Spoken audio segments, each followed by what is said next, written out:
Chapter 52. Sex between man and women.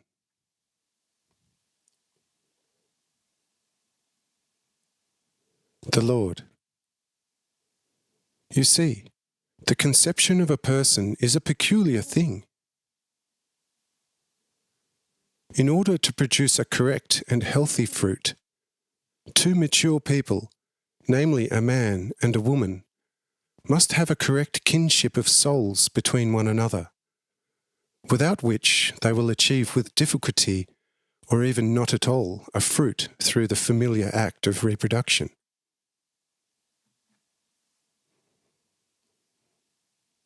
Now, if a man and a woman are of a similar nature in their hearts and in their souls, they should then take part in this act of reproduction, wedded and according to the order that is easy to find in nature, in order to achieve a living fruit in their image.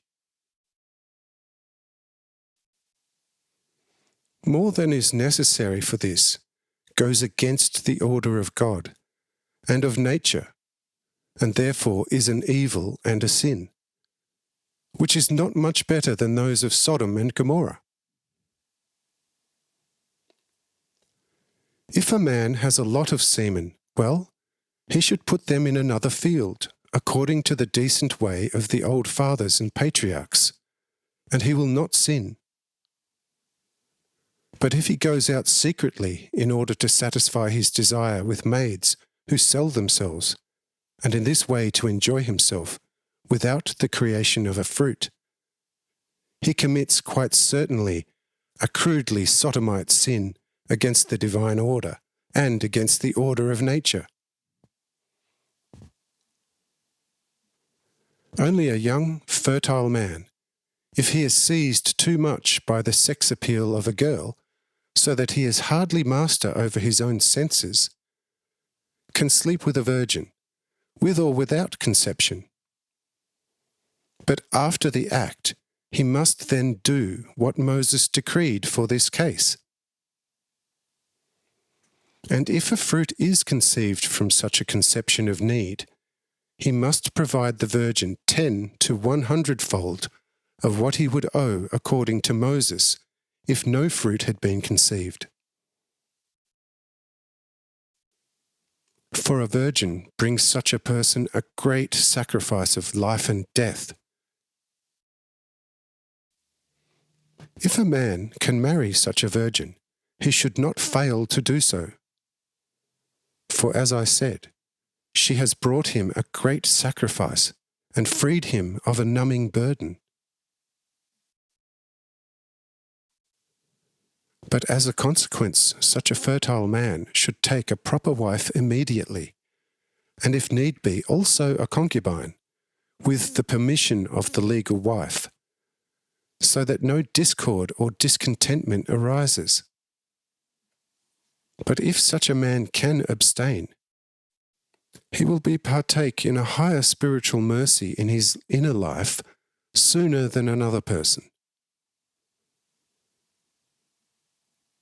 But how one should take a legal wife, this has already been decreed by Moses according to the order from heaven, and must remain in the future until the end of the world.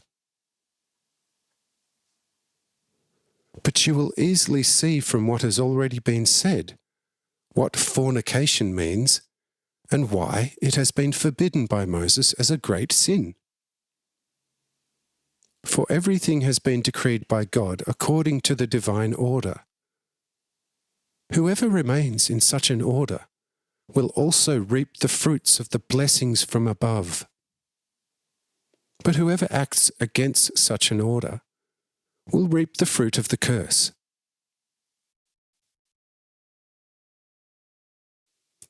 If any fiery, passionate man can, feeling an urgent need, not succeed in any natural quenching of the tormenting fire, I advise him to bath diligently in cold water, and to pray wholeheartedly for the lessening of this torment. And this torment will soon be taken away from him. But any other way to quench it comes from evil, and creates evil. But the evil is a sin and creates more sins.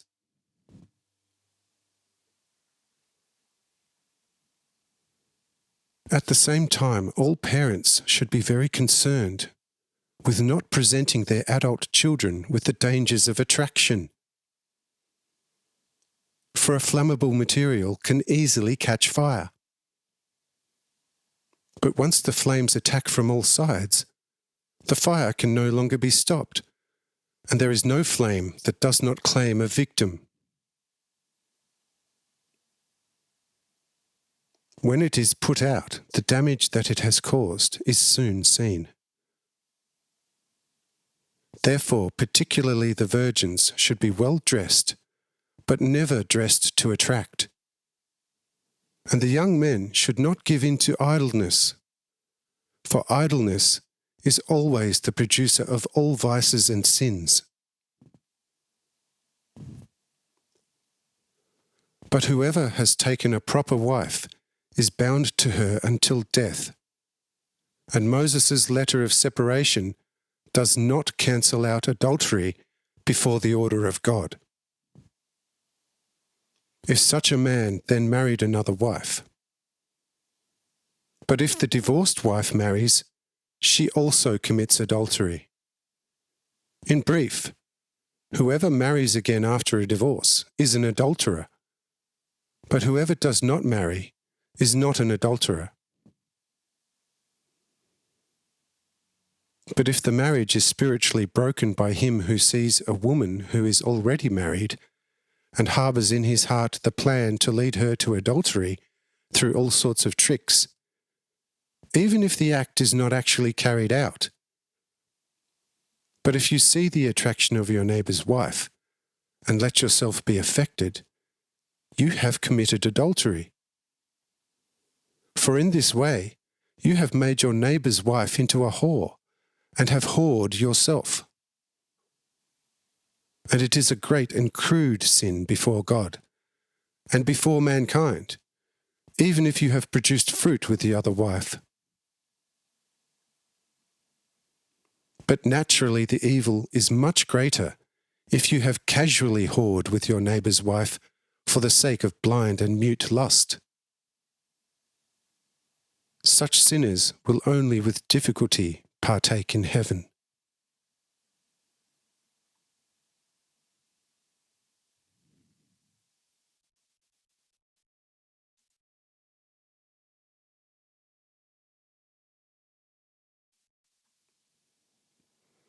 Chapter 53.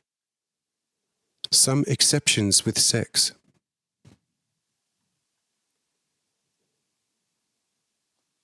The Lord.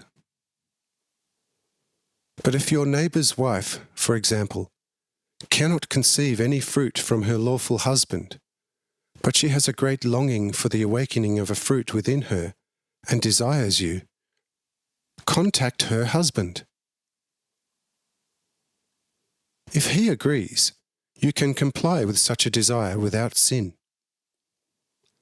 If the woman becomes pregnant, and after the pregnancy she again has a desire, and her man agrees, you may once again show the woman your kindness, if you are single. But if you yourself are the husband of a fertile woman, you should not deprive your strength of your wife. For Moses allows you, in this case, to take one or more concubines as necessary, besides a legal wife, particularly if the woman is infertile, but always with the permission of the legal wife. But if she becomes very sad about it, then it is time to get rid of the concubines, just as Abraham sent away Hagar, whom he had taken because of the long infertility of his wife Sarah.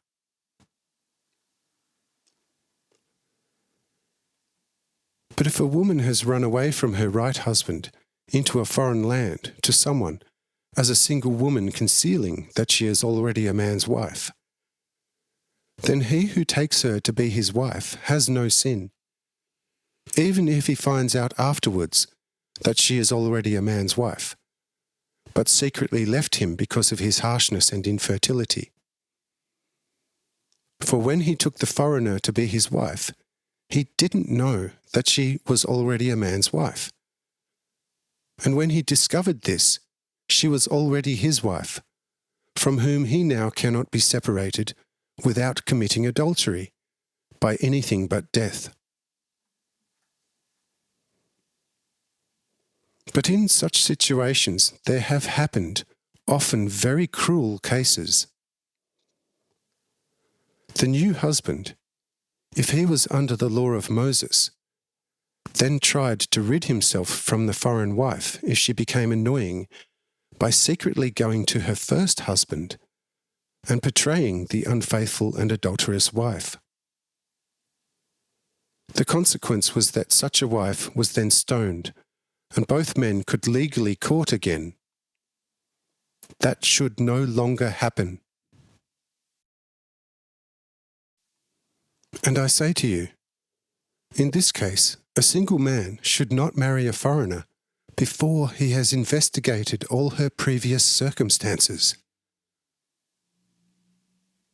If he hasn't found out anything, and he feels very attracted to the foreign wife, he should then take her to be his wife. And if he discovers later only accidentally the previous circumstances, he should not be a traitor to his wife, but should keep her in the good faith that he took her.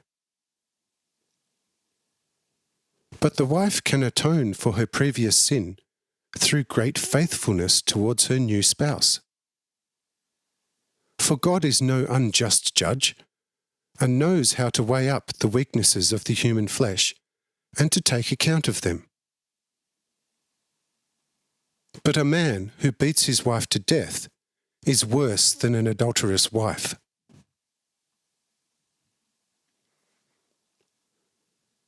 But assume two neighbours, one of whom could not engender a fruit in his wife, because in his youth he had weakened his fertility too much through poor care, while the other neighbour, judging by his many healthy children, possesses a very powerful fertility, in that he has lived everywhere and always in the best order, and in his youth was kept in good chastity.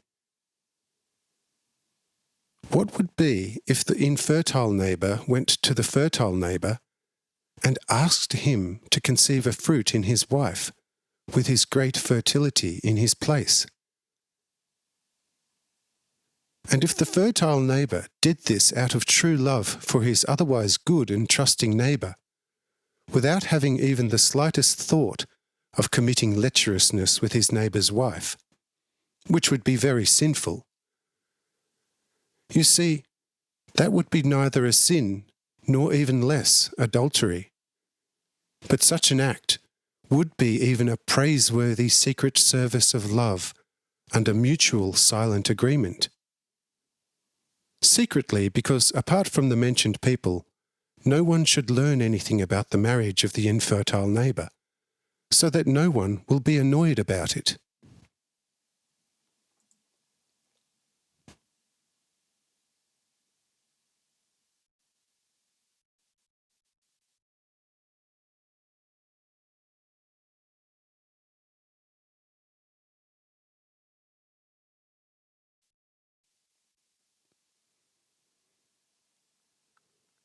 Chapter 54.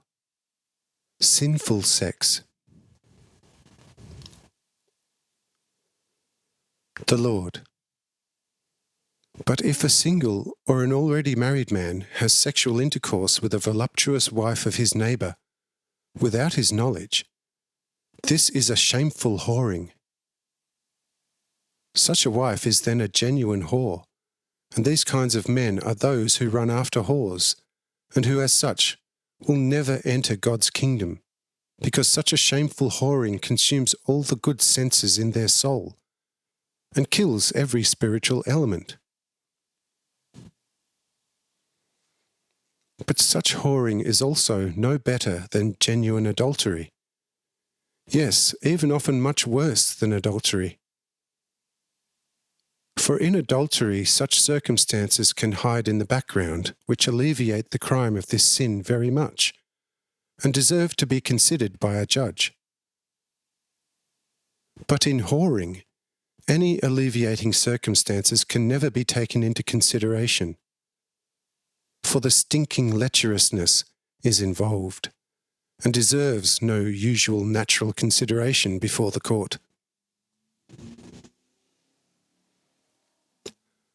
A wife who lets herself be led to this without any provable need is bad, and does not deserve the least consideration. For the weakness does not excuse her here, since each wife can achieve a sufficient strengthening through correct trust in God. But even worse is a wife who entices men herself into her wooing net in order to be lecherous with him in her husband's absence. But just as criminally shameful is a man of single status, and even worse if he is married, if he attracts women to him, has sex with them in secret, and then pays them at the end of this whoring.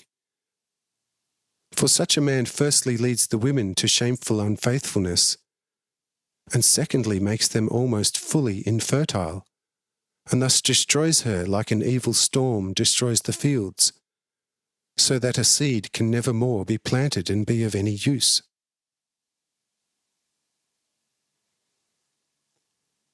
In quite a similar category, a single man can also be placed alongside a married man, if he lets single maidens, girls, come to him so that he can commit sexual acts with them for some payment. And every girl who sells herself is as much a whore as any married woman who sells herself for money or other gifts. The maidens should only be diligent and hard-working, and then they will never need to say that need has prompted them to do it. For every honest man is fond of an industrious and hard-working maiden, and will not let them suffer want.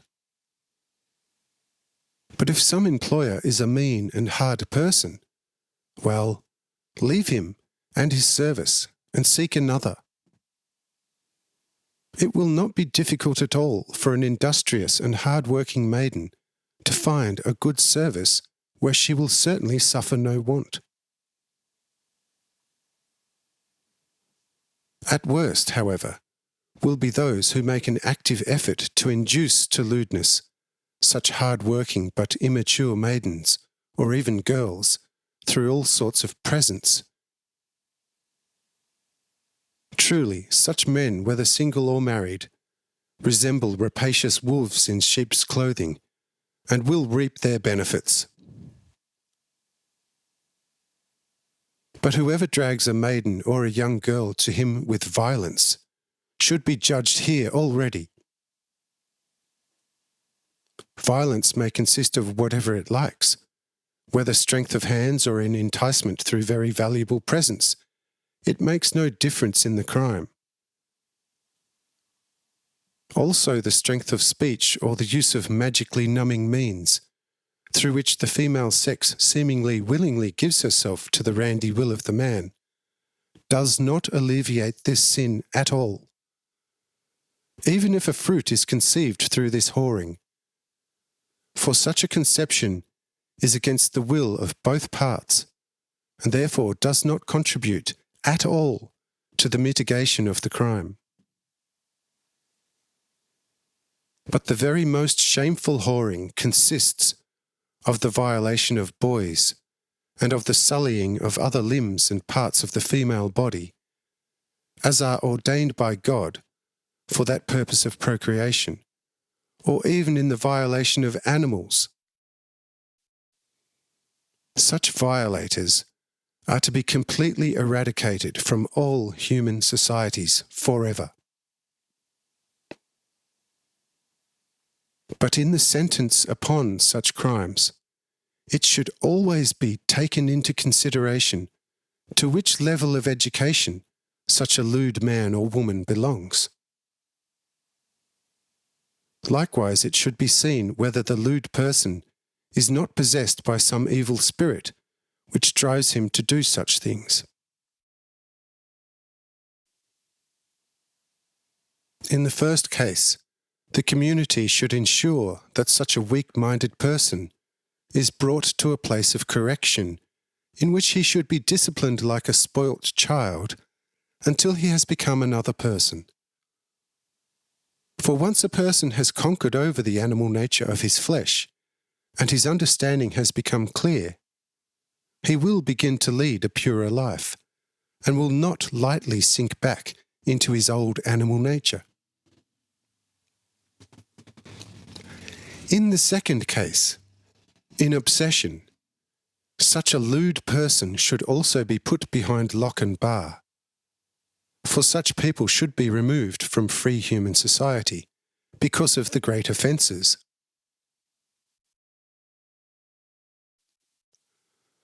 Once they are in good safekeeping, they should be healed through fasting, and prayers should be said over them in my name. Once they have been healed, and it shows that they have become free of their impure obsession, then they can be fully set free again.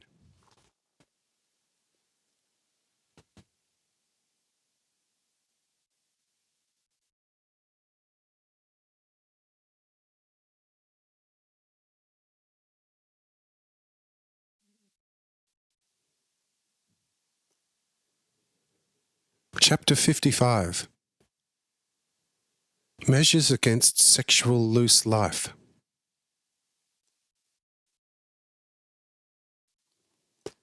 Cyrenius says, Lord, would natural means not also be possibly useful for the second case, where there is not yet any spiritually strong person, about whose power of words and will such terrible spirits which possess the body of a person must bow? At least in so far as such a person could then be freed, through the power of words and will, of a spiritually not very strong person, from his evil.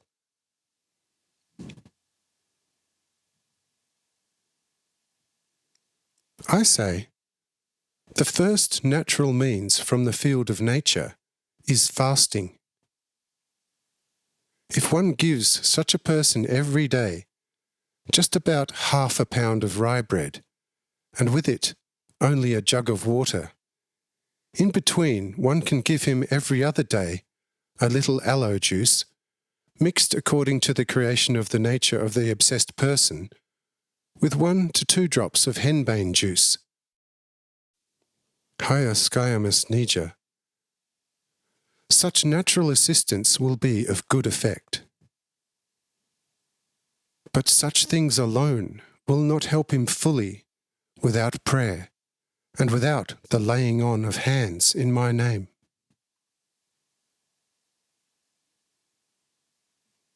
Above all, the judge in such cases must constantly consider in his heart that he has before him in the criminal only a strongly confused person, and no full devil. But if the person is stubborn in his debauchery, but is neither uneducated nor obsessed, one can proceed quite sharply with his castigation. If such a person improves and begins to abhor his sins with a good insight, then he should be treated with more love. But if such a person does not improve at all, and obviously hangs on to his dissipation with pleasure,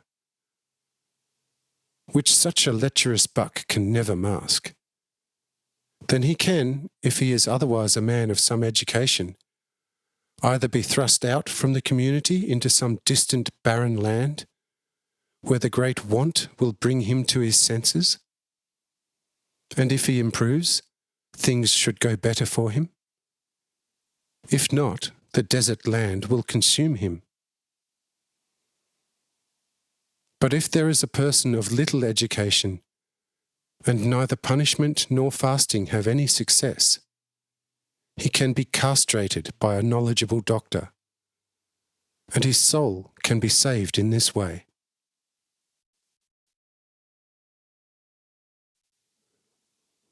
But there are some people who have maimed themselves for the sake of the kingdom of God. So there can be some, but only in the mentioned case, who are maimed for this by the community. For in this case it is better to come into the kingdom of God maimed than to go to hell whole. Now you will surely know how all of this which comes from the desires of the flesh should be treated in court. Only I add that in the future it should only be judged according to how you have just heard from me, for all time in similar court cases. Moses ordered stoning and death by fire for such crimes. But the like should only be applied in extraordinary situations to the most obdurate sinners for the sake of dissuading others.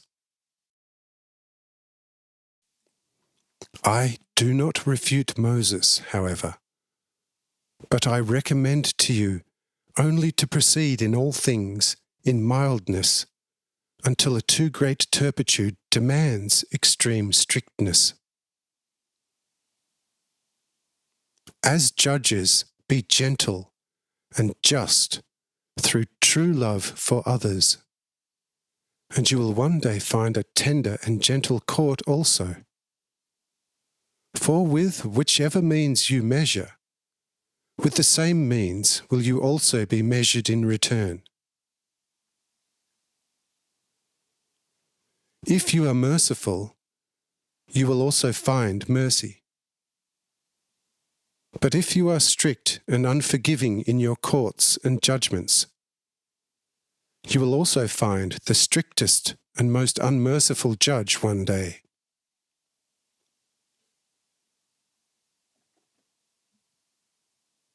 Consider in such courts that the soul and the spirit of a person are very willing and obedient, but the flesh is and remains weak, and there is no one who can boast of the strength of his flesh. For now, those who are reborn in the Spirit, in the true sense, cannot yet exist. For people will only achieve true and full rebirth of the Spirit when the Son of Man has completed in him the change in all fullness. Keep these and act accordingly.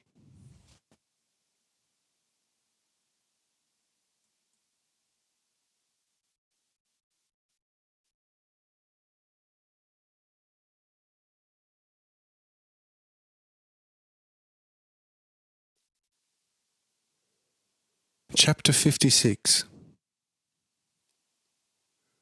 When divorce is allowed.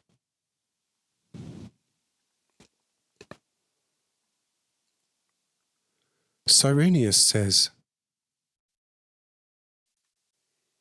"All my thanks to you for this, for now I am quite enlightened in an affair which constantly gives me much to deal with in order to hold a correct court in such cases. And I believe that there can now hardly be a case which could bring me into doubt whether I should judge this way or that way. Only one thing crops up as a very concerning question, and it is this: is there then absolutely no case in which one could completely dissolve a once completed marriage, so that the separated parties could marry another person without making themselves guilty of the fatal sin of open adultery? I say, oh yes, of course there can be such cases.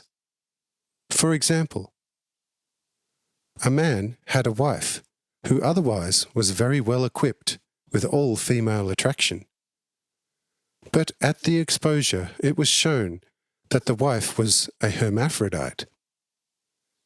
In this case, such dissolution of the completed marriage would be put into action if it was demanded. But naturally, if there are no prosecutors, then there is also no judge on earth.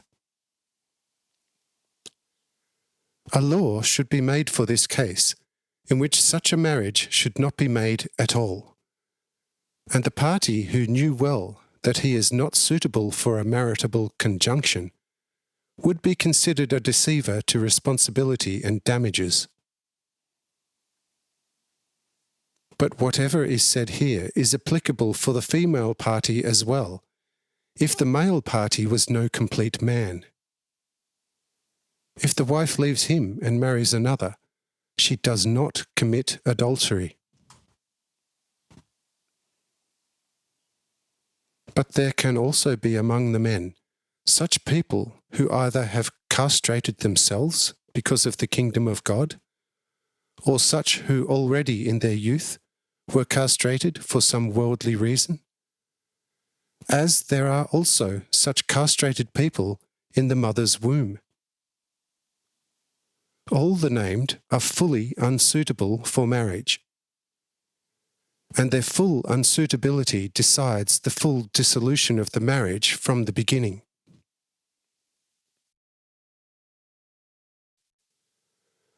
Or one or the other married party could have such a body handicap with which the other party cannot possibly live. Then the marriage would have to be completely dissolved, but only in the case that one party had not been able to find out anything about the affliction before the marriage. But if he knew about the handicap and nonetheless entered into the marriage is valid and cannot be dissolved. Such afflictions, however, which allow a full dissolution of an already consecrated marriage are hidden possession of one or both parties, likewise a periodical madness, a covert leprosy of an evil kind, cancer boils, lice, an incurable consumption, epilepsy, full bluntness of at least 2 senses, gout, and a pestilence-like body or breath smell.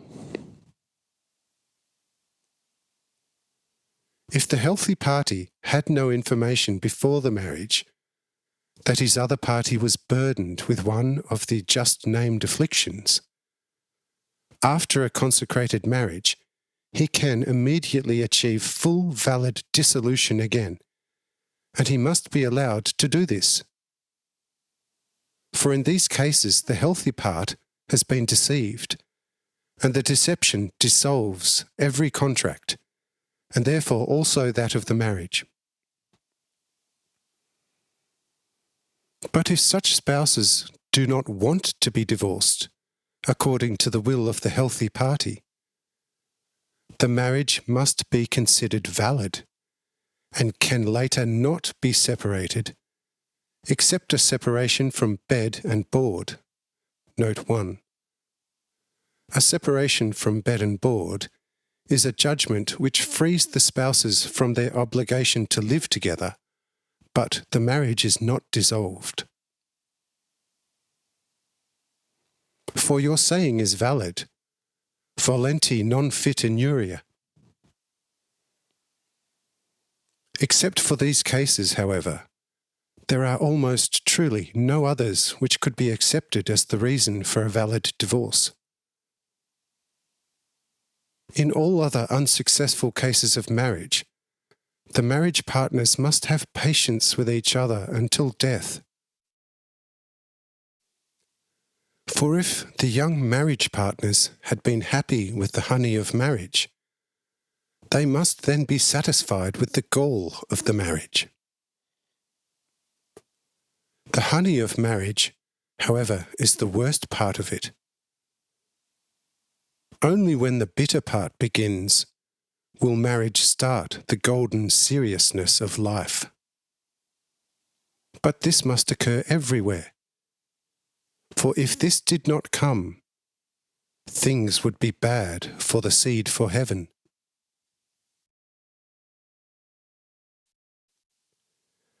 In often bitter seriousness of life, the spiritual seed begins to activate and to develop, which would be stuck in the constant honey like a fly which falls into the honey pot, with all greed, and loses its life from the too great sweetness of the honey. Are you now fully in the clear?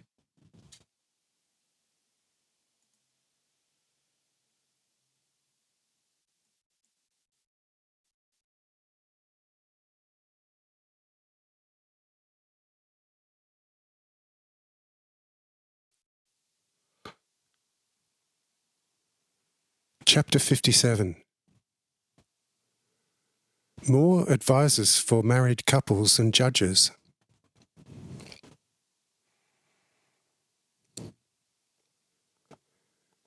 Cyrenius says, "Yes, Lord and Master from above.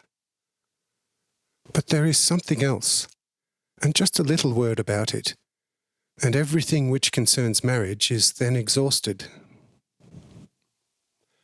You see, if any man who otherwise keeps a good order in everything had a wife who was of a very fleshly, sensual nature, as there are unfortunately very many such never-satisfied wives, such a randy woman demands even very often the satisfaction and calming of their flesh from their man in the day. The man says to the wife openly, 'You have received and now need for that time that was decided by God rest, so that you in your blessed condition do not draw any damage and any unnecessary suffering to yourself through the useless satisfaction of your flesh.' The sensual wife, however, does not want to hear or know anything about such a good lesson, and demands with impetuousness that her husband fulfill her demands. If the husband fulfills his wife's will, he does the same with obvious lack of decency, and in this way commits a sin against the divine order according to your words. But if he holds her back, he sins against his wife's will, and prompts her to all sorts of unnatural satisfactions, or to adultery and whoring with other men.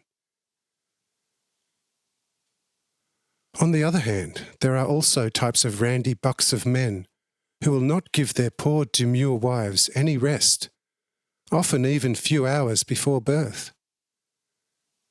There are often loud complaints. But what should a wise judge do for a correct, valid claim before God and before all the better world? If the normal man or the demure wife demands a divorce because of the order and the kingdom of God, should it be given or not?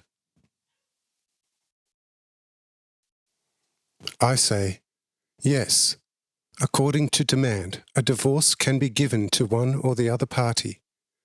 However, not completely, but nonetheless more than a separation from bed and board. Instead also from the mutual responsibility to care and from right to inheritance. Two things which dissolve in a lesser reason for divorce only when one party distances himself completely from the other party, who was only separated by bed and board for more than 3 years without any consistent reason, and has no longer taken care of the party left behind, but has acted according to its own pleasure. But with divorce, which should follow at the demand of the good party in your mentioned case, every further usual natural claim for rights dissolves also at the same time. But it can be plainly seen that the divorce is only to be given when it is demanded by the good party, and the bad party agrees to it. If the latter does not agree and promises to improve, divorce is not to be given to the good party. Instead, a simple remark should be made, and he will be recommended to have patience. But if in this case the divorced spouses want to get together again in good consideration, They need no new marriage bond, but according to the will of both parties, the old bond comes into full strength. And a casual divorce demanded for the second time cannot divide them any longer, except in an emergency separation from bed and board. But if a man has a very desiring wife, and keeps his wife's demand with soberness of his heart, his power permitting, he does not commit too great a sin against the order of God. For such a nature of a woman resembles a dry ground which the gardener must water in the hot summer time often, if he wants to keep his plants. But if then comes the damp autumn, every ground will have dampness in abundance. But the sober man should work on his wife industriously and educate her spiritually, and she will bring him good fruit. But patience is constantly better than the very best right. However, a demure wife has more right to desire a divorce because of the too great randiness of her husband than a man because of the great randiness of his wife. For the once blessed pregnant wife needs rest for the time which God has decided in the nature of the woman. No time has been decided for the man, however, and therefore he needs less rest of his nature than the blessed woman. Thus a blessed wife, rather than a sober man, is to be listened to in court. With a man, it can still be seen what sort of life he led before the marriage, whether a riotous youth hasn't made him sober and incompetent through much sinning. But with a woman who desires much, this question is almost not to be considered. For if she already, as a girl, threw herself into an indecent life for the sake of gain, her nature is already very blunted, and if she should become the proper wife of a man, his desire will seem very icy. But if a woman as a virgin has been held very chaste with her hot blood, afterwards the certainly punishable reason is not to be sought in her virginity, instead in the nature of the wife, for which reason in this case the court hardly needs to be considered. But against the power of nature, every such wise, judgmental saying is useless. And if the corresponding means were to be used for a hot-blooded wife in the field of nature, and a corresponding teaching of the heart of the wife, it might be better for them. You see, in this case, this is how we should act. But if you have another concern, let us hear it.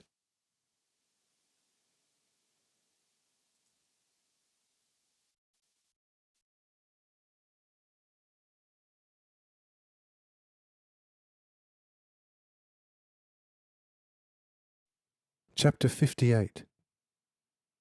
Investigation for future married couples.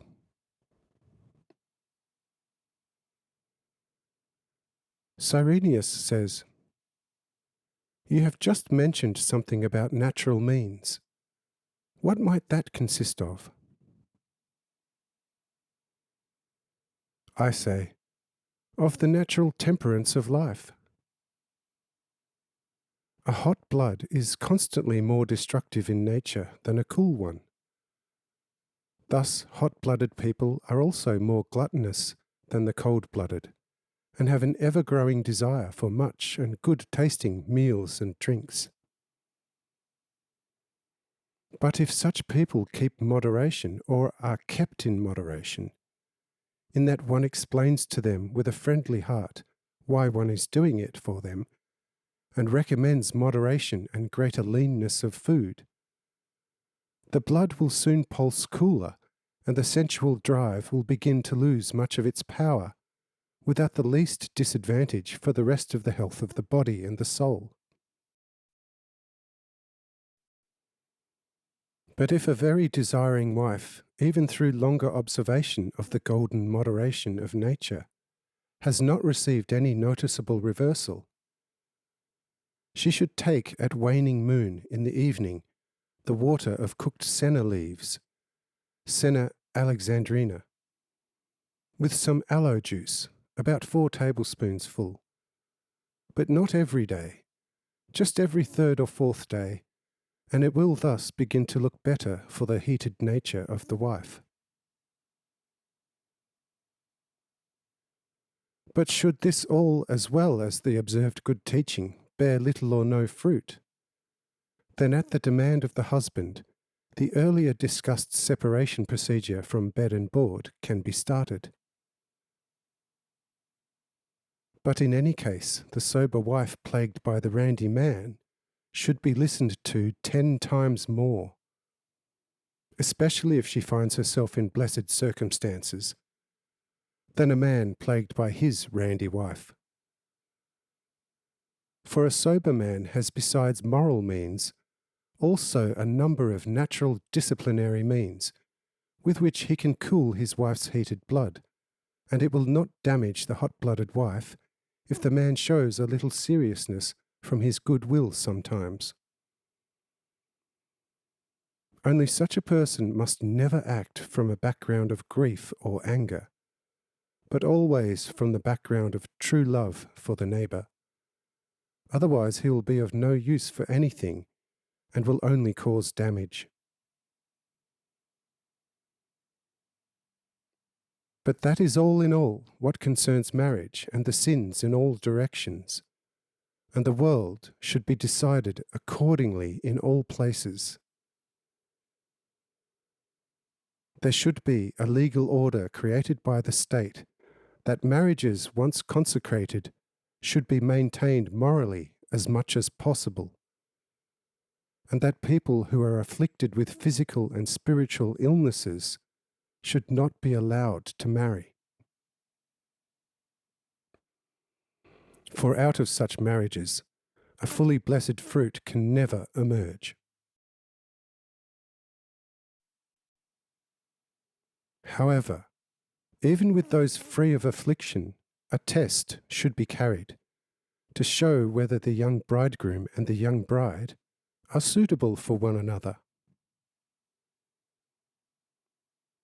If an authorized, wise examiner then finds some unpleasant facts, he should hold back the approval of full marriage and discuss the grave consequences vividly with those who want to marry, and point out to them that the valid permission for a full consecration of marriage cannot be given as long as the problems remain. Also, an official registrar should make those eager to get married perfectly clear about the seriousness of a consecrated marriage and the heavenly high purpose of such. If it turns out thereby that those who want to marry begin to behave more and more soberly, get rid of their worldly knots so that they want to legally bind themselves only because of mutual human value, only then should such an authorized person issue the permission for a valid marriage. He should enter the oath of faithfulness in a book to show the insolubility of marriage, with the addition of the year and day of the marriage consecration, and should constantly remain in the knowledge of the following marital circumstances, as they develop, whether positive or negative. Such wise proxies for the conducting of marriages should therefore not be foreign to a community, but only locals who know the people, whether young or old, as well as they know themselves. Thus the many unsuccessful marriages will thereby be prevented, and there will be much blessing on such a purified community. Thus it would be good to place a matrimonial court in every larger community, which would constantly watch over all the affairs of marriage. Of course, such a court would have to be of the highest unimpeachable character, and at the head there should be a man such as Mathael. This man should also observe the marriage conjunctions, so that a young man under 24 and a maiden of less than 20 should never join in marriage. For this time is at least necessary for the full maturity for a good and in the spirit held marriage. For spouses who are too young spoil themselves through mutual sensual enjoyment, soon become disgusting to one another, and the crisis is at hand. Therefore, all true happiness of marriage should in the future depend on the discussed marital judge. In whichever community a very wise high judge carries out his important duties, things will soon be most blessed. Such a high judge will then also keep an eye on the upbringing and the good discipline of the children in the community entrusted to him, and hold them in his heart, and will know how to prevent all annoyances with the corresponding means. He will know how to punish the rebellious, and praise and reward the diligent for all their goodness and truth, in that he will draw their attention to the blessings of their housekeeping. But there he should not, as was already the case here and there, set certain awards, because such external motives are not at all suitable for the spiritual education of a community. For there the members strive for good only because of the material award, but not just because of the good, which alone should decide everything for a person. It hardly needs to be mentioned afterwards that finally, apart from the fact that such marriages are held purely in the order of God, and their fruit can rejoice in the blessing from above, also for such great nation and its anointed leader, the greatest moral and physical advantages must emerge. For if a nation wants to have good servants, it must begin to educate them when they are still in the cradle.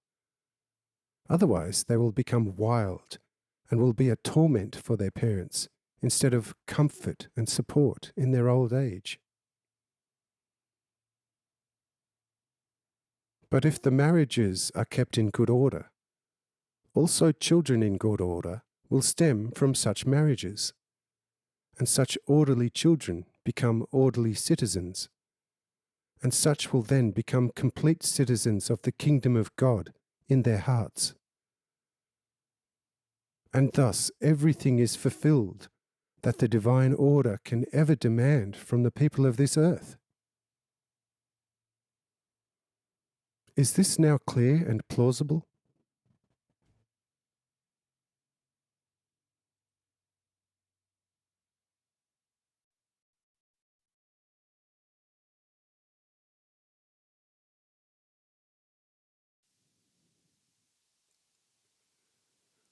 Chapter 59. Raphael writes everything down concerning sexual morality.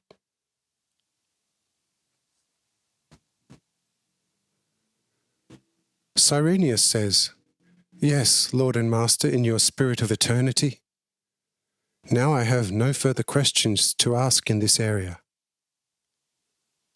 Only it would be very desirable that everything would be written down word by word, for this forms the basis for a complete and best constitution." I say, "Look, Raphael will do it for you. So have writing materials brought to him." At this, Cyrenius immediately orders his servants to bring writing materials, and they go and right away bring a large number of clean rolls of parchment, as well as some copper plates for engraving. When these have been brought, I call Raphael, and he quickly proceeds to our table and asks Cyrenius how he would prefer to have it written, whether on parchment or on the copper plates.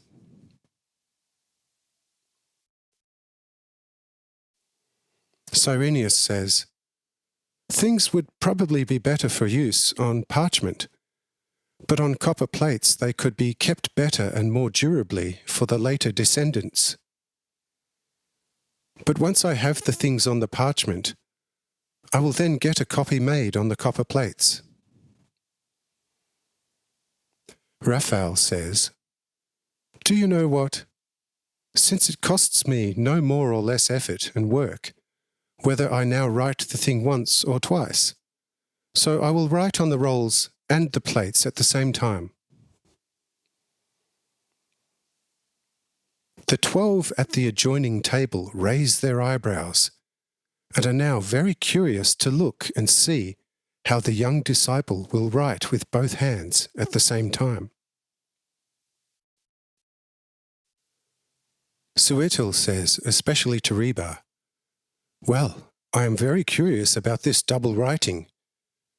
The great master of Nazareth must be a competent teacher then, for I have never encountered such a great writing before.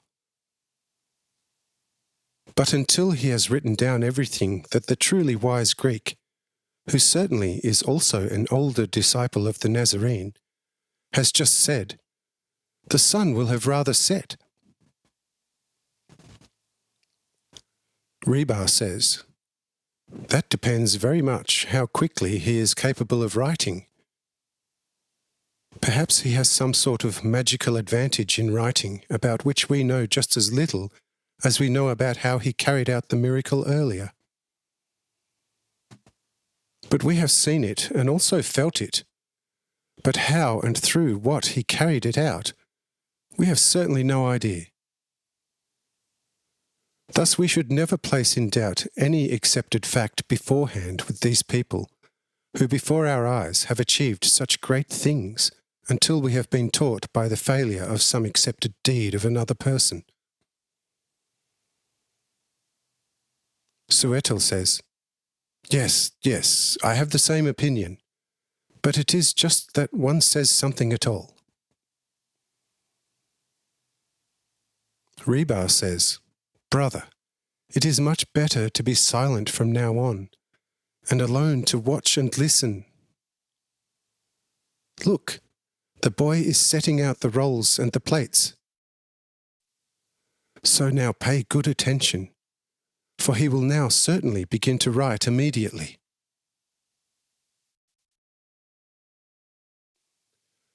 Suetel now stands up and observes exactly how the supposed young disciple will write.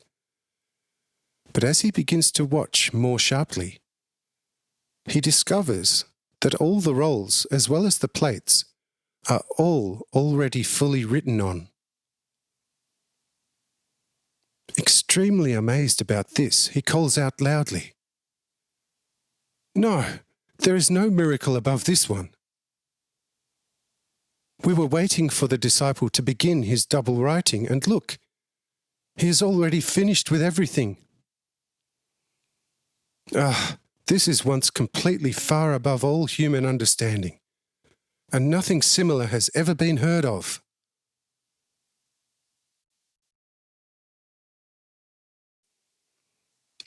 At this exclamation by Suetel, all the 12 now stand up, look for the open rolls, and for the small written plates, and everyone convinces themselves that both the rolls as well as the plates have been fully written with a good, pure, and legible script, and ask themselves quite silently, "How can such a thing be possible?" But Raphael notices well such amazement of his table companions and says to Suetel, "Look, that's what the 8 fish have done that I consumed, and which you were jealous of me for. One must collect strength if one wants to complete a deed well. Or do you here think something different?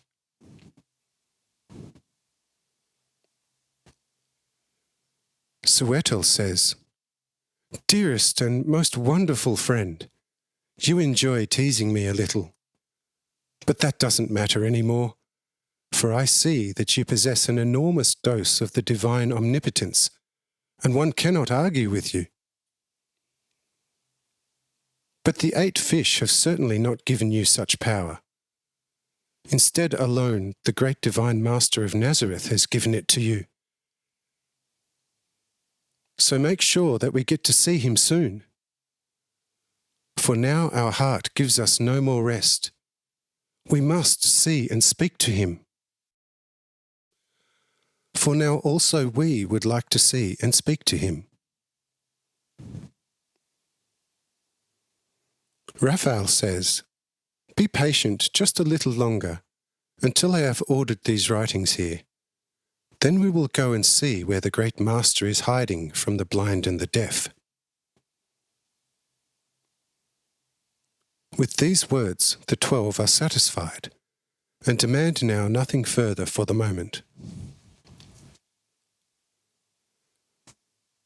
But Raphael now puts the rolls together in a good order, and gives them along with the plates to the likewise no little amazed Cyrenius, who begins to look through them immediately and cannot wonder enough at their correctness.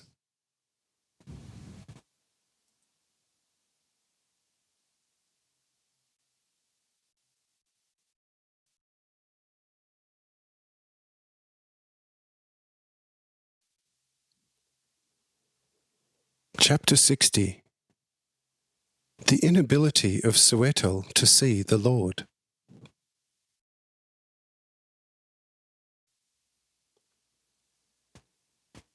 But while Cyrenius, with great joy, looks through his rolls, only as fleetingly as possible, and also constantly makes one honouring face after the other, I say to Raphael that he should now free Jarrah and Joso again of their present short banishment, and should now bring them to the table.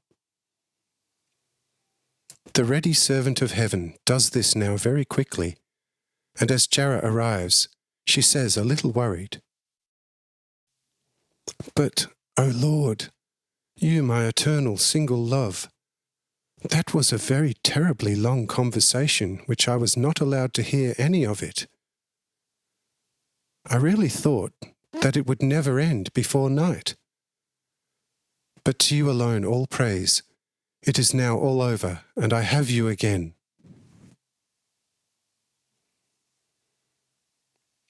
But the angel in this time turned again to the 12, of whom Suetel is the first to wonder greatly about Jarrah, and says, "But listen, my beautiful young disciple. What has the girl, counting hardly 14 springs, to do with the wise Greek? She seems to be head over heels in love with the good man. When you came in, I thought you would put the Master of Masters in our sight. But you brought this maiden in love. That means to be disappointed in one's hope. Is she also a miracle-working disciple of the great Master? And has she now received some sort of education in the house in a hidden chamber? Truly, appearances constantly pop up with you, from which one becomes more stupid rather than wiser, the more one thinks very maturely about it. On the one hand, miraculous deeds of the very most unheard of sort. On the other hand, appearances of quite usual human sort. So tell me how an honest person of our type should take this thing, as I now seriously do not understand why the great Master, who earlier wanted to kind of impose himself on us through the wise Greek, when we actually, as is true, didn't want to see him at all, will not let himself be seen at all. What have we done then that we must do without his sight so long? Or will we, in the end, not get to see him at all? Raphael says, "Yes, my friends, if you are so blind that on the brightest midday you don't even see the sun, then you cannot be helped. If such a person is too stupid, there is no use saying to him, 'Look, it is this or that.' He will still not believe it. For an awakened understanding is required for belief, which in emergencies copes even on its own. But wherever the understanding of a person is still too joined to the thickest material, no hint can be of any use in anything. Instead, such a person must first bang his head 10 times, and only then he will begin to think about it, why he beat his head bloody. And so it must pass. Until you do not become clever from out of your own damage, no God will make you clever.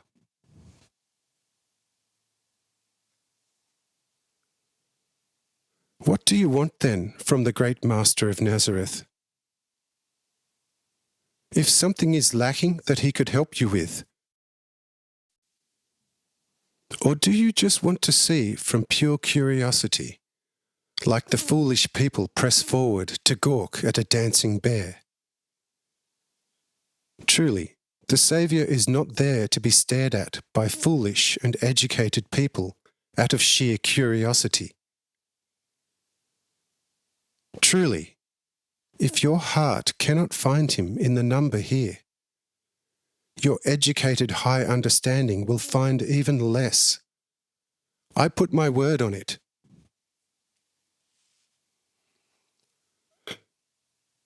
Humble yourselves first in your hearts.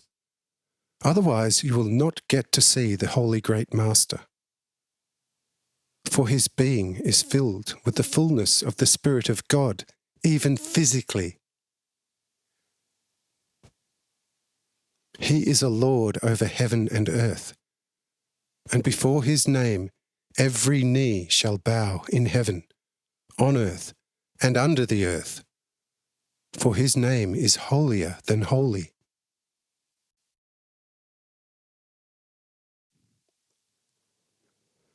At these quite sharp words, the angel rises, leaves the table of the 12, and takes the places again at our table, where Cyrenius thanks him again most friendly in my name for the extraordinary favour. For in the writings was everything kept word by word, as he had asked me, and as I had answered his questions.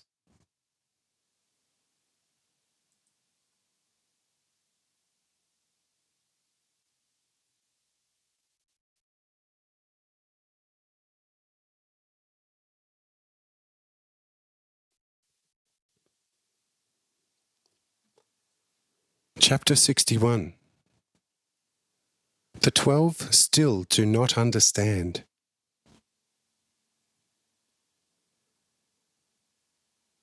But the 12 don't like Raphael's speech, and so they begin to think of means how they could quite secretly recommend returning to Jerusalem, even if empty-handed.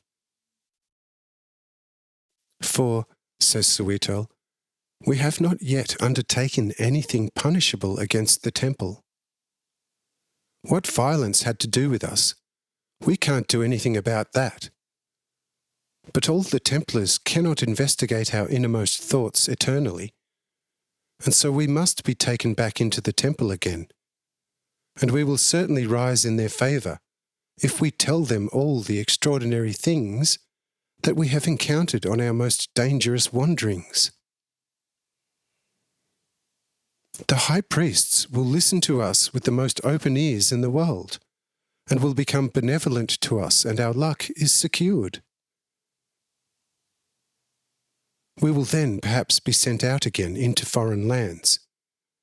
But such a thing will no longer embarrass us, for we are fine old fellows, and we now know exactly what we have to do and for whom we have to work on the nation.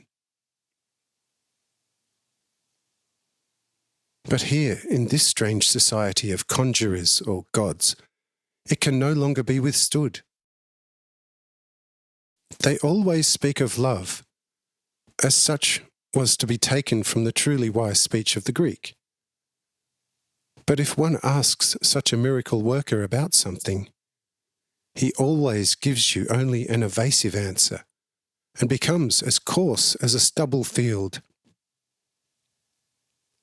Well, he should begin to talk to me about humility, gentleness and love, and then he'll get one on his head so that he will no longer be capable of answering me anything. Whoever reminds his brother of humility must first be humble himself. Otherwise, he should first give himself an elbow-long sermon on humility before he reminds his brother of humility. There the person should look once at a young miracle worker. How rude he became with all of us in the end. How does his miracle act affect us? And what use should it be to us if we cannot imitate him? Does he need to be so rude to us then?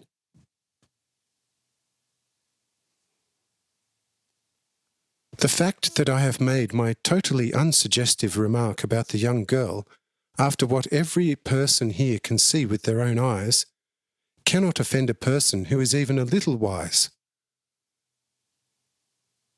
For what I noticed is, at least for the like of us, a quite normal human sight, and is devoid of any prophetic stroke. I only touched upon the contrast that has surely occurred to all of us, in that here, on the one hand, it is obvious from the deeds that miracles are happening. But as far as the decent sphere of life is concerned, no normal human eye can see anything but something quite normal and natural. And my very innocent remark broke the mould of humility and gentleness so much that he firstly scolded us very harshly, and secondly turned his back on us so that he avoided any retort on our behalf. Truly, such behaviour belongs clearly in a madhouse, but not among people of some education, and least of all in the company of sheer preachers of love, humility, and gentleness. Therefore, I truly do not want to be in this company for long, for there is no more fatal being among men than he of whom one can never see the depths, and also cannot know how one should act with him, and how far one should trust him. Truly, I would not like to give these masters even the most foolish disciple for all the world. Am I right or not? What do you think about that, Brother Rebar?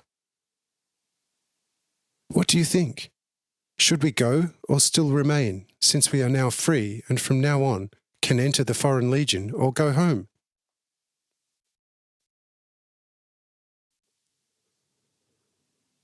At this, Rebar answers, saying, I think that we should nonetheless still remain, for we have basically been a little chided by no old bearded man, but by the yet firmly unbearded miracle youth.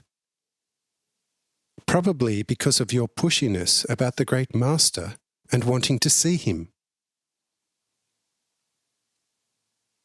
My opinion is this. The youth has surely still been forbidden, for whatever reason, not to betray the master before the correct time.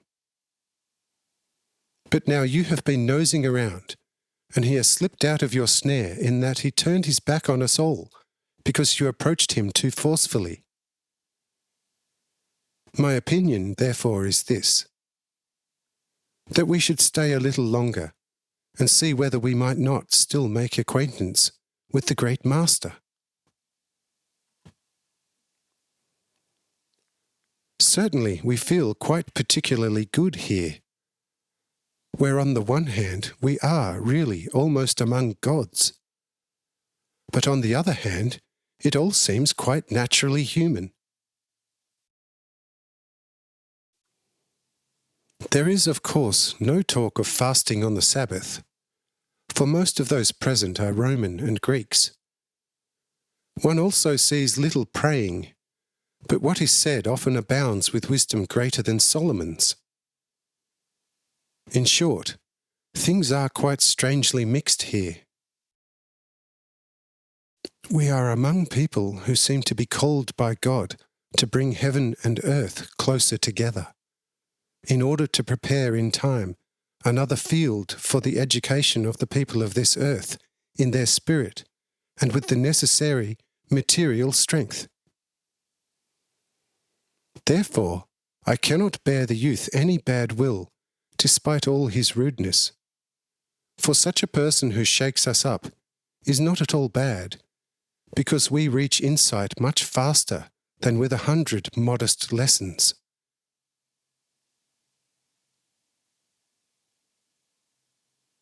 Suetel asks, somewhat thoughtfully, "How do you mean and understand that?" Rebar says, "You shall hear that now from me quite openly."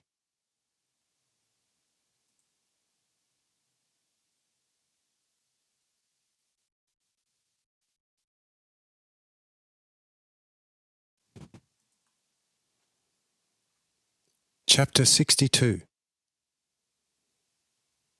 Rebar senses the presence of the Lord.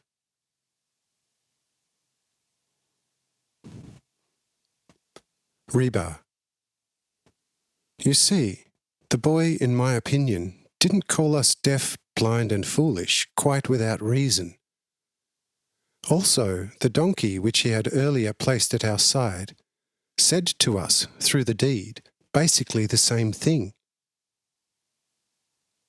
See, it seems to me more and more, and now in particular, that exactly this very relaxed-looking Greek is the great Nazarene. I have always kept my eye on him, and so much has occurred to me about him that I wouldn't like to doubt a minute longer that it is he. Everyone turns their eye, ear, and heart to him. The powerful and otherwise so relentlessly proud governor actually worships him. The youth does everything at his least hint and call, and his speech is clear and full of wisdom. Besides, I noticed how he gave the governor also natural medicine against the too great lust of the young wives. You see, only a Saviour can do this. In addition, his teaching, which he lectured to us, must be written down as fast as possible and in the most wonderful way in the world. If you hold all that so nicely alongside each other, and you yourself will find that I am not totally wrong, and the youth neither, when he called us deaf, blind, and dumb. What do you think about that, and what do you all think in this respect?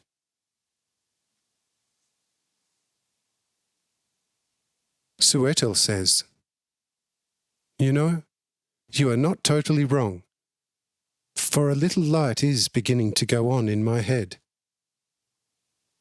But if that is the case, then the youth really did us no wrong, for we were seriously so blind that we would not have seen the forest for all the trees.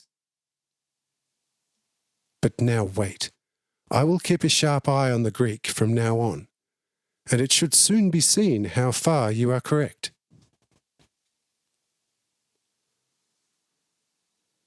From then on, Suetel observes me with great attention, and besides that, also the behaviour of all the guests. And after a while, he says to Rebar, Brother, you might well be correct. He must unmistakably be it. For from all faces it shines clearly forth that they honour him certainly as the representative of the whole great society, and not even the governor dares to do anything without his agreement. This supposed Greek must be simply an inner and wisest friend of the great master, as he presented himself to us, and thus would one give him the greatest attention.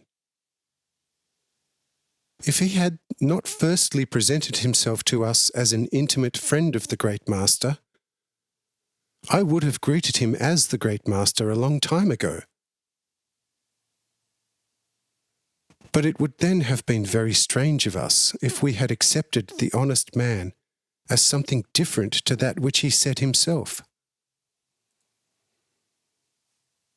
For that cannot be accepted from the man so penetrated by the Spirit of God, that he, before us quite harmless Jews, should hide or not.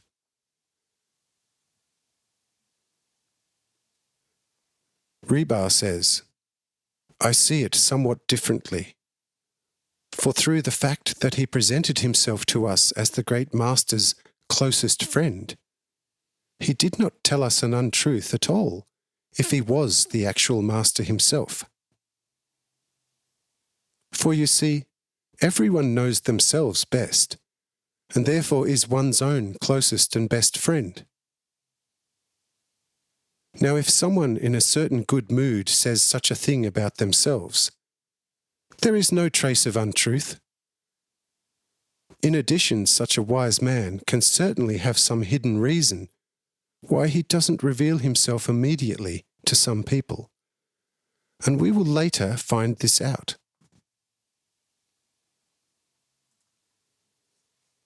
Just look at the wise Mathael, how he is always almost moved to tears whenever he looks at the Greek.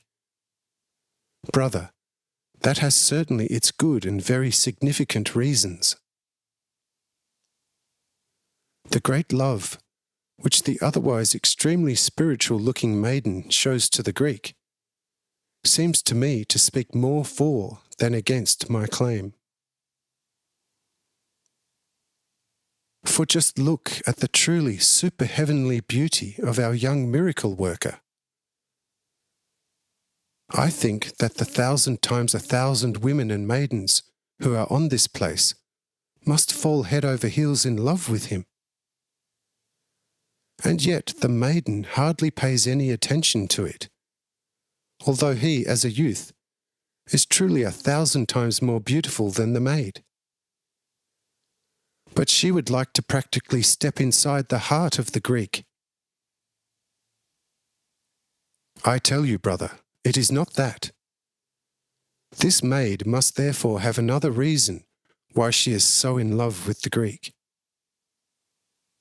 With more exact observation, it seems to me as if the maid was only in love with the divinity in him, and doesn't pay any attention to his body. Just watch her eyes shining more from a certain awe than from some sort of sensual love, and you will easily notice that there is no trace of any sensual love in the maid. Suetel says, Brother, you bear your name truly not in vain, for a fisherman must have a sharp eye. Already 100 things occur to me which I had not noticed before. They all point to your claim. But now something occurs to me about our youth. He has been sent a few times by the great master into the house. But I didn't see him going. Instead, he was there. His walk is like his writing. Wherever he wants to be, he is already there. Brother, that doesn't seem right to me. If he didn't only ever do what the supposed Greek ordered, I would consider him to be the master. But since he only ever does what he is called to do by the supposed Greek, one can only consider him to be a servant and not a lord. But it is truly extremely strange how far this young person has come in the certain purely divine magic. Rebar says, "What you have now remarked about the youth occurred to me earlier, but I have, noticed silently something very strange when he was consuming his 8 fish. That he actually didn't consume any fish with his mouth as we do. He brought the fish up to his mouth, and that was it. The fish disappeared along with its skin and bones. Likewise, he consumed the bread and the wine. Everything disappeared in the moment when he brought it up to his lips. It was very uncomfortable for me at his side. Truly, unnoticed, I looked under the table at his feet a few times.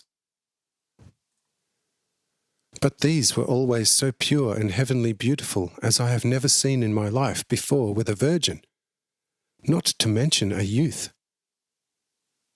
That calmed me again, and I could have, if I hadn't been ashamed, looked at his wonderfully attractive, beautiful feet with a blessed desire for an eternity. Truly, if an angel now came from heaven, he could impossibly stand on more beautiful feet." Suetel says, "You see, that is something that I have not noticed. But to judge by his otherwise wondrous beauty, one would have to begin to judge that he is a higher spiritual being. For his form and his special miracles seem to be almost screaming proof of it. But here we meet again the situation that he was presented to us as only a youngest disciple of the great Master, who has come so far in divine magic, which of course says as much as, if this youngest already achieves so much, what will then the older disciples be able to do? At such a natural acceptance, the thought that the boy is a higher being falls away. For if he was that, the present great Master would have lied to us openly, and that cannot be imagined from such a man. What do you think?" Rebar says, "Yes, it seems to be that way. But it seems in this sphere that before our eyes the old veil of Isis has not yet been aired. But if the great Master actually was what Mathael said about him earlier, then even an angel from heaven could be his disciple. Am I right or not?"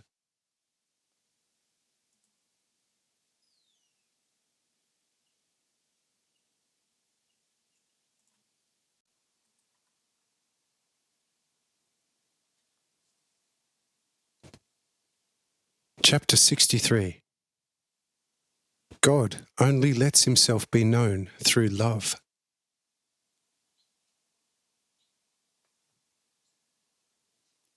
Suetel says, Yes, the thing is coming together.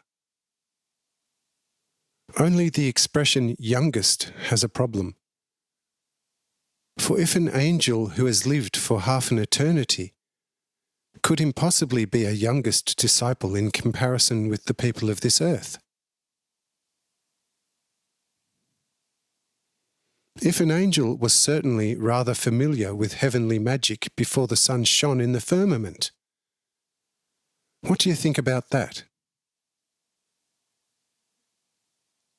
Rebar says, That is certainly a significant point on which I can get stuck.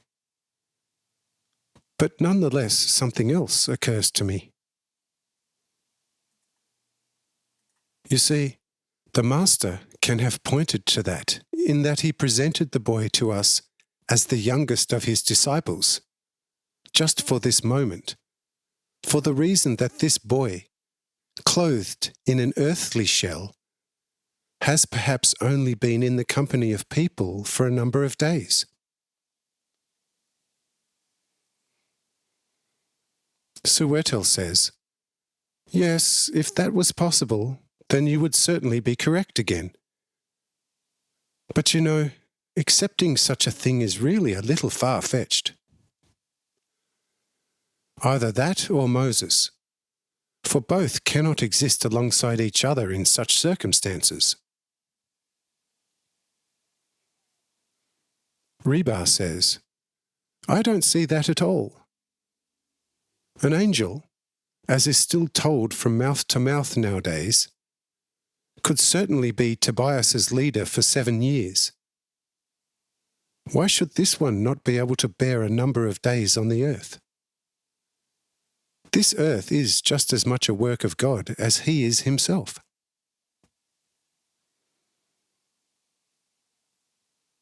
Suetel says, yes, if you are telling the truth, and Mathael is also irrefutably correct, then this youth can, worldly speaking, certainly be the youngest disciple of the eternally great Master. The form and his deeds obviously proclaim a higher being from heaven. If this being says himself that he is the youngest disciple of the great Master of Nazareth, this Master must obviously be a Lord over all heaven according to his Spirit. But if that is true, then the great question arises. What can we do in the face of the physical very highest and almighty? And what will we do? For that would truly be no small thing.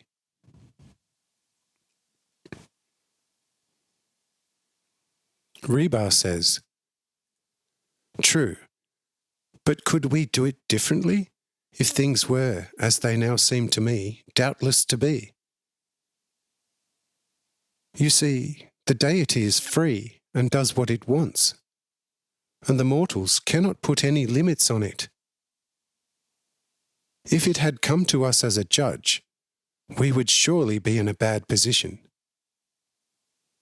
But it came as a most gentle benefactor to us mortals, in order to bring us nearer to it, from out of the old love preached by Father Enoch. And in such circumstances, it is not frightful, but as it seems to me, it gives us to understand only love alone in its genuineness. Because love was certainly the single motive for its coming here. But it cannot be recognized with understanding and with all our highly praised reason. And look, some things are becoming clearer to me. The supposed Greek came to us earlier in such a friendly way and asked us whether we wanted to make the acquaintance of the great Master of Nazareth. But we spoke definitively against this with a sort of fear and countered him with all sorts of empty, logical reasons. We feared the Master because the disciple had already shown us how damned weak our reasons were. Until now, we still calculated with our reason and got very little out of it. And we have to thank the quite strong conjecture which is beginning to become louder and louder now in our mind, to the sidekick which the wise youth gave us, now that his patience is running out. For, as I am now beginning to notice clearly, he had strongly suggested before the Master's long speech that this Greek must be the Master and no one else. But our truly pig reason had always pulled the wool over our eyes, and so we couldn't see the forest for the trees. Now that, due to the sidekick, we have some love for the Greek, a few layers of scales seem to have fallen from the eyes of our soul, and we now begin to make some conjectures. And I now believe that we should throw our reason overboard into the sea and follow only the feelings of our hearts. And so we will surely reach our goal faster than through our reason, which was only lent to man as using a spoon for the pot when cooking a meal, namely to stir the food. But once the food in the pot is cooked, the spoon is no longer indispensable. What is your opinion now? Suetel says, opening wide his eye, "Friend, I see well that you have settled on the Greek more and more. It is the same case with me, and I share your opinion completely. But I do not agree at the moment with throwing away reason. For if we lay aside a feeling that is bubbling inside us, what do we still have in us over the animals of the forest, which have no reason and thus must follow their instinct? You see, man is often overcome by all sorts of feelings. If he followed his feelings with no discretion and without seeking the advice of his purer reason, where would he end up? Therefore, in my opinion, it is necessary above all to purify the reason as much as possible. For only led through enlightened reason can our better feelings become a true blessing to us. The feelings of a person are like a many-armed octopus in the sea, who always stretches out his many arms towards food. But there is no intelligence at all in this animal. Now, if a person sets his reason aside, he would obviously resemble such an animal. For the simple raw feeling of a human is more food and enjoyment-seeking than any other animal. Only educated and purified reason rules and orders the feelings of a person, cuts out the bad ones, then keeps only the good and pure ones, and in this way makes a true person out of the fake person. Therefore, you must not want to throw divine reason overboard, for without reason, any donkey and any ox can rule over us. The other 10 agree completely with Suetel, and all share his opinion. But Rebar shrugs his shoulders thoughtfully, and Suetel says, "Well, you surely cannot have anything to say against that.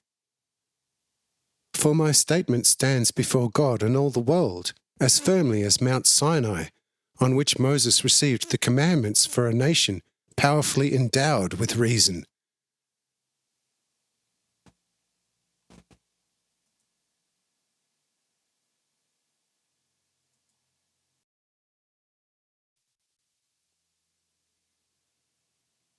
Chapter 64. Reason and Feeling.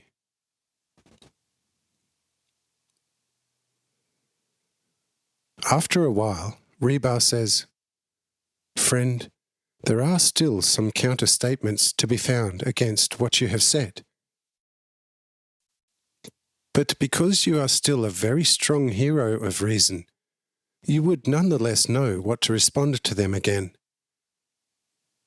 I don't want in any way to disagree with you in this area, and the human education must proceed as you have just said. This education must constantly be a necessary forerunner for the later, higher education of the spirit. But it should not be an ultimate education, and it can never become that, even with the every most refined improvement. For as reason was given us as an original regulator of our feelings for the greatest possible refining, then something correspondingly similar must lie in the thereby mature feelings, like in a ripe fruit on the tree. But so that the fruit can reach maturity, the light of the sun along with its warmth was necessary, and likewise now and then a fertilizing rain. But once the fruit has become ripe, one will take it from the tree and keep it well in a good pantry, so that it will become even riper and tastier. But if you leave the ripe fruit hanging on the tree, it will not gain any more from this. Instead, it will totally spoil. And so it is certainly the case with the feelings of a person. Once they have reached the certain maturity, they must then leave the external reason care and be brought to a higher maturity out of themselves. Otherwise, the whole initial maturity of the feelings was purely in vain. For this reason, I told you that we, since we cannot achieve anything more with reason, should throw just this external reason overboard, and from now on devote ourselves to our mature feelings for further life leadership.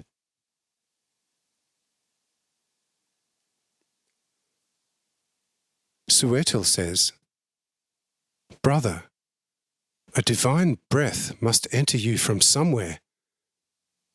For I know you. That is not your language. You are already transforming into Mathael's wisdom. Yes, look, I cannot refute anything you say, for I feel through and through that you are seriously, completely correct and stand in truth. I am still not that far, but I feel that I am now progressing. But now the other 10 also say that they are beginning to feel the same.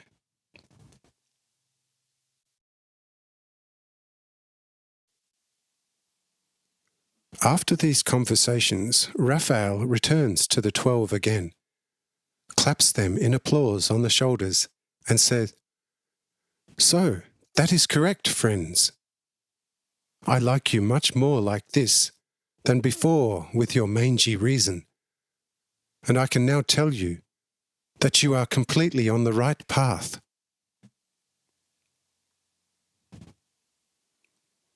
After these words of Raphael, Rebar stands up, hugs Raphael with all the strength of his love, presses him to his heart, and says with great emotion, "Oh, you heaven and you, my heavenly one!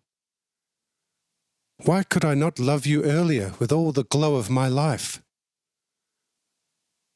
For since Rebar saw the foot and the hand and the eyes of the angel more closely, he immediately fell doubly in love with him.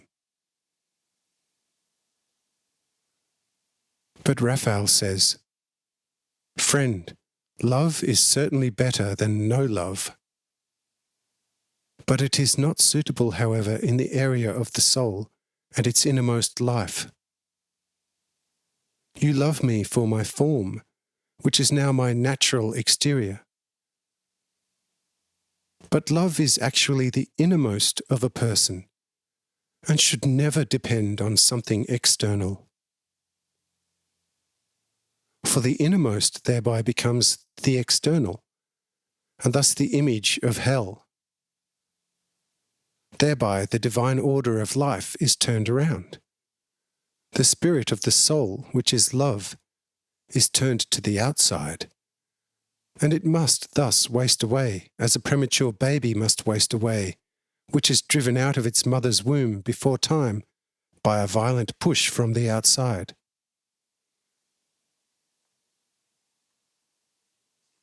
My external form must not fascinate you, but only the truth which you take from my mouth.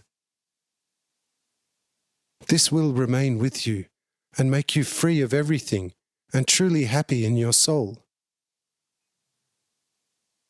But my present external form serves you only as proof, so that you see how beautiful the full love is paired with love in its purity. Do you understand this? Reba, standing back from his powerful hug, says, I understand very well. But at the sight of you, our reason truly becomes a mountainous burden. At this, Suetel says to Raphael, that has always been an old evil with my friend Reba. He cannot bear a beautiful form, whether male or female, without becoming passionate. But it is all the same to me. I also like a beautiful figure clearly better than an ugly one, but I never become passionate about it. So up until this time, every beautiful woman and girl has had rest from me.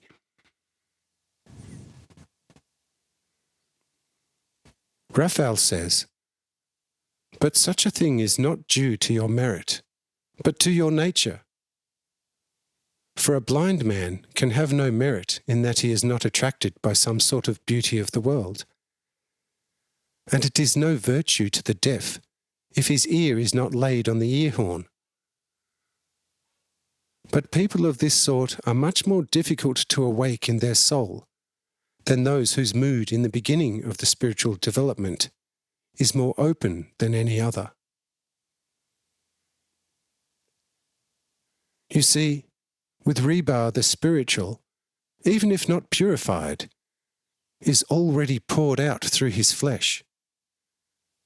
Since everything externally beautiful must have clearly a spiritually more complete reason in it.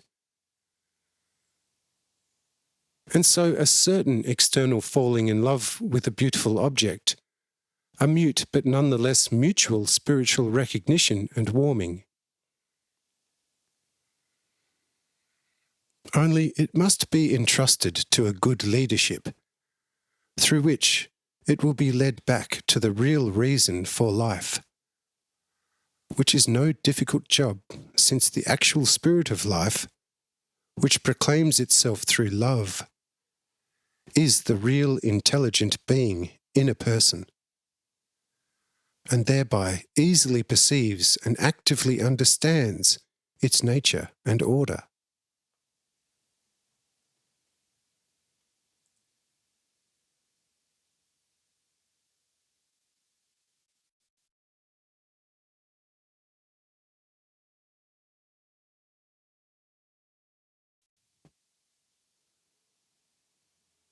Chapter 65. The reason why there are so many different talents.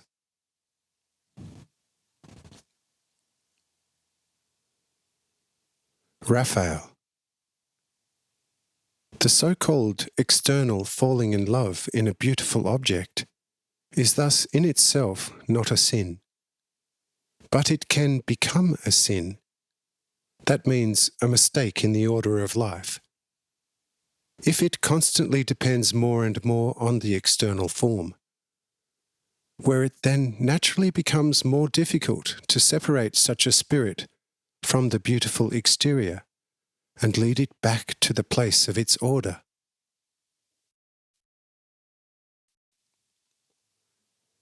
In such cases, the Lord allows all sorts of painful admonitions and even scourging, through which a confused spirit returns with time to the old order and leaves everything external, returns the nobility to its order, and thus truly enlivens. It is therefore a great difference between people of your sort and people of Reba's sort. What you might seek for years in order to receive it, a person such as Reba can achieve it in a few days, yes, often in a few hours, if he gets the right leading and seriously wants it himself. Do you understand this? Suetel, seeming somewhat gloomy, says, "Yes, I understand it well. But on the other hand, I don't see the reason why the Creator puts a person into the world so mature and spiritually receptive, and another again as thick as a piece of wood." The angel says, "Yes, my dear, if you begin to ask such things, we will not be finished for a long time. For your spirit is still stuck too deeply under the skin of your flesh, while Rebar's spirit has already risen much higher than his skin, and it is thus easy to talk to him. You could just as well ask why God has created so many stones on the earth. And why not sheer soft fruitful earth? Why so much water above whose wide area no fields and vineyards lay root? Why so much thorns, and so many types of thistles, which truly no grapes and no figs grow? But I tell you that everything is extremely necessary, and that one could not exist without the other. But to show you all the wise reasons for it would need briefly and superficially a time period of many thousand years, while everything endlessly much can possess an awakened and mature spirit in a few moments if it is interested in it. But since a perfect spirit has quite higher and better things before it in life than to investigate the ground of the stones, the water, the thorns and the thistles, he leaves such things to the wisest care of the Lord of Infinity."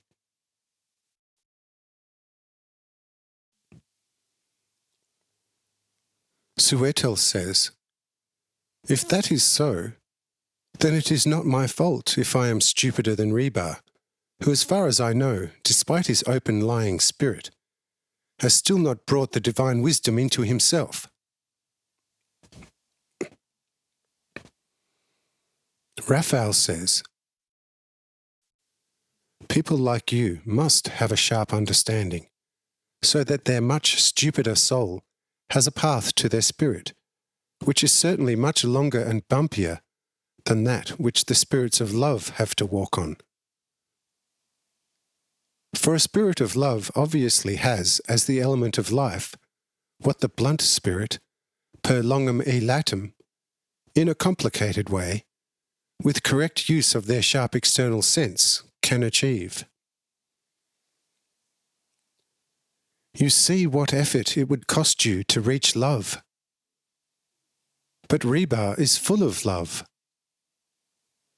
This needs only to be a little regulated and ordered, and it is then quite finished. But you must come to love through your boring reason in order to possess it, without which it is impossible to regulate and order. Do you understand that?"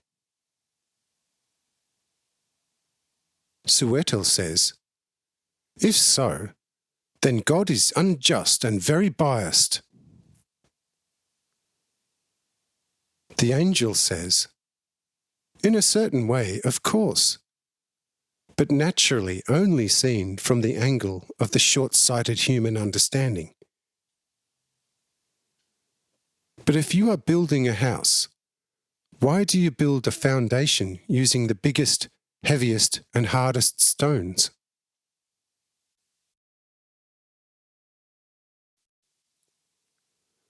What have these stones ever done to you before, that you push them firstly into the darkest trench, and lay all the burden on their backs? Don't you have any mercy then with the poor stones?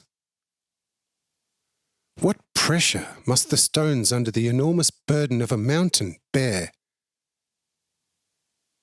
Or don't the roots of a tree deserve your mercy, that they constantly must hide in the dark depths of decay of the earth, while the branches of the tree are proudly resplendent in the ether of air and the all-enlivening light? You see, Are those not sheer cases of unjustness in the lowest layers of created nature? How could such a wise God as the Creator act against all healthy understanding indifferently and unfeelingly? Likewise, even your feet could complain about your hands and say, "Why are then we, who are just as much flesh and blood as you, damned to carry you while you, without effort, can move around in the free air so cheerfully?" And so a number of other limbs could also raise a very justified sounding complaint against the head. But who would not immediately see the foolishness of such a complaint? You see, in the same way, the Lord has given talent to the people of this earth, some with greater and some with lesser. But to no one is the gate in the great temple closed completely, but the way is given to everyone. And therefore no one can complain and say, "Lord, why didn't you give me the talents too, which my brothers can rejoice in extremely?" For then the Lord would say to him, "Do you feel a lack? Go to your brother, and he will help you out." If I had given every person the same, none would have a lack in comparison with another. The brother would never need his brother. How would then the enlivening love for others be awakened and strengthened in a person? What would a person be without love for his neighbour? And how would he find the true love to God without it? Without which an eternal life of the soul cannot be thought about. You see, in order that a person can serve others and thereby achieve their love, he must, however, be able to do something that another cannot do so easily, because he is lacking in appropriate talents. Thereby a person will become a need for the other, and through mutual needed service, the love is first awoken, and through the good of such mutual service, constantly more and more strengthened. In the strength of the love for another, however, lies the innermost revelation of pure divine love, and in this, the eternal life. But if you now can claim in yourself that nothing can attract you to any love, neither a beautiful figure nor any other excellent good act, then I would like to hear from you through which third unknown means love can be awakened in a person's heart, and through what can it strengthen it until the power of revelation of the divine, purest love in the heart.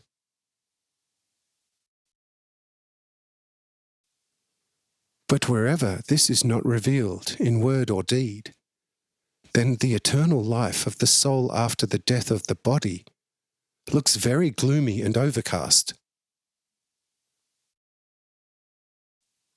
Briefly, if in your hearts there is any doubt about the further existence of the soul after the death of the body, the revelation of life has not been successful. But whatever a person does not have, he doubts in it constantly that he will ever have it, if he wants to have it. But if you have found eternal life of the soul through the revelation of the pure divine love in your heart, like a lost penny, then you will never have any doubt about the full possession of what you, in all truth and reality, possess. But such a thing can only be achieved through love for your neighbour. and therefore rebar is much closer than you to the true goal of life.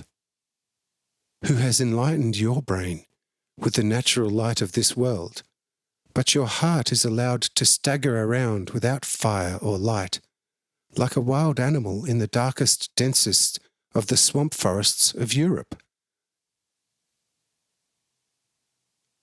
Therefore, I advise you to pay attention to what I have said to you. Otherwise, your mind will become hollow, and the golden fruit on your tree of life will be eaten by worms long before maturity. And the worms mean doubt, which at the end will eat through your whole skull, and your fruit of life will become a stinking carcass, which will serve as contemptible food for the birds of prey. Have you understood me?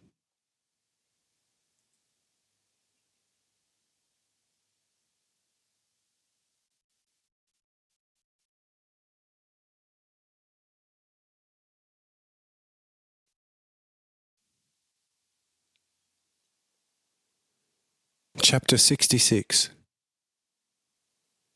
A man of reason searches love.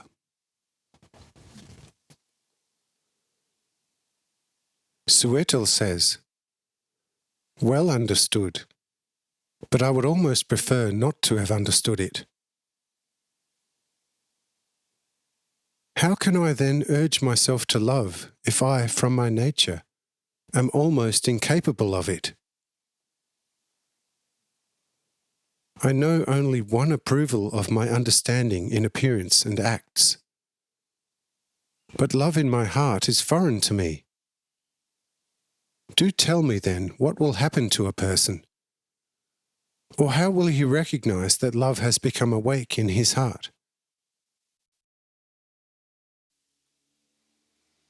There must be some sort of sign of realization in life of a person. Otherwise all the love is in vain, for he can perhaps possess it in all its fullness, but not know that such a pull in his life is called love. How does all the whole love serve him then and help him?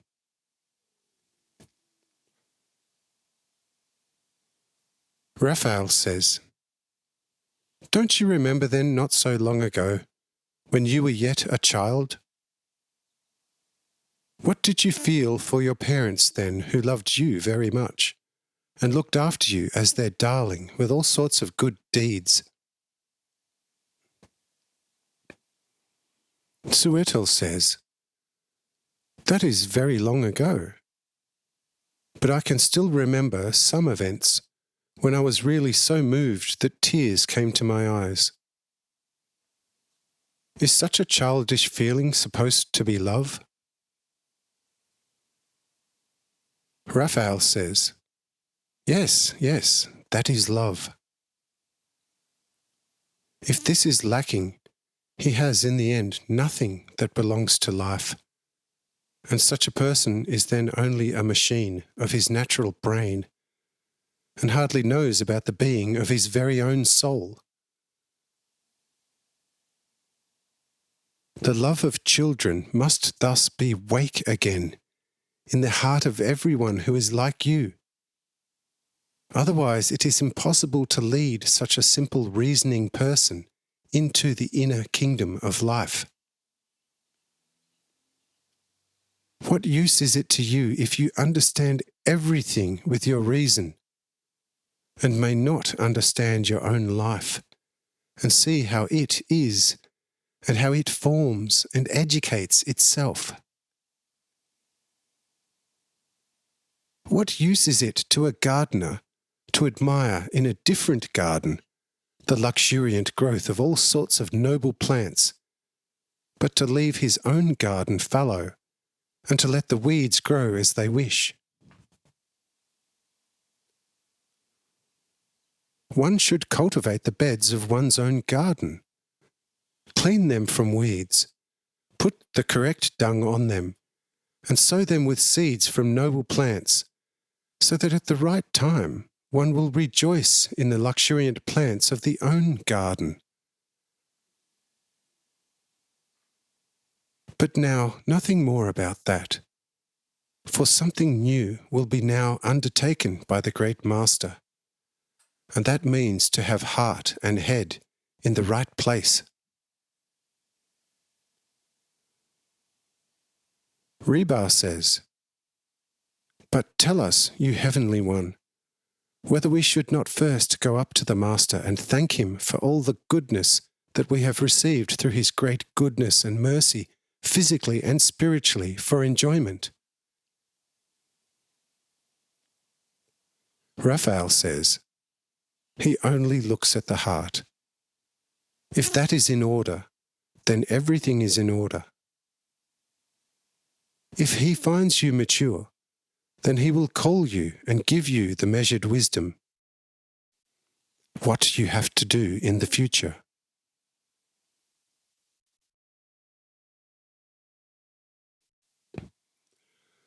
But now you should keep yourselves ready in your hearts and in all your being. For if he does something, it is meant not only for us in this place, likewise not for this country or for this whole wide earth. Instead, it is valid for all infinity and eternity. So it means understand it in its profoundest depth. Understand and keep it in your heart. For every word from out of the mouth which is put in motion by the eternal Spirit of God, and every following act has always the most endless consequences. But now I must leave your company for a time, and must follow the will of the great Master. At this the angel left the company of the 12, and went again to Joso, who now had many a subject to discuss with him. For the much talking on all sides had somewhat confused Joso, and Raphael had now work to do to set his disciples straight.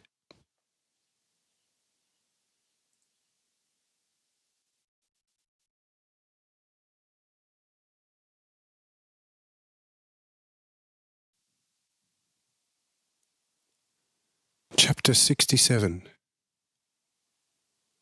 The Lord predicts an eclipse.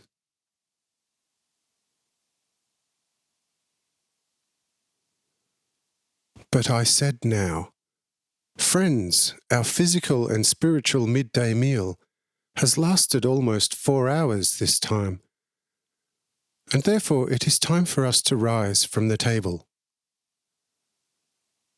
We want to look out over the sea to see whether something might happen which is worth the attention of all of us." At the same time, I would like to point you to the fact that we will experience a total eclipse of the sun in half an hour. However, none of you need make anything of it, for such an eclipse happens quite naturally.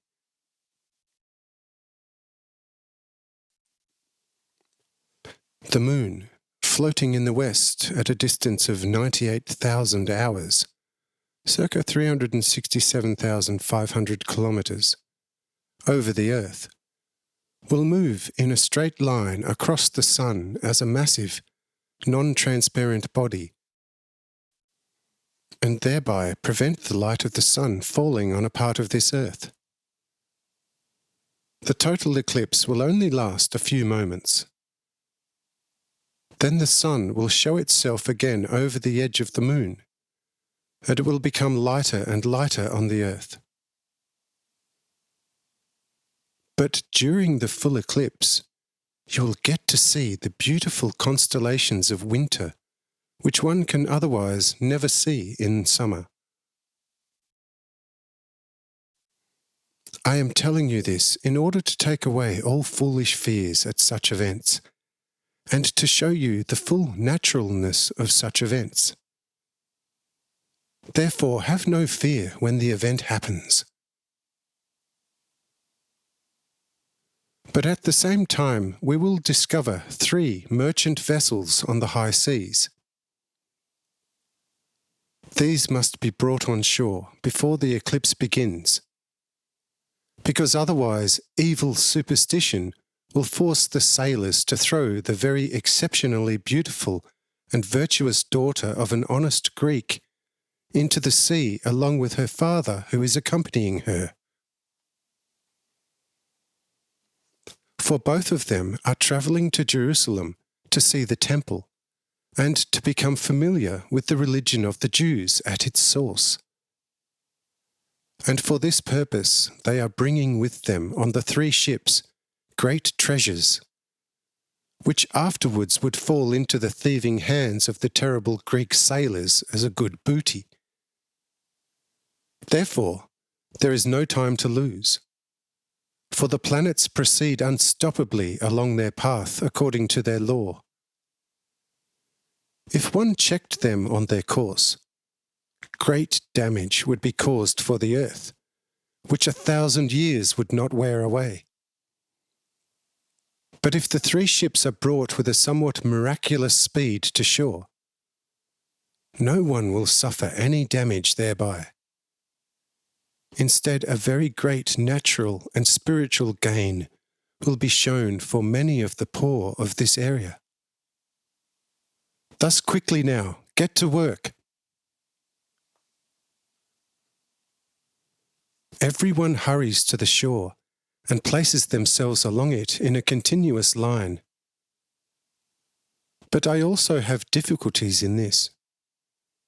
For Cyrenius with his entourage, my 12 disciples, and some who have been accompanying us for a long time, around 60 in number, the 30 young Pharisees and Levites among their spokesmen Hebron and Risa, the 5 with wise Mathael and the 12 with Suetil, Reba and Baal press themselves towards me, and everyone wants, as much as is possible, to be very near to me, while Ebal with Jarrah and Raphael with Joso are in any case firmly beside me, and Jarrah will not even let go of my tunic. Old Mark, with his wife and children, wants also to be very near to me now. And so the lack of space in which I now find myself is explicable. But Raphael soon puts everything into the best order, since in a moment he distributes the guests on the shore to comfortable places. But I board a ship with Cyrenius and old Mark, and sail up and down close to the shore in the face of all the many guests, which with the guests and also my disciples quite agree. But now the moon is drawing pretty close to the sun, and I call Raphael, saying, "You know what's got to be done, so tarry no longer." And Raphael says, really for the sake of the guests, "Lord, all at once or over some time?" I say, "After 12 moments, all at once." But the 3 ships are so far off that one could hardly notice them. It must have been around 4 hours' journey, 14 kilometres or 9 miles, as the crow flies.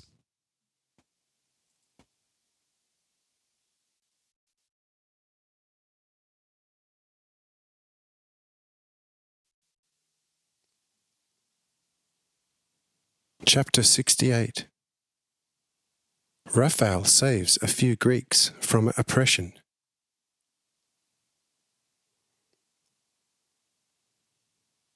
Cyrenius strained his eyes in vain. He could not perceive any part of a ship. It was just as bad for Mark. But other very sharp-sighted people noticed the ships like 3 little flies moving across the sea, and said, "Lord, With a favourable wind, it will take them a good 2 hours to get to this shore. I say, just you don't worry about that. My sailor will have the ship on shore at the right time.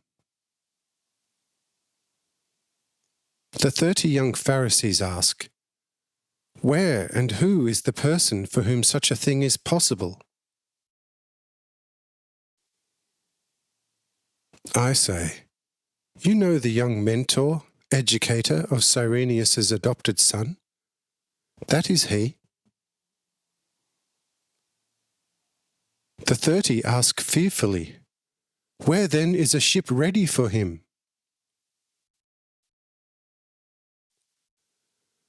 Raphael now says, I have no need of one, and disappears in this moment. Everyone is shocked, believing that the youth has jumped into the water, and that he will now aim for the ships in the water as fast as a fish. For many did not yet know that Raphael was actually an angel, and therefore a quite pure spirit. Many considered him to be Joso's mentor, while he was only a mentor of Jarrah's. But since he was spending more time here with Joso than with Jarrah, he was thought of by many here as the young mentor of Joso.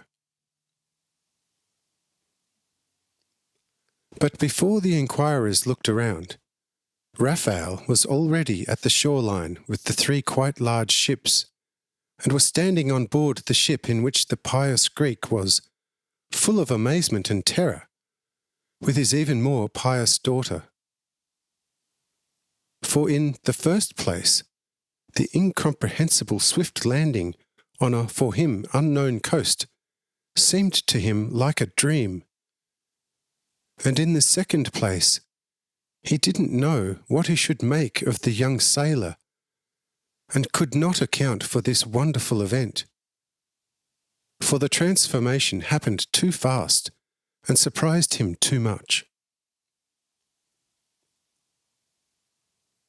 The sailors were also standing like columns by their oars, and didn't dare put their oars into the water again.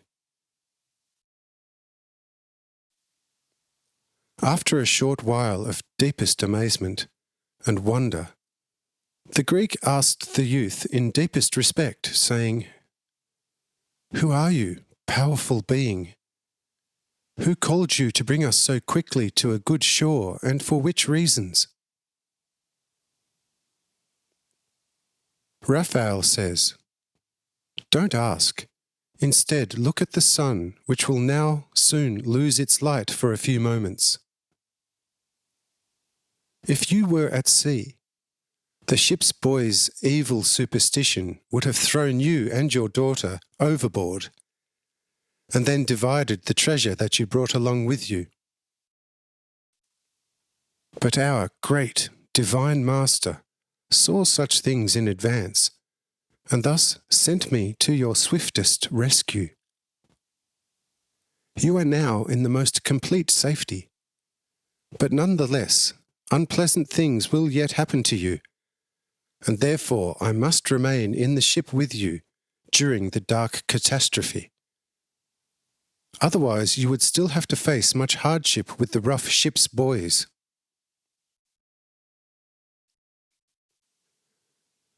The Greek now looks round at the sun, and notices to his and his daughter's terror that there is only a very narrow edge left of the sun, rises from his seat, and thunders a curse up to the evil dragon that is now threatening to totally consume the sun.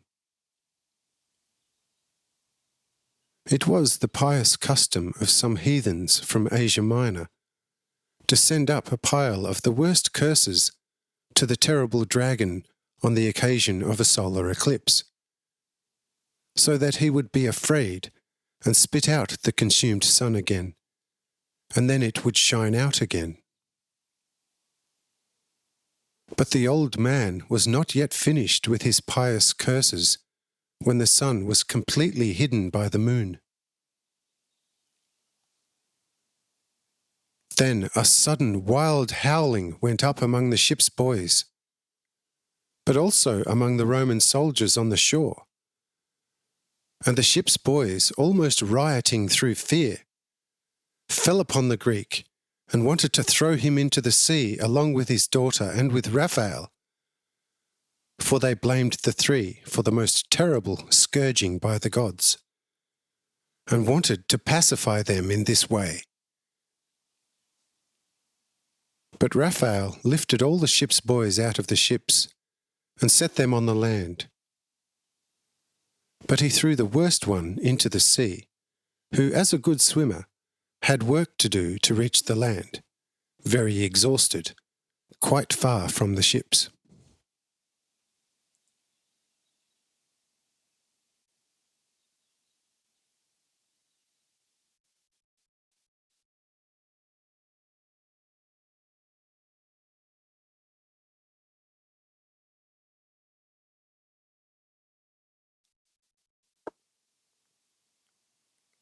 Chapter 69. The consequences of the eclipse.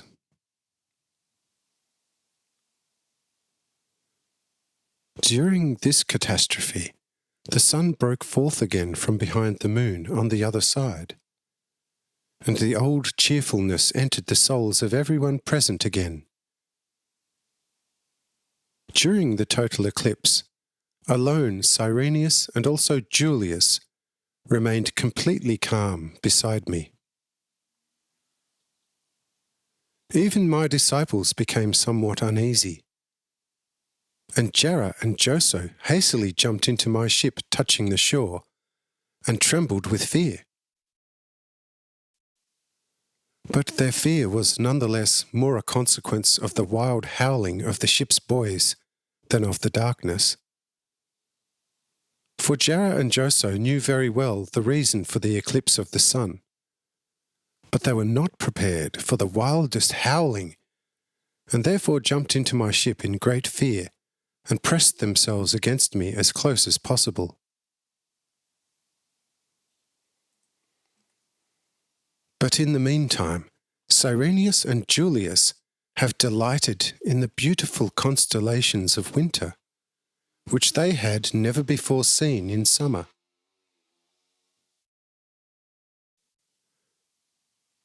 Gradually it became brighter, and the old cheerful spirits returned to the unsettled souls of the people. And the ship's boys returned to their 3 ships, and begged the youth for forgiveness for being so hostile to him previously. They also begged the Greeks for forgiveness, and he, the Greek, said, "What someone's faith tells him to do, he should do, if he finds no wiser counter-reason in himself. But your faith should be brighter as a result, and you will then see that the high gods do not demand any human sacrifice from us, in that they themselves have countless means in their hands to take people from this earth in their hundreds of thousands as they desire." The ship's boys are satisfied with this lecture on the part of our Greek, and swear that at similar events in the future they will be and remain fully mindful of his wise lecture. At this, the ship's boys ask the Greek whether he will now continue his journey or whether he is thinking of staying here. But the Greek says, "Don't you see this powerful youth among us? He has shown me goodness and saved me from your blind, angry faith. I owe him my life and the life of my only, very dearest daughter. He alone is now my commander, and whatever he says, I will do. But without his word and his will, I am not going to travel an inch further, even in 10 years. In addition, a good inner voice says to me that I have found more in this barren place than in all of Jerusalem. Therefore I will remain here. I will now speak with the innkeeper of this place to see whether I can stay here. If such a thing is possible, I will then immediately leave my beasts of burden here on the shore, and then all the treasure that I brought with me, and you can then sail off in your ships again.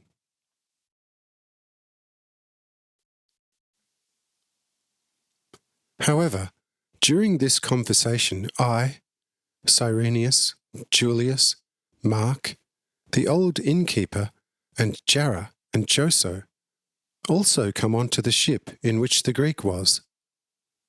And Mark speaks to him immediately and says, "Friend, you see that an honest landlord never has a lack of guests. You see, I am the innkeeper of this place, and give accommodation in my little hut and under my tents to all the dear guests that you see here. But for you there is also still room if you want to stay." The Greek says amiably, "Friend, I just need an area of 30 steps in length and 10 in width, and I will immediately have my 3 good and sumptuous tents set up by the servants I brought with me, and I will then already be provided for I bring meals and drinks in great quantities with me, and I possess much gold and silver in order to buy some more if what I brought with me should run out. So I also possess feed for my beasts of burden, and in this way I am best equipped for everything possible. I have only no place to accommodate all this, and so I will rent it from you for a time. What do you demand for the discussed area from day to day?" Mark says quite amiably, "I know well that you Greeks always keep exact accounts. But it is not unusual for us Romans and better Jews. You can remain here as long as you wish, and nothing will be demanded from you except your true and honest friendship. But if you want to do something for some poor person who has lost his way and found himself here, that will be left to your discretion without any bill. Therefore, have your things unpacked and make yourselves as comfortable as in your house in your town. For as long as you are here, not only the piece of land you demanded, but also my entire not so very small premises are at your disposal, and my tables will be laid for you also. Tell me whether you are satisfied with this." The Greek says, "Yes, friend, when you speak like that, you shame me, and I am in great embarrassment if I cannot reward your great, highest selfless friendship in some way, and I hardly dare to make use of your truest generosity." Mark says, "Friend, your friendship will surely be more valuable than all the great treasures of the earth which you bring with you, which I do not need, since I now possess perhaps even greater things than you.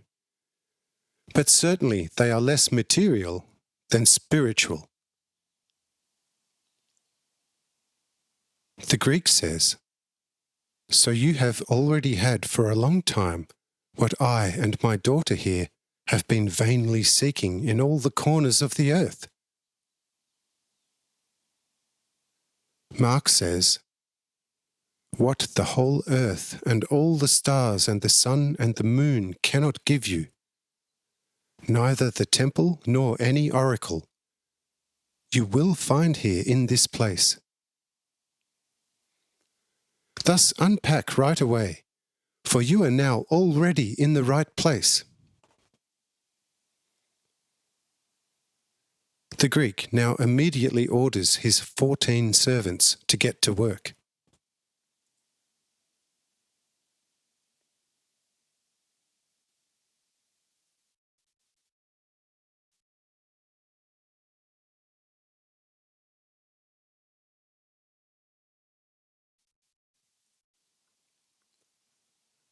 Chapter 70. God and Men.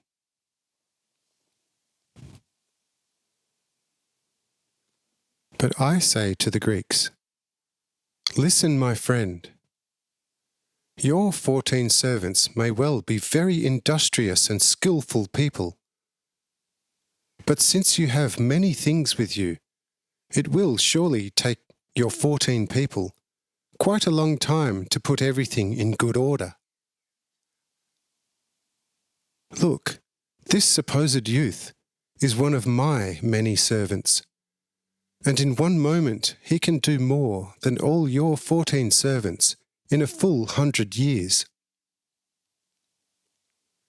Thus your servants should rest this time, and this only servant of mine who is present here will put all your things in order in a moment, according to your usual custom, like your 14 servants would hardly do in 3 days. If you want, I will order him to do this. The Greek says, friend, if such a thing is possible on earth, then I beg you to do it. For in any case, my servants are already extremely tired from the journey, and would therefore need a lot of time for the unpacking and setting up. I say to Raphael, show what is possible for a pure spirit in the fastest moment. At this, Raphael makes a low bow and says, Lord, you have commanded, and see, everything is already in the best order.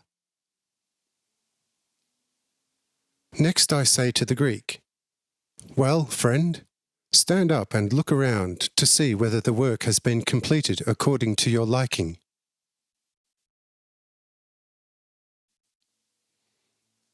Here the Greek rises, claps his hands 3 times over his head, and says, extremely amazed, yes, by all the gods! What is that then?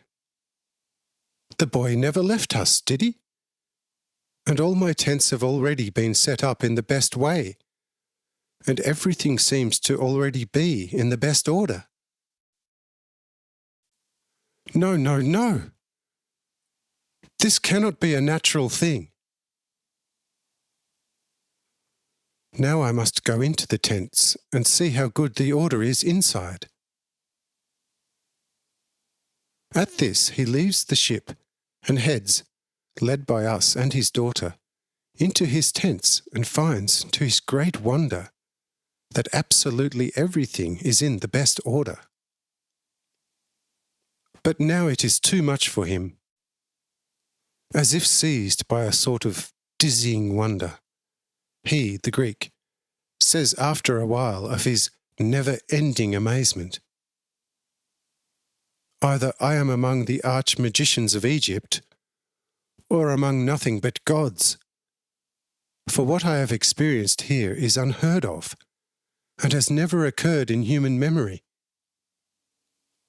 And you, friend, turning to me, seem to be the master among the many here, or Zeus himself. Flesh has not conceived you, neither this youth. You must have been created from out of the spirit of eternity. O gods, gods, what strength must lie within you, that you are capable of achieving such things? And what a pitiful thing is the poor man, the blind worm in the dust, in comparison with you. You can do everything, but the mortal worm in the dust of his nothingness can do nothing. Friend, you, who are a god, and to whom everything is at your disposal, what can I as a mortal do for you, immortal God? What should I give you, who rules over the whole earth, over sun, moon, and all the stars?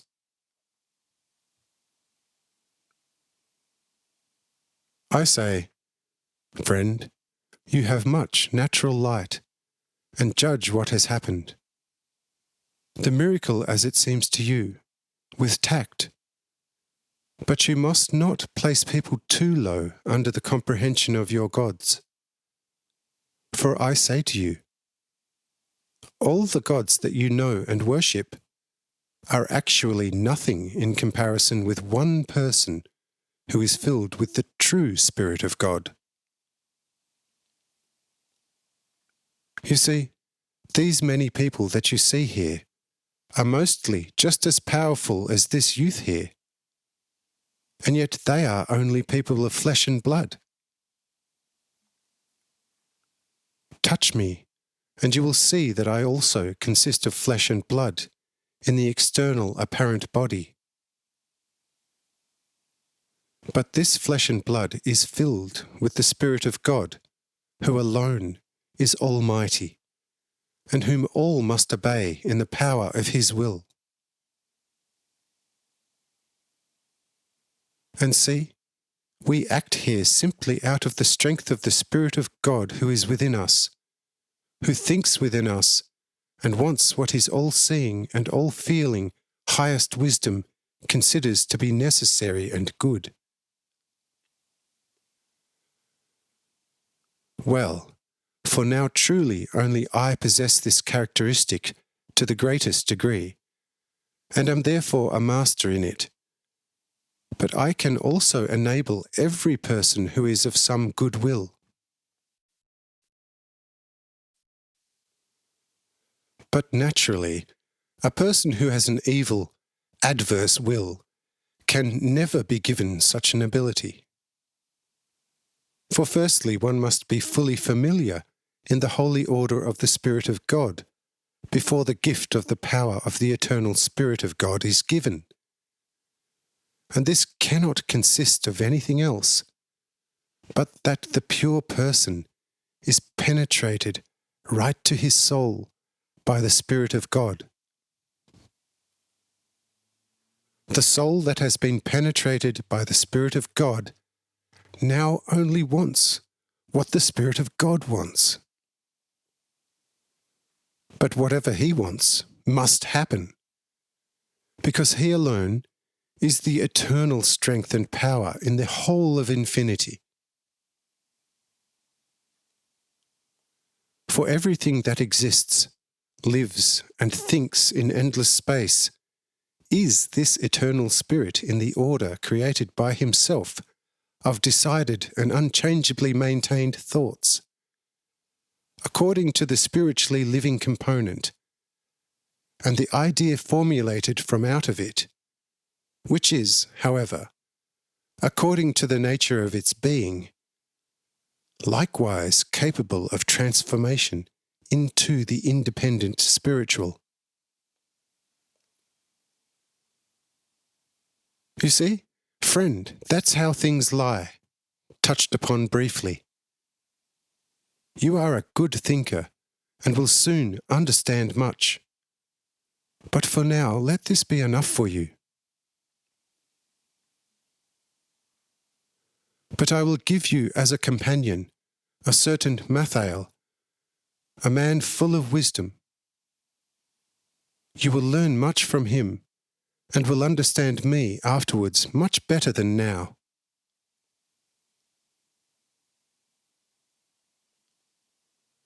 The Greek, full of amazement at my wisdom, is quite satisfied with this, and greatly desires to see the man. But I immediately call Mathael and say, "There, dear friend, is a somewhat dilapidated house. You are a good carpenter, and will know what needs to be improved there." Mathael says, "Lord, with your help, the house will become good and solid."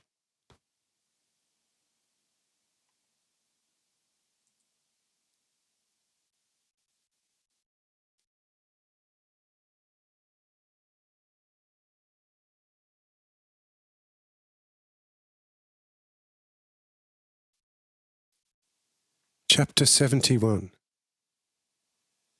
Uran the Greek receives Mathael as teacher.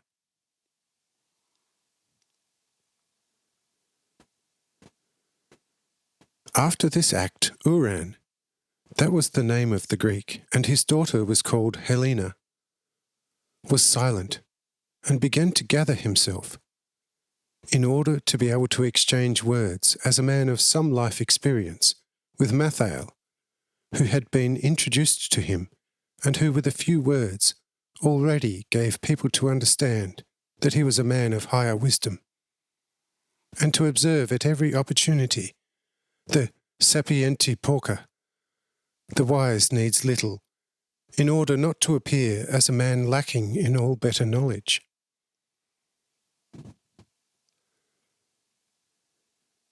When Uran had recovered a little and had come to correct composure, he asked Mathael, after quite a long pause, whether the latter wanted to accompany him on his world travels, and what he would demand for it in return. Mathael says, pointing at me, "Look over there. That is a saviour for body, soul, and spirit. Hardly 12 hours have passed since I was still a most pitiful being on this earth.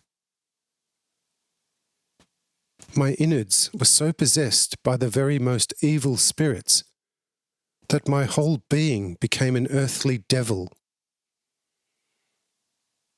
I was the terror of the whole area among a horde of the worst street robbers, for all my limbs had to serve the devils. But my soul was paralyzed and didn't know what was happening to its poor body. Friend, you can see from that how pitiful I was. But who could help me? I was the greatest terror for anyone who came near me. You would have found it easier to manage 10 hungry tigers than me alone. Only a cohort of the most daring Roman soldiers could become master of me and my companions. Bound and tied like a barrel, I was brought here with my 4 worst companions to be sentenced to death. But over there, you see the great healing Master, who came from heaven to us pitiful worms of this hard and devilish earth, in order to heal also us physical devils through word and deed. He healed me and my companions, and for such a healing, he did not demand anything at all from the 5 of us. Instead, he did even greater good deeds for us physically and particularly spiritually. Now, this divine Saviour of mine called me for the first time to a service for which you have now asked me. What compensation I would ask from you? Oh, friend, before I have paid my due to this great one, I cannot possibly demand anything from you. For I serve thereby only him who called me, and not you. But I will always remain in all eternity a greatest debtor, and only through my service can I reduce my great debt in some way. Thus you, friend, will never be indebted to me for a service done to you, except for your true friendship and brotherly love. For I have received it for free, and for the same price I will give it to you. Gold, silver, and jewels you will not receive from me. But what I have should be given freely to you as well, as I have received it. Thus spare me in future from any similar questions. Uran says, "Friend, you are one of the noblest people that I have ever encountered. Therefore, you must become the wise leader of me and my daughter, and remain such throughout my life. I will, it is true, never ask you again as you wish. What do you ask in return? But that you shall never suffer with me any want as a friend and a genuine brother. You will surely accept that from me.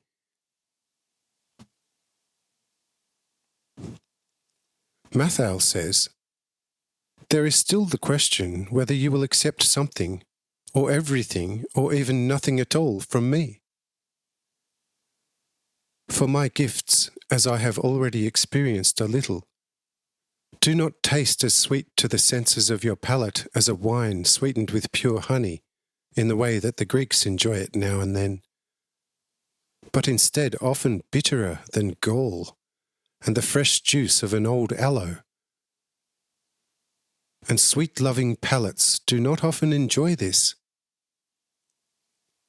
Thus, we want to see first how our mutual talents can be exchanged.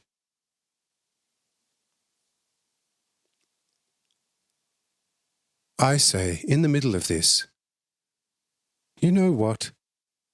Since we now have another full hour of sun, and the evening will also be very pleasant, let's take a walk together up Mark's Hill. There we can get to know each other a little better. Let your servants guard your tents for the moment, however, for you will only see them again and make use of them after midnight.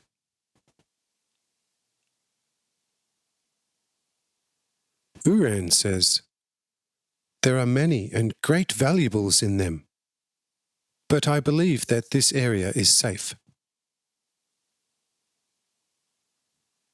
I say, friend, when you were in the greatest danger an hour ago, and you were close to losing your life and everything, who saved you then? At this, Uran paused. Only after a while he says, yes, great master. You are right. I am only a little stuck in my old habit, and now I see the full foolishness of my fear. It will not happen for a second time, and I will go right away now without any further hesitation with you wherever you want.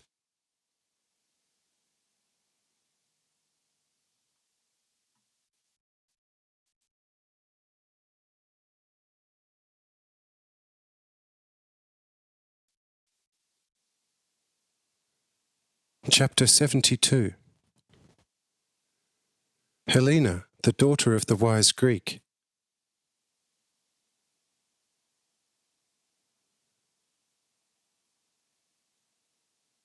At this, the daughter Helena steps up to me somewhat shyly and asks, Lord, you incomprehensibly great Master and Saviour, oh, do not hold it against my old father. For you see, I, as his daughter, have known him my whole life long, and can bear the truest witness that he is a good, gentle, and very accommodating man. And I cannot ever remember him putting himself before someone else, even if he had the right on his side, and the other person was rather wrong than truly in the right. He has never fought with anyone or become annoyed about a wrong done to him and grumbled about it. But the high gods never let him sink because of it, and the blessed goddess of happiness was always best disposed towards him. Thus you also, who seem to be a little bit of a god yourself, will not take such an outspoken care by my father as something which offends your highness. If you are none the less so hard, then take my life as penance for my father, whom I love above all else.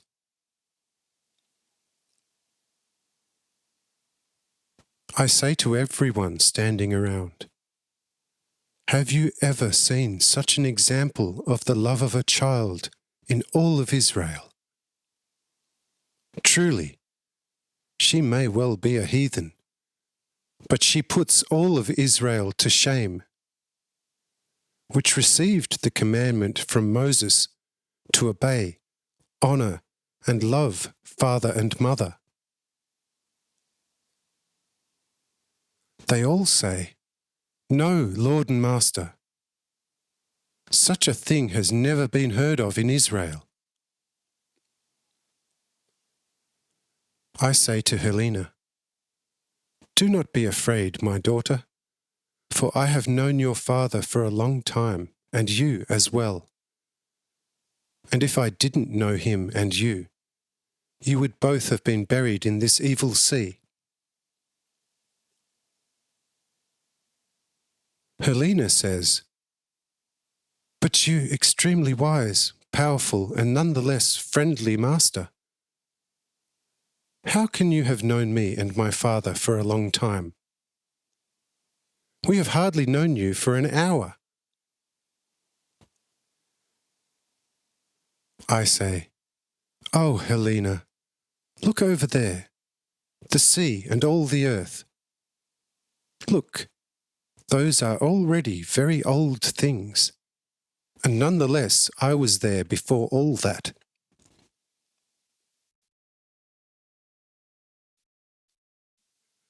At this, Helena starts and asks me most reverently, "In the end, are you the highest Zeus himself?" I say, "Dearest dove, do not worry your heart with empty things. I am not Zeus, because in truth there has never been a Zeus. But I am the truth and the life. Those who believe in me will never see, feel, or taste death in all eternity."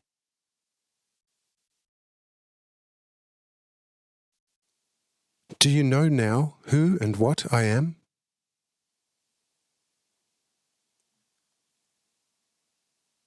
Helena says, "But if you alone are the cold truth and the pure life from it, how does it happen then that I am beginning to feel very much love towards you?"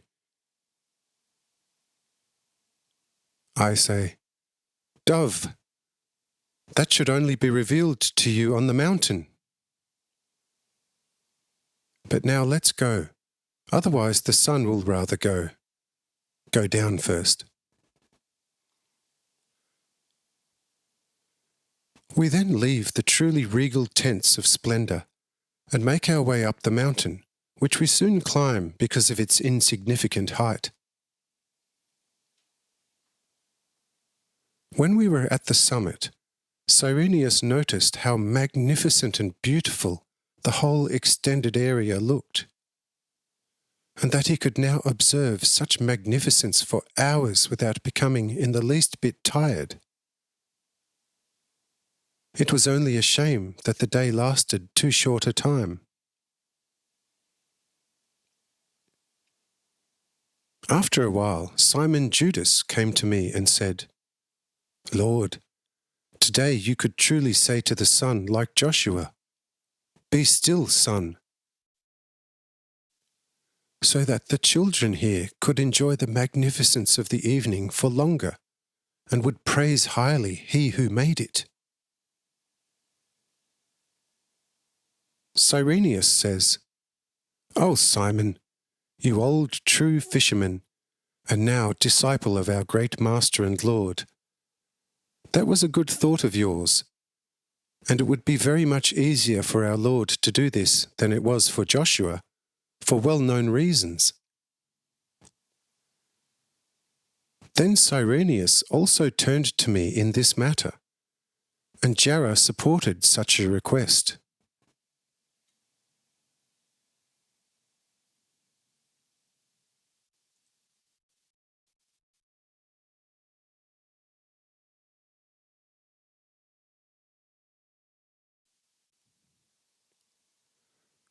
Chapter 73. the false sun. But I say, you are truly still very inexperienced children, and ask for something that is not at all allowed to occur in the way that you understand it and mean it. For you see, the sun does not go down, but always stands still over the earth.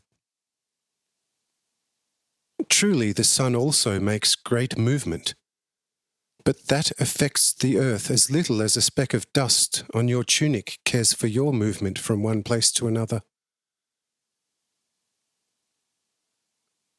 But what gives you the day and the night is the earth moving in a very rapid revolution around its own axis. For I have explained to you at times that the earth is a great ball and turns from evening to morning, west to east, and therefore one part constantly turns after another towards the sun. Thus there is always morning in some place on the whole earth. At the same time, in an earlier place, it is midday. At the same time, in a place lying even further towards the east, it is evening. And ever more to the east, it is midnight.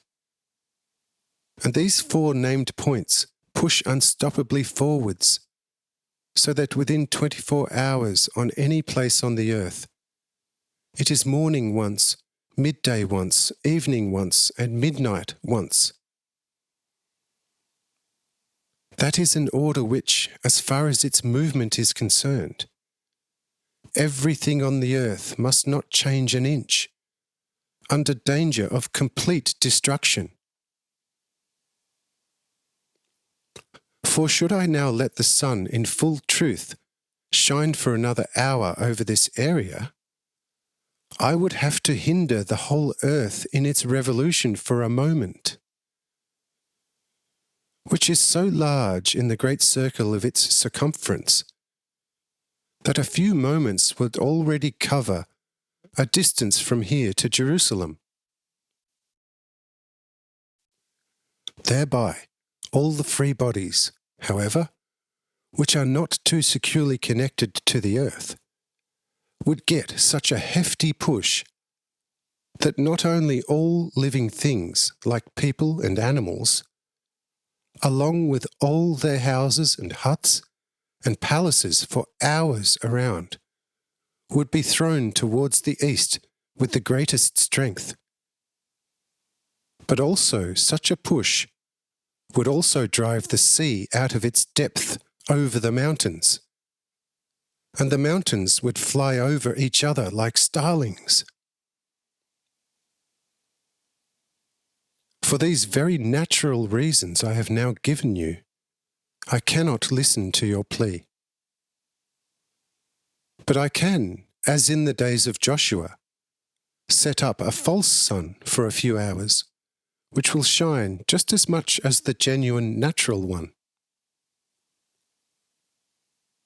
But this sun will then naturally disappear again after a few hours, because it will only be a pure mirage.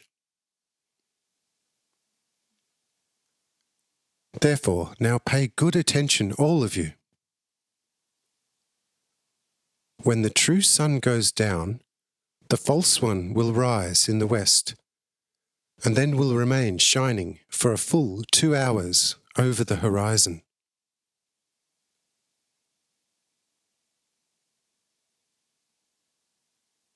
But even for the appearance of this discussed false sun, no extraterrestrial means come into use, but instead very natural ones, although animated and brought forth through extraordinary powers from the sphere of heaven through my innermost will.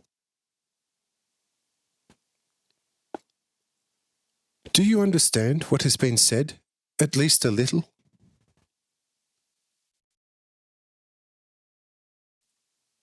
Cyrenius says, I at least understand it completely, for still I possess the wonderful orange from Austrian. Lord, you understand me? But whether all the others present here will understand it, I would almost doubt. I say, that doesn't matter. Whoever doesn't understand that will understand it later. For the salvation of the human soul does not depend on it at all. People who know the earth very well in time get too much desire to travel the whole earth in all areas, which anyway will not remain, and thus pull their souls too much to the outside. These become very material and profit-seeking. Thus, somewhat less knowledge about the nature of the material earth, but more knowledge of one's self is better. For whoever knows his inner self fully will also soon enough reach knowledge not only of the whole earth, but of all the planets in the endless creation, materially and spiritually, of which the latter is alone of significance and of the greatest importance. But the simple outer knowledge of the nature of this earth will not lead the way to immortality for any soul. But now pay attention. Immediately the natural sun will go below the horizon, and the false sun will step into its place in a moment.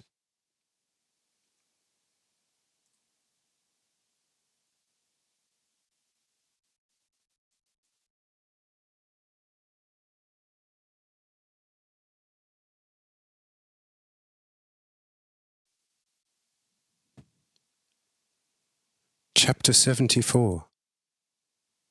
The Greek fear the Lord.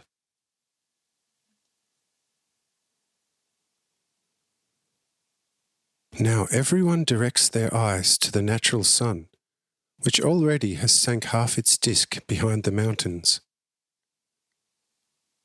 But in the moment of sinking, the false sun rises with an equally strong light for this area, and also for the nearby bordering lands and areas. Naturally, such a light does not reach the stars. Thus, some of the guests present could discover several stars of greatest size, particularly towards the east, since the firmament remained somewhat dark because the light of the false sun could only weakly reach the far-off lands in the east, and wondered much about it.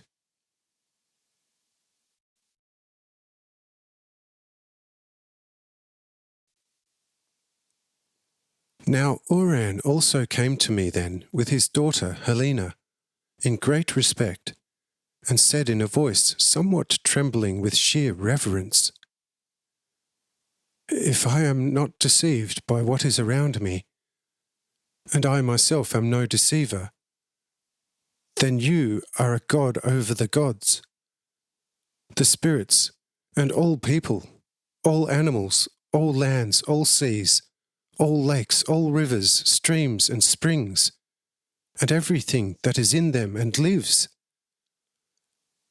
Even the winds seem to be subservient to you, the lightning and the frightfully rumbling thunder. Also the sun, the moon, and all the stars take note of your will. But if you, although formed like a person as I am, can do such things alone through your word and your all-powerful will, I ask then all the wise men of the world, what more could you still have to be the first and most perfect God of gods? I, Uran, a small prince from the area of the great Pontus, Black Sea, recognize you. And if Zeus himself and Apollo came here and said a laughable no, I would call even them the greatest stupidity. And now you, my dear daughter Helena, come nearer and look at the God of gods. Look at what a mortal eye has never seen before. You see, a most holy temple has been built among us Greeks, and also in other nations, to a highest, unknown God, but will never be opened. We called this unknown God, meanwhile, the unknowable fatum, fate, destiny, before whom even the great Zeus, according to our religion, is shaking like a leaf in a storm. And you see, this frightful God now stands before us and has just ordered Apollo to stop the cart holding the sun, according to the wish of this revered, venerable Roman, who probably is also a small prince of some happy province. And see, daughter, Apollo does not move any further until he has received the secret sign from the highest, unknown God, whom simply the servants of the temple in Jerusalem are supposed to know well, but which could also just as well be very untrue. For if they do not recognize this one as the only true one, they are on the worst path in the world.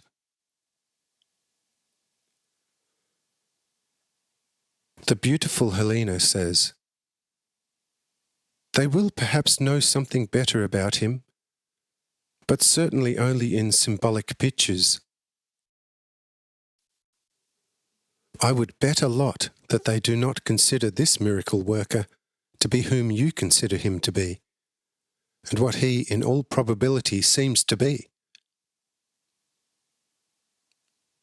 There is only one thing that I do not understand very well, that my heart is constantly filled with more and more true, serious love for him. And yet every person is supposed to only fear and honour a God and bring him sacrifices. You know how strictly our priests who have to serve Apollo forbade me love towards a God. For such a love is firstly too unholy for a god like Apollo, and secondly, if it became too intense and attracted a high god, one would soon awake the jealousy of the goddesses, and then inevitably get the severe fate of Europa, Dido, Daphne, Eurydice, and Proserpine, eternally around one's neck. And that would be truly something highly terrible. After the truly wise teaching of our Apollo priest, I have now succeeded in my soul, as you know, so that I would not be any less terrified by the possible appearance of the most beautiful god than by the most terrible head of Medusa, Gorgon, or Megara. Therefore, in such circumstances, there can be no longer be any talk of love towards a god. And see, I admit it to you openly, that despite all my inner battles, and despite the most frightful images that I call to my memory because of the awakened love to a god, I love this God constantly more and more. Yes, out of love for him, I would go to the bitterest death if he would only grant me one friendly glance. Oh, heaven of heavens! How unspeakably worthy is he of love, despite his seriousness. Oh, the gods have not done well in that they have forbidden us people to love them. Uran says, "Yes, my daughter. The gods are highly wise and know what they have to grant the people. We must first make ourselves so pure through our life on this earth that there is no spot to be found any longer on our soul, even at the harshest court of the three most merciless judges, Aeacus, Minos, and Rhadamanthus. If we are declared fully pure before the eyes and ears of all the gods, only then will the eternal Elysium be granted to us as the greatest of all benedictions. To be allowed to love the high gods, at least in secret.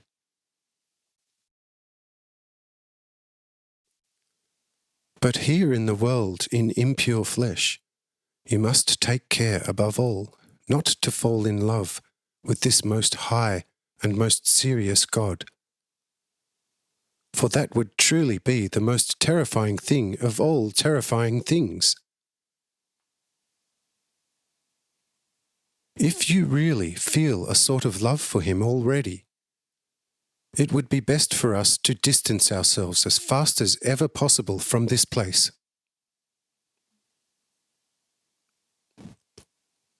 Helena says, "But that will no longer be of any help to me, for I have him already in my heart, and cannot bring him out again. But just look at that yet very tender girl, who seems also to love him very much, and yet seemingly nothing bad is happening to her."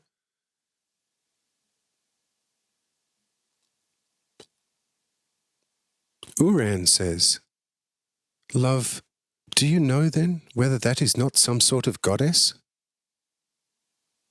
You would have to fear not so much him, but her. Who knows then whether she is not at least 10 times a Juno?"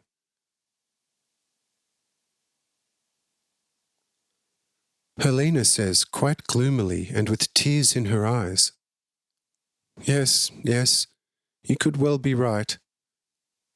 Oh, how happy are the gods and how unhappy are the people in contrast.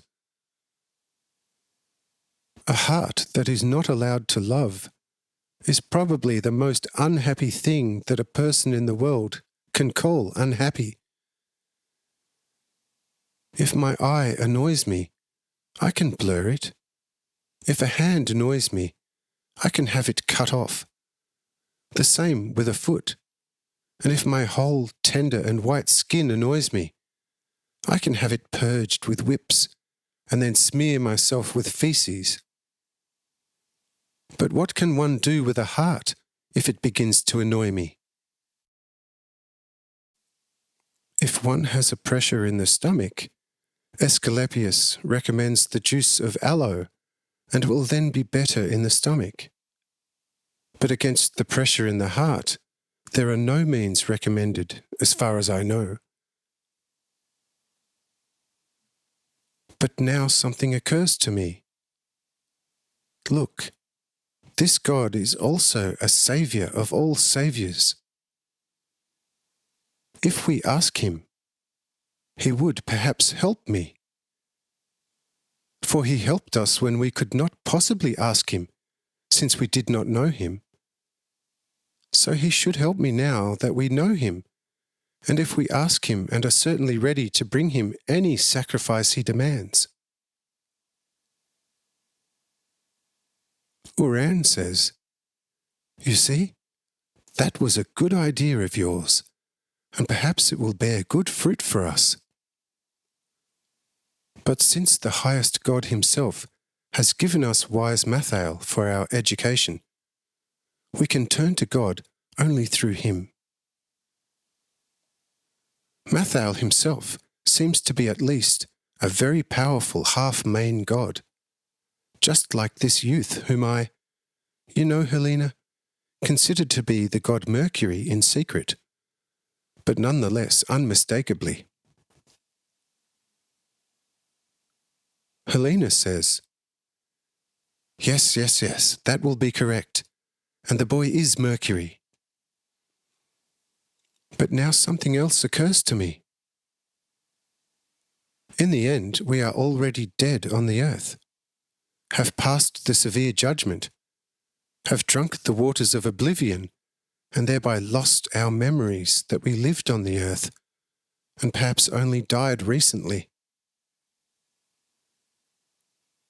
Perhaps we are still in Elysium, But the gods don't want to reveal this to us and let us recognize it through all sorts of situations.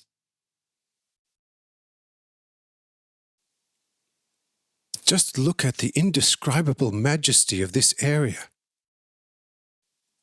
Can, I ask, Elysium be any more majestic? A sun goes down and another rises in its place. And also the stars are not lacking in the majestic eternal east. If so, Father, then my love is truly nothing bad any more.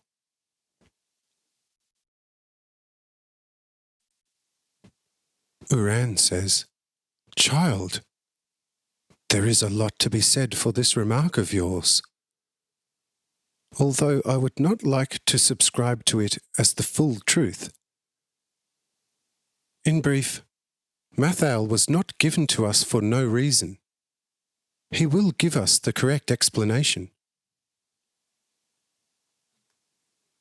If we are already in Elysium, then we are newcomers and do not know anything in this world by a long shot. But the leader Mathael will soon correct us. Now, it looks very like Elysium here in any case. Yet previously, during the whole eclipse of the sun, it did not look like Elysium, but rather a little like Orcus. But now, yes, just as I heard it, this Elysium magnificence can only last a bare 2 hours more. And then we cannot know it, but perhaps it will look very Tellurian. But in short, we have Mathael. He will give us the most correct and true information about it. But you speak to him, Helena, for I don't have enough courage for that. You women always succeed better than us men. It is true, he is deep in conversation with the old prince now, and the god is also speaking to a Roman captain. As I said, I don't have the courage at the moment, and someone might hold it against me in the end. But you are a female.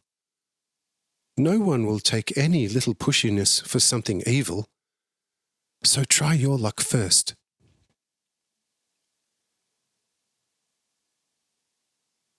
Helena says, Now I am also becoming somewhat anxious, and I don't know how I should tackle the issue cleverly. But give me a little time, then the thing will go well. Uran says, Hurry slowly is an old saying by the oracle of Dodona, whose discoverer is supposed to have been wise Plotin, who apparently lived before Homer. Thus you can always give yourself time. Whatever a person does, he should do it cleverly and at the same time constantly think which consequences could come from it. One should thus avoid every hurried step, and one will easily avoid a pitfall. Slowly but surely is always better than to jump with courageous haste over a deep ditch whose width you have underestimated beforehand, and therefore you fall into its depths. Oh, old Uran is also clever and wise in his own way, and has never had to regret a step before. Perhaps the good geniuses will protect him even in the future.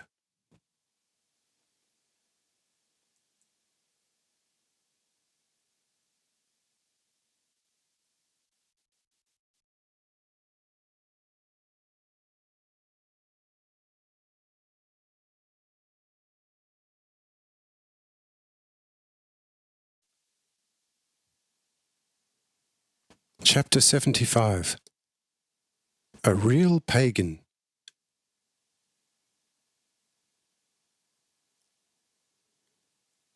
After this clever heathen conversation, both are silent, Uran and Helena, and wait for courage that at least Helena should possess for the intended speech with Mathael about speaking to me on their behalf. But the longer both wait, the more concerns enter their minds, and these hinder the courage that should come, instead of enlivening it and strengthening it. Both notice the magnificence of the evening, it is true, but constantly with some fear.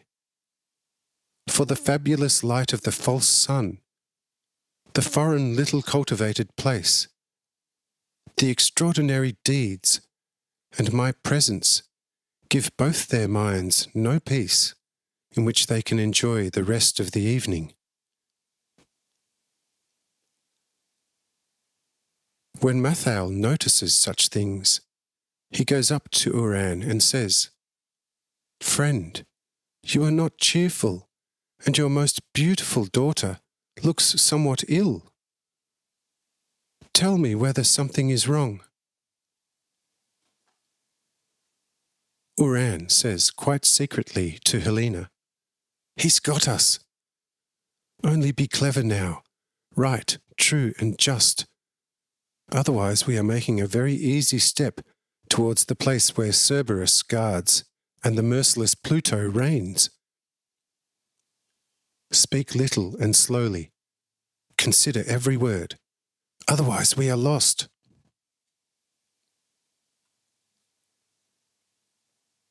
Here Mathael claps Uran, who has become very afraid, on the shoulder and says, "But friend, why are you silent then? Before you were able to speak quite courageously to me. What has gone through your mind then all at once?"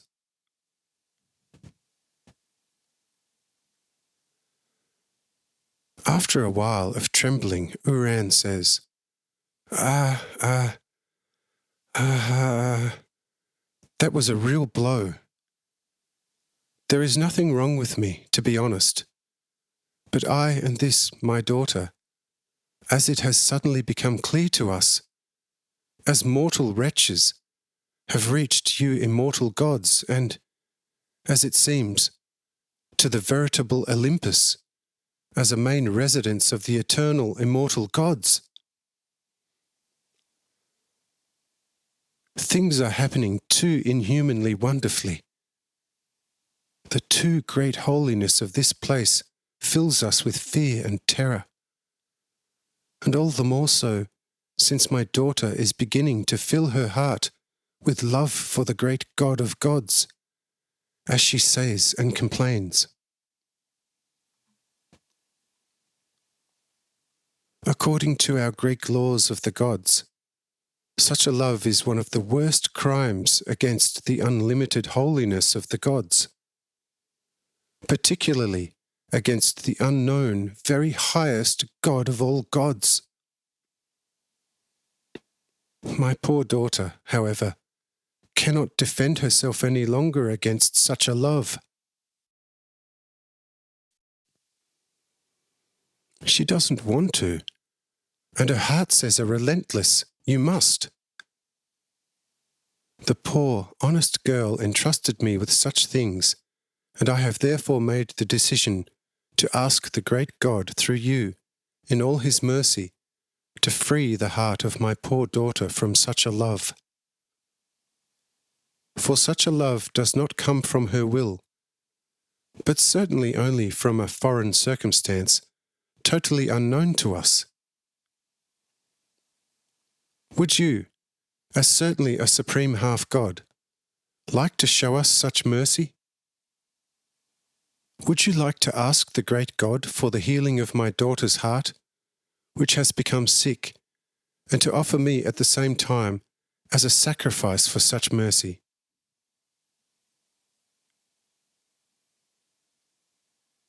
That brings our Mathael to a benevolent, sympathetic smile for the first time since his recovery. And he says then to Uran, You are a genuine pagan and as pure as possible. You seek truth and a correct light across half the world. And when you find it, you can't recognize it out of a sheer pagan foolishness. I tell you that I pity you very much and regret your short-sightedness right from the heart. But I hope that there will soon be an end to your old stupidity.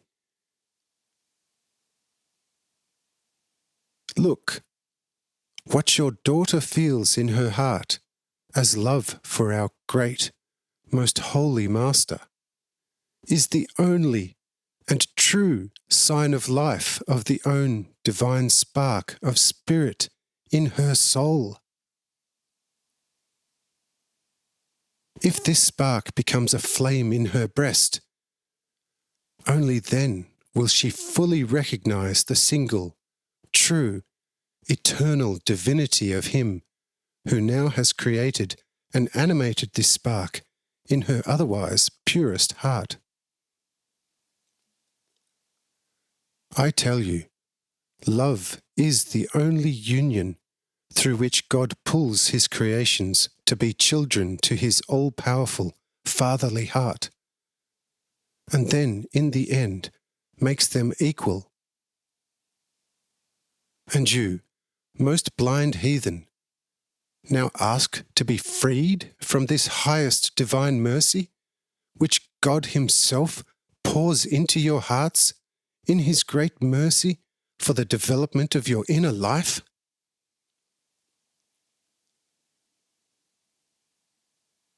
Leave your old foolishness and become a person for whom it is possible to receive life in one's self, and from the strength given to him by God, to truly recognize oneself and God, and thereby enter true, eternal happiness.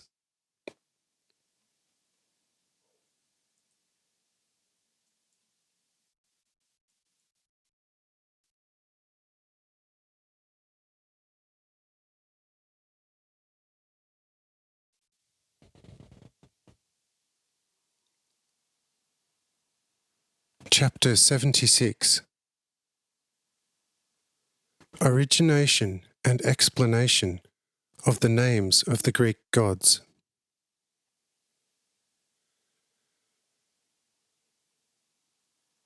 Mathael. But so that you learn where your gods come from, and how they are in themselves nothing at all, I tell you in the name of the Lord, who is among us here, that they are now nothing but names which do nothing for you. But earlier, they were the descriptive expressions of the characteristics of the one, only true God, whose Spirit now reigns in all fullness in this Master who now stands before you.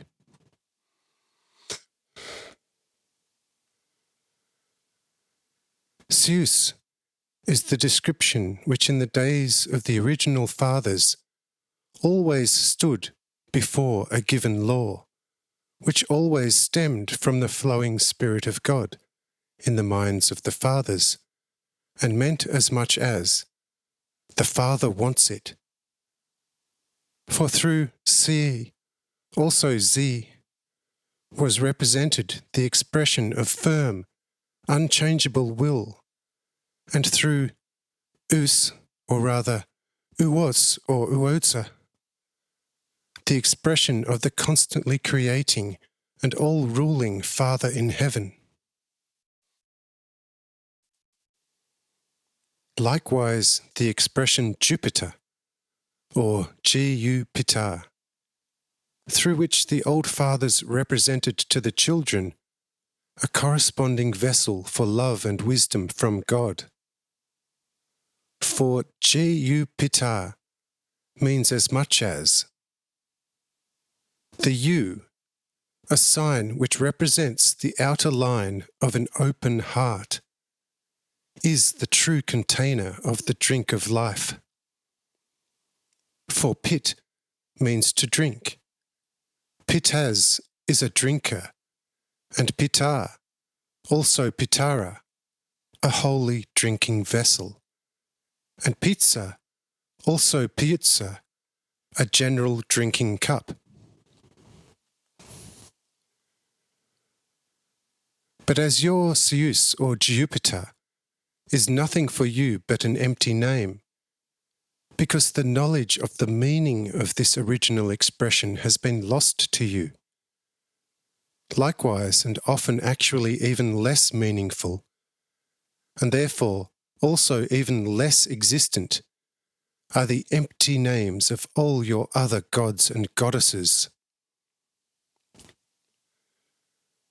For example, your Venus or Aphrodite, who is a goddess of female beauty, meant, according to the very depictive expressions of the old fathers, a very beautiful female person, but not to her spiritual advantage. For even the old people had been taught by experience that a very beautiful woman, with rare exceptions, is usually very stupid and does not hide any wealth of knowledge in her, because she is vain and constantly occupied with wondering at her own beauty, and thus finds little time to achieve other useful knowledge. Thus the old fathers name such a female beauty a true Venus, also Venis, which means she knows nothing, or she does not have a clue.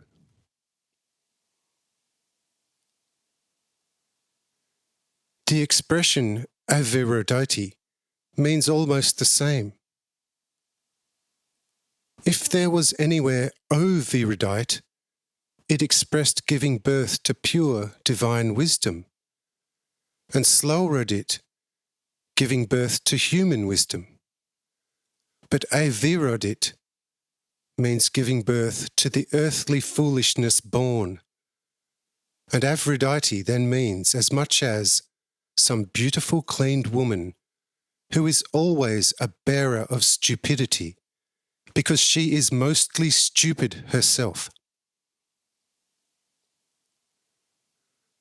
The old fathers always represented under V the sign of a vessel, a vase. If a holy O, which described the imitation of the roundness of the sun, and correspondingly also God in his original light, stood before the V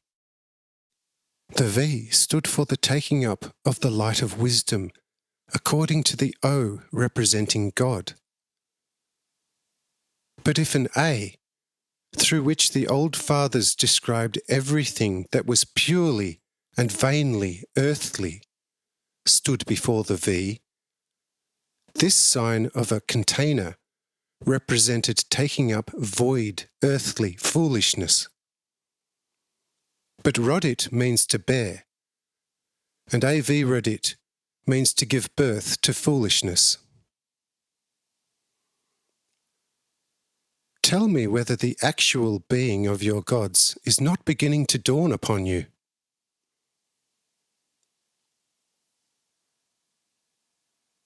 The faces of Uran and Helena now begin to cheer up a lot, and Helena is no longer afraid because of her love for me.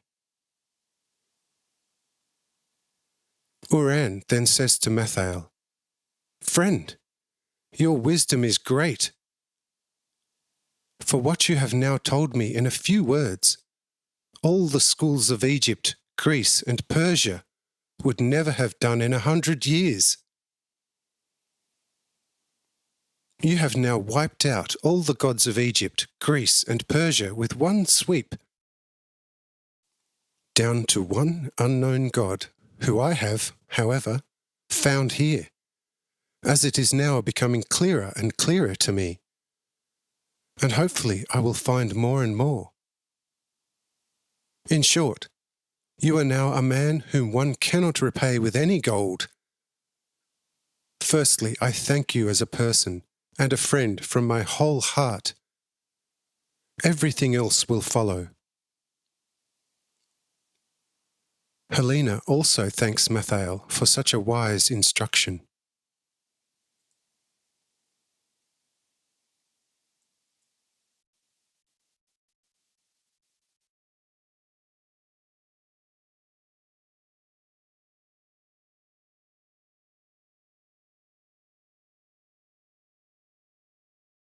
Chapter 77.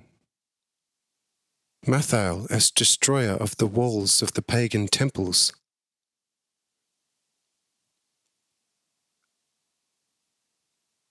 But Mathael then comes to me again and asks me whether he did right with his voluntary explanation of the names of the pagan gods, whether such a thing did not happen too early. I say, "Oh, not at all.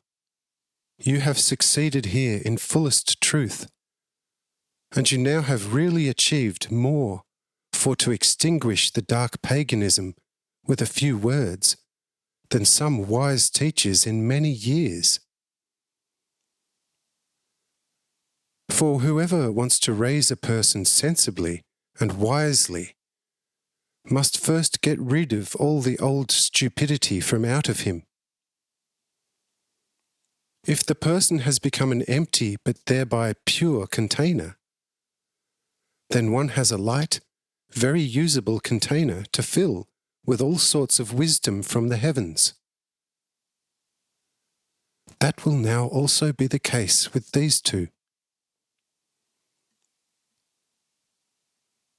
I say to you, very soon these two will now easily become two people in whom my heart will have more joy than in 10,000 Jews who consider themselves very just according to Moses, but who are, as people, further from my heart than those who will only be born on the earth in 1,000 years. And I further say to you, if you should ever take a wife on this earth, it should be Helena. But far be it from me to induce you to do it. Instead, your own heart will inform you, and then you will follow it. But now go over there and be friendly. The old man, who otherwise is a knowledgeable person, as well as his truly marvellous, doubly beautiful daughter, will now demand from you some more explanations about the names of old. You are now a guide, and it will be easy for you to give the most convincing answer to each question by both of them.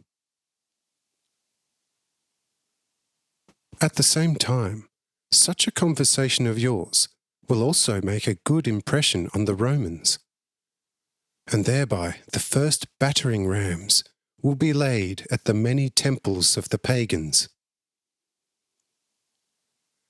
And greater effects will be brought to pass in paganism in many decades, even if always with some effort, than such as could otherwise be achieved in a millennium.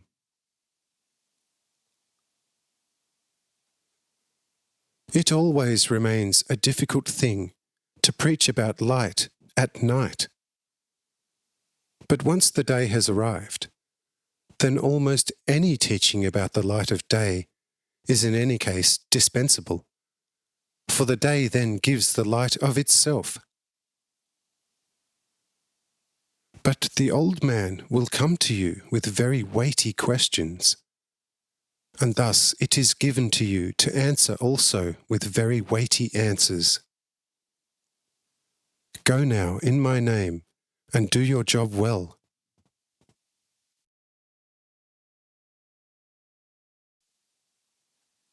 We will all take a very attentive part in your negotiations, that even those standing far off should understand you. That will be taken care of by me. I will now let the false sun shine for some hours, which will draw many people out of the town into the open air, partly out of wonder, and partly out of fear at such a never-ending day. But soon you will have done much with the two. But after I have extinguished the false sun, we will then all take a good evening meal here on the summit, at which then quite a lot will be dealt with and discussed. Now you know, for the moment, everything that is of use. Everything further will be given to you later on.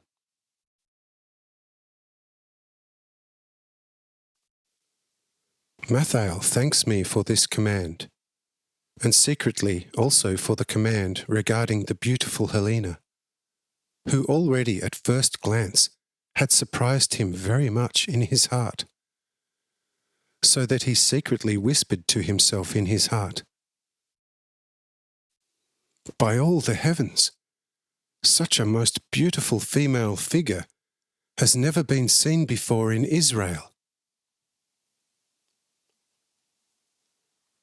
All the Romans, not even excepting Cyrenius, had also cast their eyes on the beautiful Greek, and it cost them much effort to look anywhere else than only at the beautiful Helena, whose body seemed to be formed out of a purest ether of light, and thus had now almost more attraction than the whole wonderful fake sun. Mathael pulled himself together particularly now, yet what he felt in secret, no one noticed but me.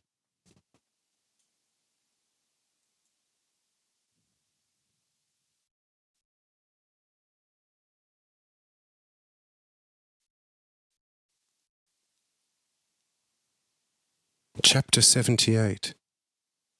The Beauty of God's Children.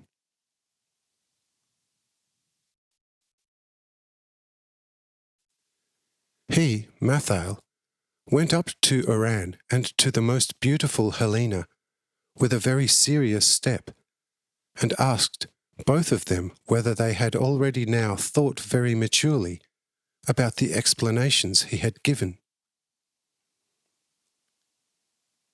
At this, Helena says with the friendliest face, "But look, one says that I am also a beautiful girl, yes, I have often been called a second Venus. Do you think that this name is meaningful for me according to your explanation? Do tell me, you dear, wise friend."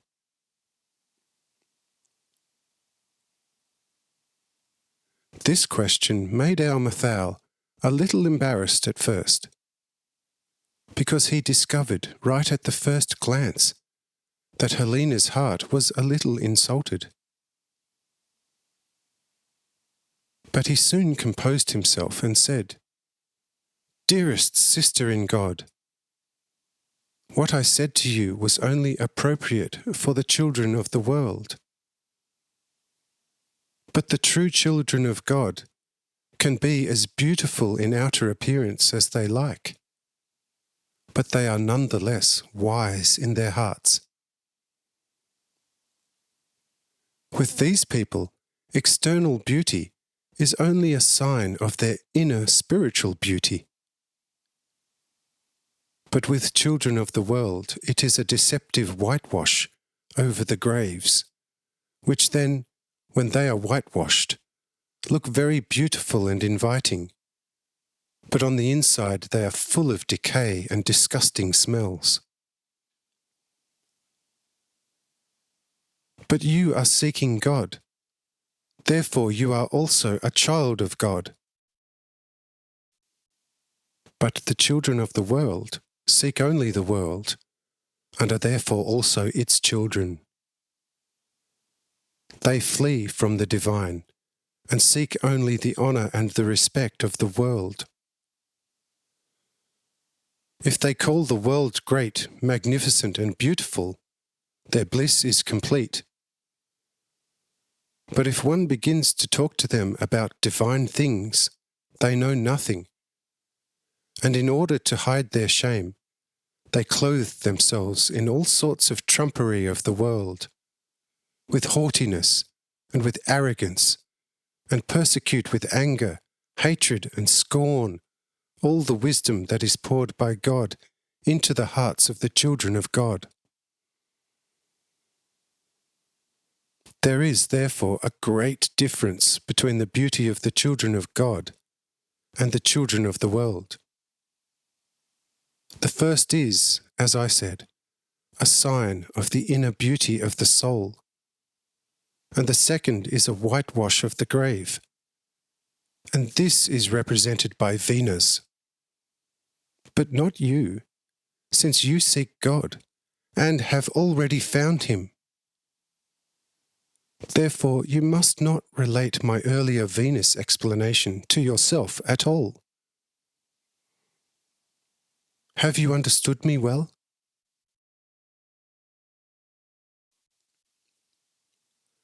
Helena says, "Oh yes, but that I am a child of God seems to me somewhat daring.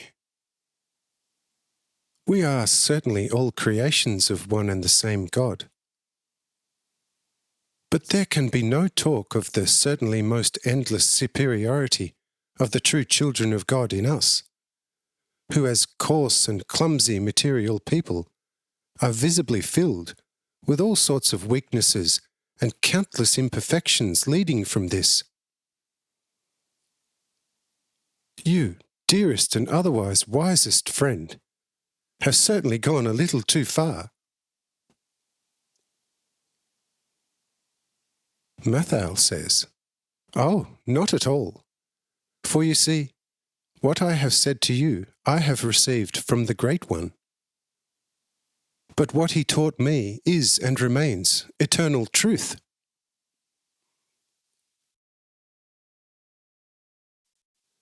You see, if you have a dove that can fly well, to prevent her to fly away from you immediately, and so that she becomes tame and trusting, you clip her wings.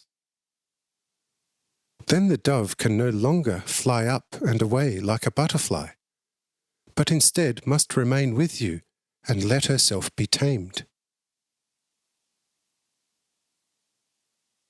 Tell me whether the dove, in the time that her wings have been clipped, is less of a dove than before when her wings had not yet been clipped. Will the wings of the dear dove not grow again in a short time? Yes, soon the dove will have her wings again, and will be able to fly as well as before. But she will be tamed, and will like to remain with you. And if she makes a flight from time to time, you will only need to call her, and she will hear you in the high air, and make a swift flight to you, and let herself be caressed by you. Certainly the children of God in this world have also some weaknesses which prevent them very much from rising up to God their Father. The Holy Father has only allowed these weaknesses to come to his children for the length of their life on this world, for the same reason that you made your dove unable to fly. But the children should recognize their Father in such weaknesses. They should become gentle and humble and ask their Father for the right strength and invigoration. And he will then give these to them if it is the correct time for them.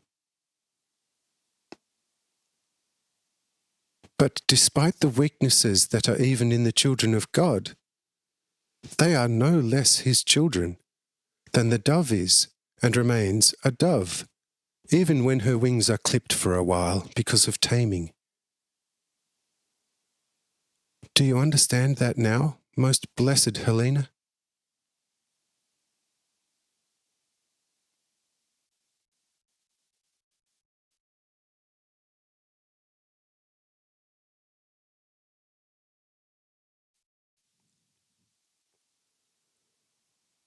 Chapter 79. Two types of love for the Lord.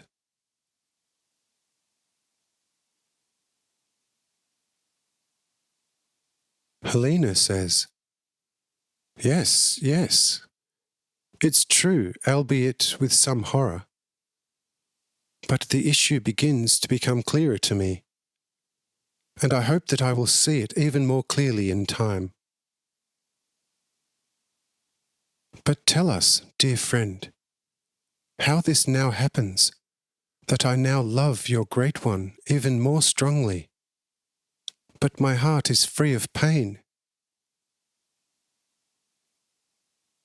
For since I now know from you that such a love is no burden, but only a virtue above everything else necessary to every person in the face of God,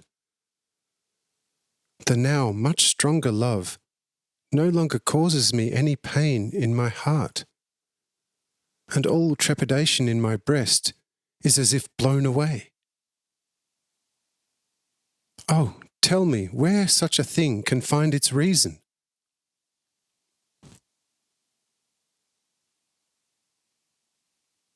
Mathael says, But dearest, that is as clear as day.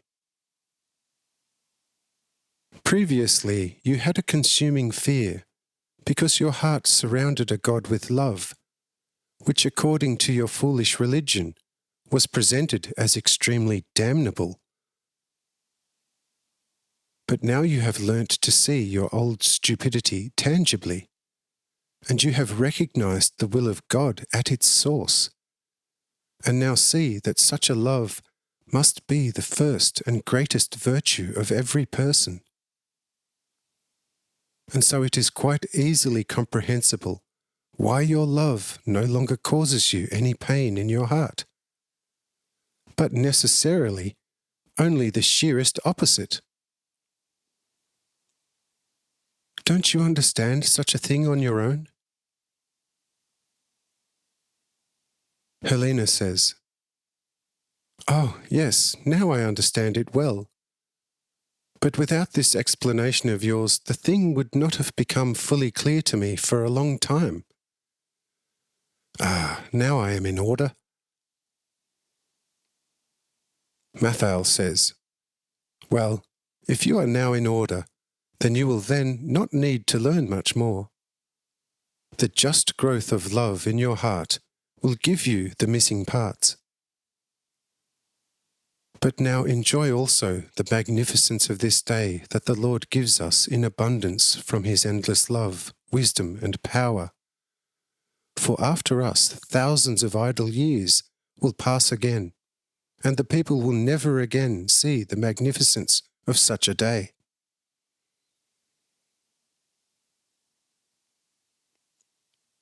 Uran says, There, noble friend, you have spoken very truly.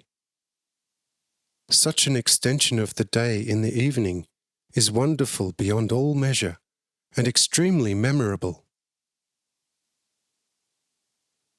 Such a thing would stand out less in the morning, in that people in the Pontus area have often noticed that not rarely 1, 2, or 3 suns rose one after the other before the true sun, and thereby created a significant prematurity of the morning.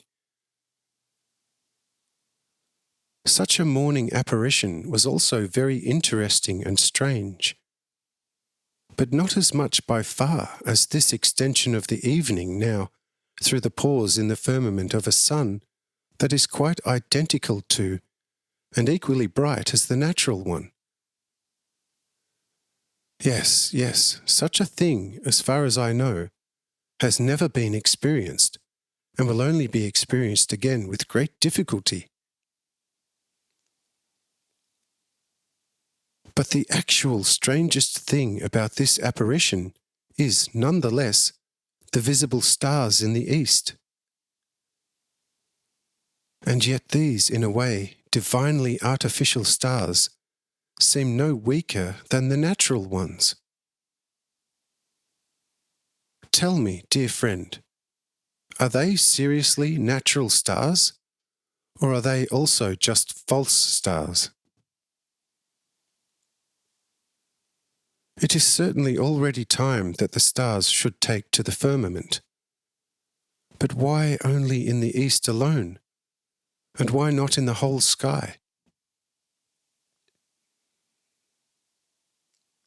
Mathael says, "Friend, that has actually been touched upon once today, but you will have missed it, and so I want to explain it to you as well as I have understood it."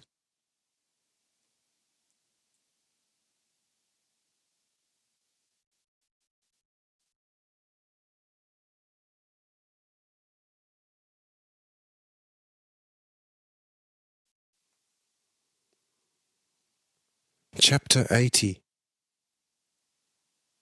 Mathael explains the movements of the stars.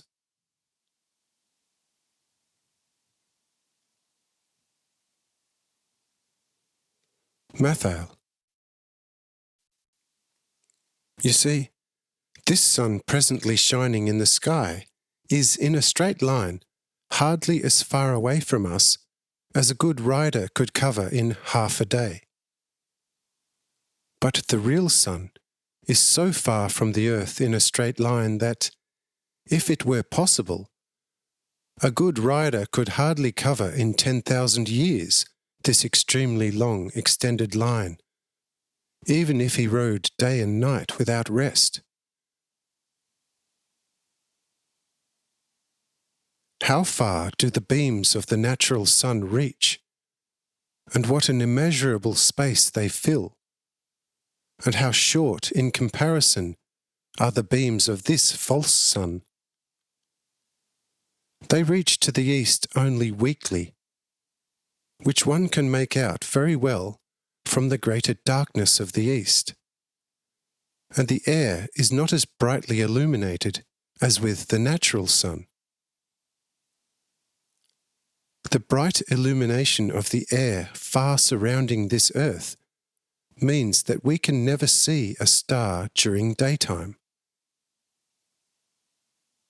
If the light of the sun was not as strong, we would also see at least the great stars in the daytime. But as a consequence of the too strong and too immeasurably far-reaching sunlight, seeing even the greatest stars by day is not possible. Do you understand that a little? Uran says, "Yes, certainly, I understand now about half, but there can be no talk of me understanding the whole thing. For I have constantly known the least about the stars and their movements. So I can never bring together how it happens that soon after the setting of the sun, a quantity of familiar stars come into view across the whole firmament. But afterwards still more come from the east, and those that were already there go down again in the west. But some remain in winter, and in summer with small changes to their position in the firmament. It is particularly the case with the stars that adorn the northern sky. But the beautiful stars of the middle sky are very changeable, and one sees different ones each season. Then there are also certain planets which never remain faithful to the otherwise well-known and constant constellations, but move from one firm constellation to another without so much as a by your leave. The moon also seems to have no order to its rising and setting. One moment it goes direct north, and then the next directly south again. Well, friend, since you certainly understand somewhat more than I and my daughter, explain to us this riddle of the sky."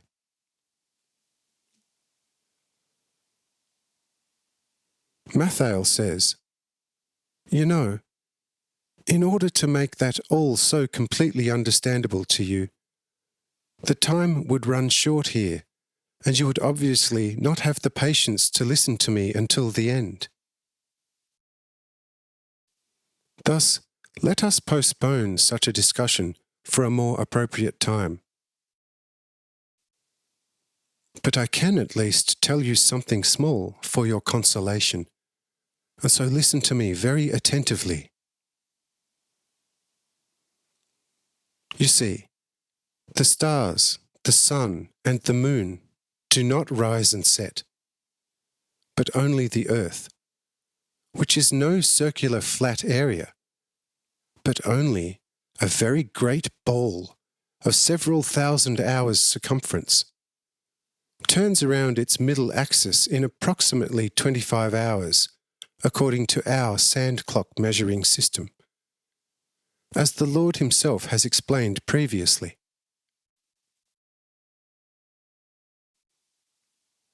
Through this turning, everything that you asked me about comes to pass. There you have a very brief summary of the explanation. Stars that you constantly see as firm constellations stand as suns themselves, so endlessly far from the earth, according to the explanation of the Lord himself, and according to my highly personal opinion given to me, that we cannot notice either the size of their distance and just as little their movement. Only in many millennia does a fixed star let any change be noticed.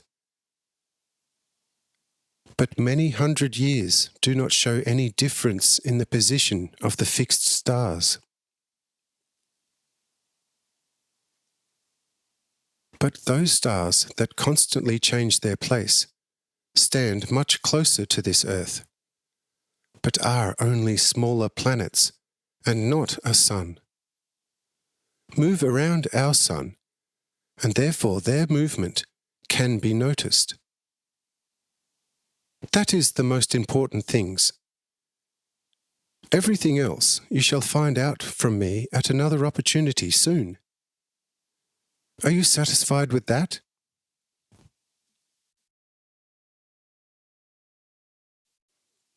Uran says, I am satisfied in any case, but I have become such an old tree that is difficult to bend, and therefore you must always have a little consideration. You see, from the earliest childhood to my now quite advanced old age, I lived quite honestly and conscientiously in the old foolishness, and found that one never heard anything better than what one believed, with sometimes quite notable confirmations of it. But here one encounters everything quite new, and everything old must be thrown overboard into the sea of the fullest nothingness, and that is quite difficult for me.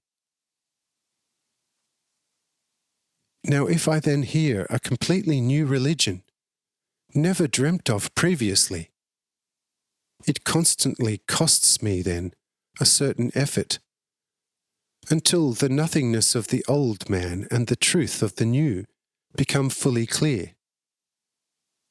You have to therefore have some patience, particularly with me. Gradually I will become a very reasonable disciple for you, despite my very advanced age. With my daughter you will have to make a much lesser effort, for this girl has an easy talent for picking things up. But it can still be done with me too, only naturally with somewhat slower steps. I will never catch a deer again, but I can still keep quite equal steps with a quite modest ox. Yes, the stars, dear friend. The stars, the sun, and the highest changeable moon. Those are quite unusual things, and in addition our earth as well. Whoever knows all about it very well would stand at the extreme heights of human wisdom. But until one brings all the impenetrable secrets and mysteries into daylight, particularly for the likes of us, oh friend, the good moon will have to climb over the horizon many times in its slow course. I feel that what I have heard from you now are complete truths, but they still lie so individually and unconnected in my head, like the first building blocks of a new great palace that should be built. Every stone is good in itself. That is, a truth as solid as rock. But how these first foundation stones are later joined by a building master to make the base of the palace, that, friend, is still very far off for me. And I believe that this will be no easy piece of work for you.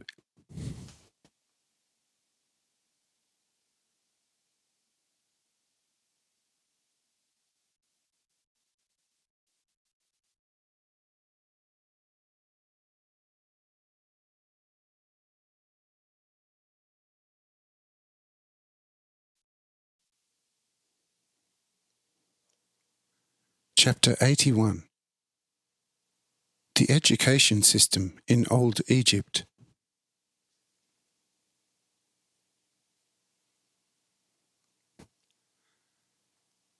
Mathael, with a very cheerful mood, since the very appropriate remark by the old man had really struck a chord with him, says, "Dearest friend Uran,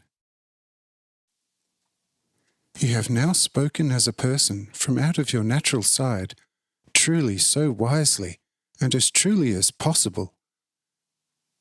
And it was dealing with the comprehension of new, previously never existent truths, exactly as you have spoken about it.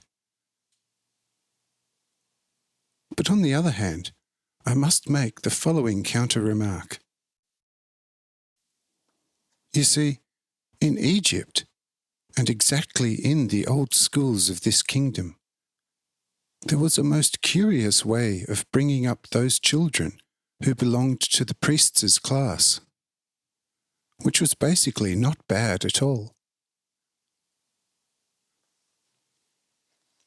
The newborn children were immediately put in underground, very spacious chambers into which the light of the day could never penetrate. They were well looked after there, and never saw any other light than the artificial light of some well-constructed naphtha lamp, of which the Egyptians were known to be inimitably great masters. In such underground chambers, the person had to remain until his 20th year, and received education from the beautiful upper, or actually outside world, which he had never seen, however. He created images in his fantasy of it, as much as was possible, but he could not possibly make himself any true picture of the far expanse of the areas, and of the great light, namely of the sun, of the moon, and of the countless stars, as well as from the strength of its light and its warmth. Such a very cheerful disciple of the underground dark schoolrooms, therefore, had only sheer pieces of truths about the upper world and its relationships in his head. But he could not, despite all his industriousness and all his attentiveness, as one says, piece it all together. Those were then also sheer individual, solid and truthful building blocks, whose joining together into a great palace was still significantly far off, and naturally purely impossible in the underground chambers.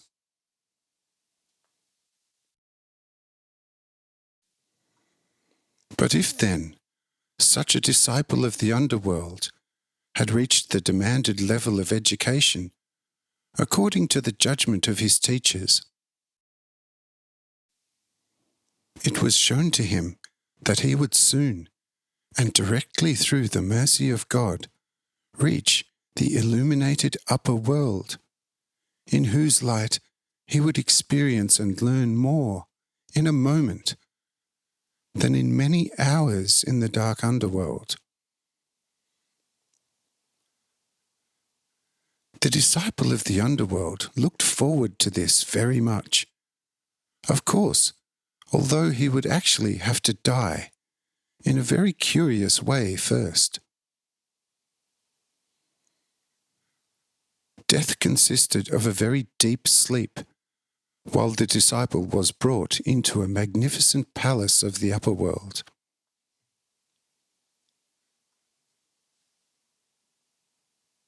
What wide eyes of amazement did the disciple make when he woke from his sleep for the first time and found himself in the divine light of the sun.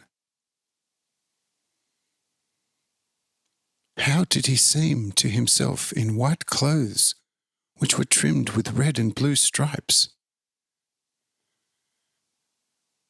How must the friendly, just as beautifully dressed people of both sexes seem to him? How did the well-prepared new dishes taste to him? But what must his soul first feel when he came out from the friendly people into the open air, walked through the magnificent gardens there, and breathed in their ambrosian smells? When he saw before him for the first time the whole of nature in concrete fullness, lit by the sun, before his above all human comprehension blissfully drunk eyes.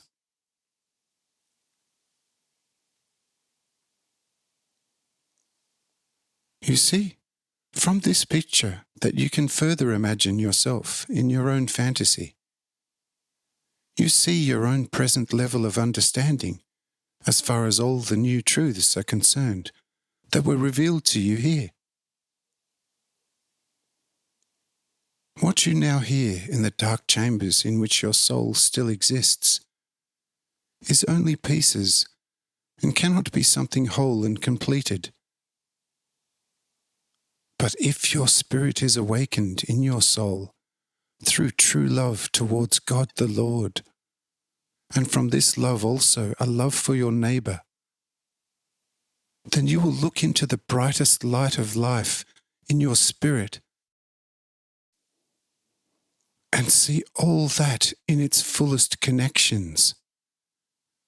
And there you will see an immeasurable sea of light, full of the highest truth, where you now are hardly capable of seeing an individual drop.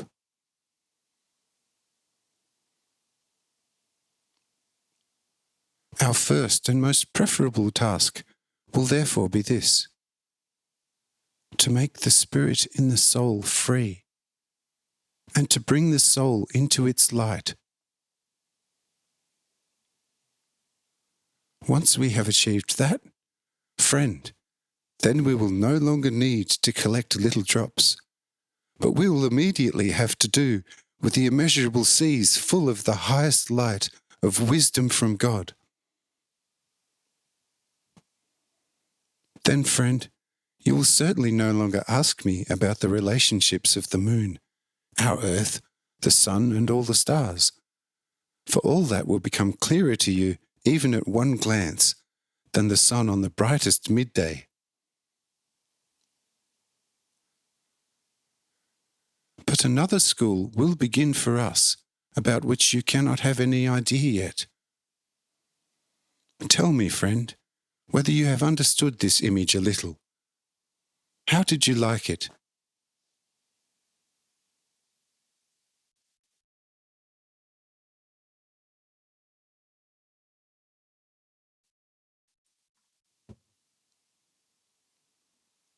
Chapter 82. Helena's ideas about man's wisdom.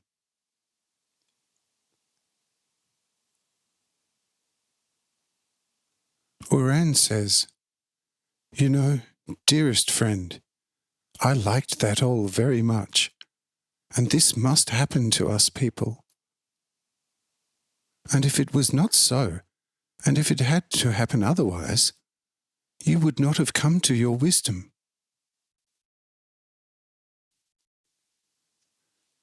You have certainly been raised before, very much in the dark underworld of your flesh, and then you died in your soul for your flesh, and are now in the palace of light of your spirit,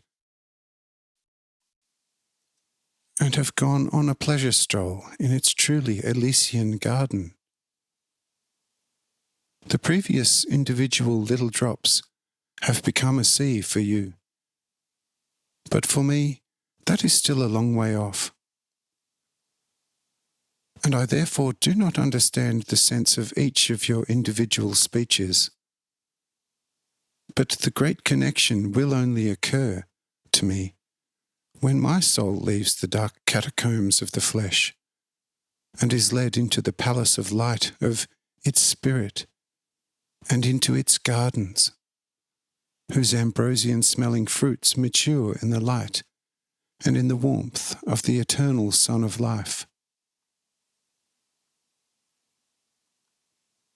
You see, I am beginning to feel a certain sweet conception in me about it, how it can be, and how it certainly will be. But there is no time period for the dear when, and one does not even have a symbol inside through which one would learn only many days later when the poor soul will be led out of the dark catacombs. But what can a person do? Nothing except bow in all patience to the will of this all-powerful leader who has awakened your soul without having shown it to your flesh beforehand, in the palace of light of your powerful spirit. But now I would like to hear from my Helena how she liked the image and what sort of reflections she has made about all that. Helena immediately says, "Oh, the best in the world! The image was magnificent and very appropriate. And if the old Egyptians had such institutes of upbringing, they were certainly no foolish people, as their great works in this area bear a very vocal witness. But only it would have been much better had they spread such wise schools for the whole population. For I cannot imagine that it can lie in the plan of the great Creator that a part of humanity, and namely the greatest part, should remain stupid and totally blind all their lives. But in the world it is so that for every wise man there are always more than 10,000 stupid and blind people. It is always so. But why must it be that way? That is naturally another and certainly very difficult question to answer. We have now gathered certainly around 400 people on this wide-topped hill, but there will hardly be 50 among us who are wise. All the others can hardly only be more or less disciples of wisdom. The Roman soldiers and the countless servants of the governor will not be counted among the very last disciples. From here one sees very well to the near town, and the eye discovers masses of people who are staring at the magnificently shining false sun, which constantly remains on one and the same place. And they certainly do not know what they should make of such an appearance. There is certainly no wise man among these masses of people, although perhaps some of them imagine that they are. which is actually worse than if he thought in the correct humility of his heart that he was the very stupidest among all his companions. How must such an appearance seem to such people? How will they now ask each other willy-nilly and say, "What is that? What does that mean? What sort of consequences will there be?" But who will answer all these questions of yours? They came out of their houses foolish and blind, and they will return to the same, even more stupid and blind. Does that have to be? Do these masses have to remain stupid and blind then? The people present here, if not exactly disciples, have at least knowledge that this is not the real, but only a false sun created by the now familiar power of the great Master, and make very cheerful and happy faces at such an apparition, as one can easily see. They understand the apparition as little as I do, but they know that it is a consequence of the wonderful power of will of the great Master known to them. And if he extinguishes this great light after an hour, no one will make anything of it, for everyone will know who has extinguished this light.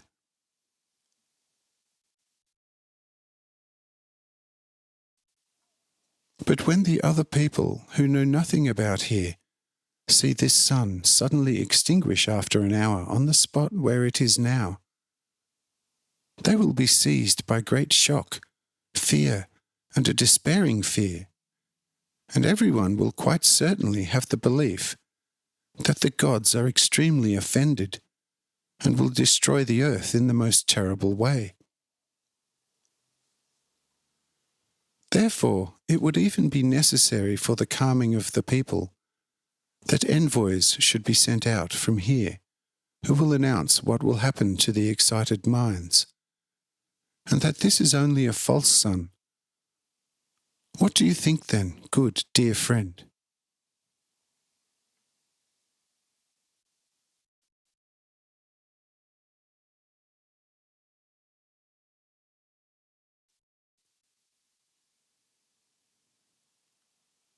Chapter 83. The materialistic ideas of the priests.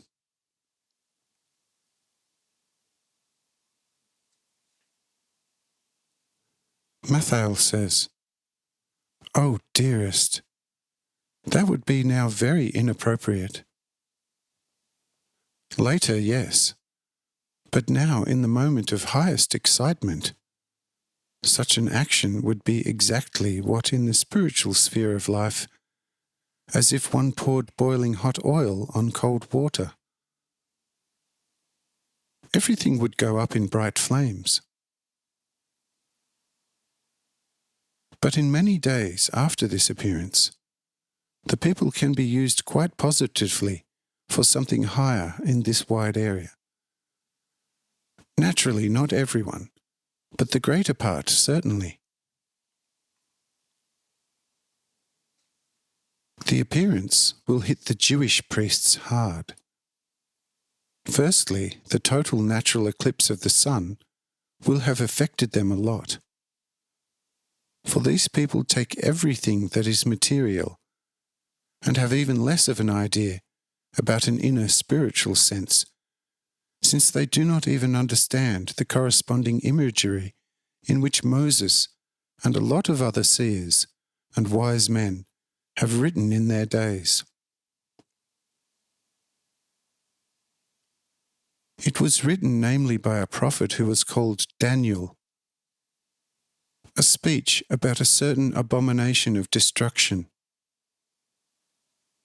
And they speak about the eclipse of the sun and about many other terrible things, which all have just a profound spiritual meaning. But since, as remarked earlier, The Jewish priests have become quite material in this time, and therefore they understand the scriptures only quite materially. Every eclipse of the sun puts them in a more than panicked shock because of the supposed downfall of the material world. While the old wise man only understands the very desired downfall of the traditional material world in the hearts of the people, they mean the downfall of the physical, material world, and therefore always have a quite terrible fear whenever a solar eclipse occurs.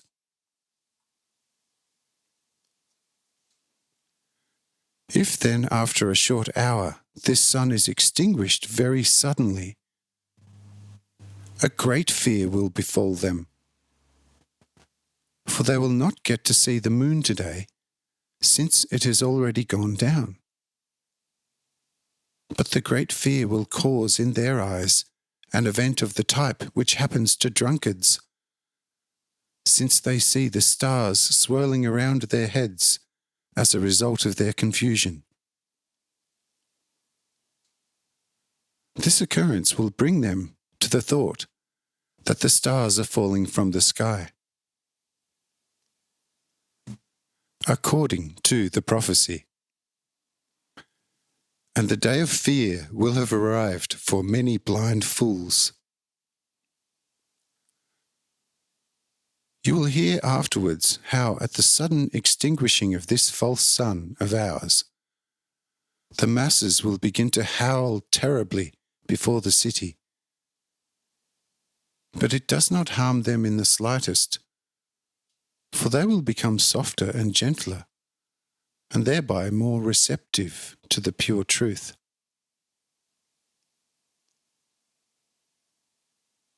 The pure day of tomorrow will bring them to a more restful sense again, and much can be done with them.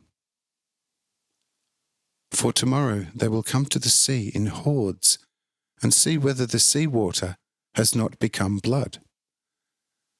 And at this opportunity, many a sane word can be spoken to many.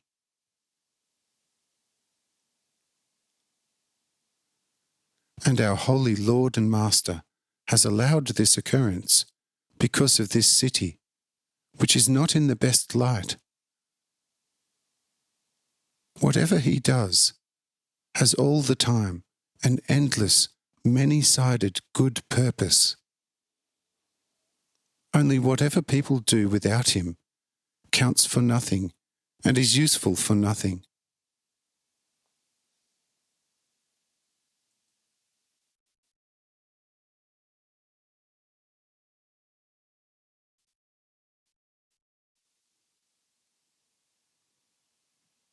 Chapter 84. Uran's ideas about the Lord.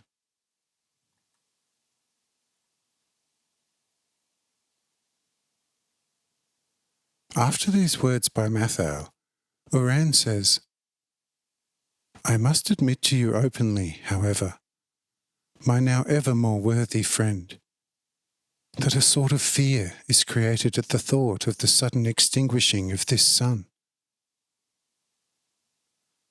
For I see the whole impotence of a person against the unlimited all-power of him who is in our presence but basically is too holy and endlessly eminent for the likes of us, who know his being, to draw near to him, or that I would dare to talk to him in a very intimate tone like to you or to another person. It is quite a peculiar thought, and it puts my teeth on edge. He is all in all, and we are perfectly nothing in comparison with him. Certainly, that comforts the likes of us again, that he in himself is the highest and purest love, and therefore has the greatest patience care and mercy with us pitiful mortal people. But he is God after all, and unchangeable for eternity, and completely immortal. And the whole infinity in its existence hangs like a drop of dew on a loose ear of grass on his will. A lightest counter-breath of his mouth could destroy the whole infinity, as only a quite light breath blows the very light dewdrop from the tip of a blade of grass. You know, when one considers such things with a sober mind, quite calmly in oneself, one cannot possibly get away from this thought. There is and remains a certain something in the visible proximity of the Almighty, which on the one hand one could call the highest bliss, but on the other hand one would rather stand far off from him. To honour him from a certain distance would be a great pleasure for soul and spirit, and would certainly build up a person very much. But here, nearby, one can only do that secretly in one's heart.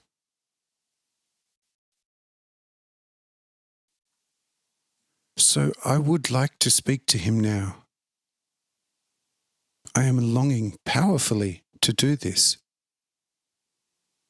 But one cannot gather courage because of his too endless size of spirit, although he looks in his appearance like a very undemanding and fully comfortable person. The certain, purely divinely almighty type remains all the same, and one sees it in his eyes, on a hair, and on his brow, that heaven and earth must bow before his will.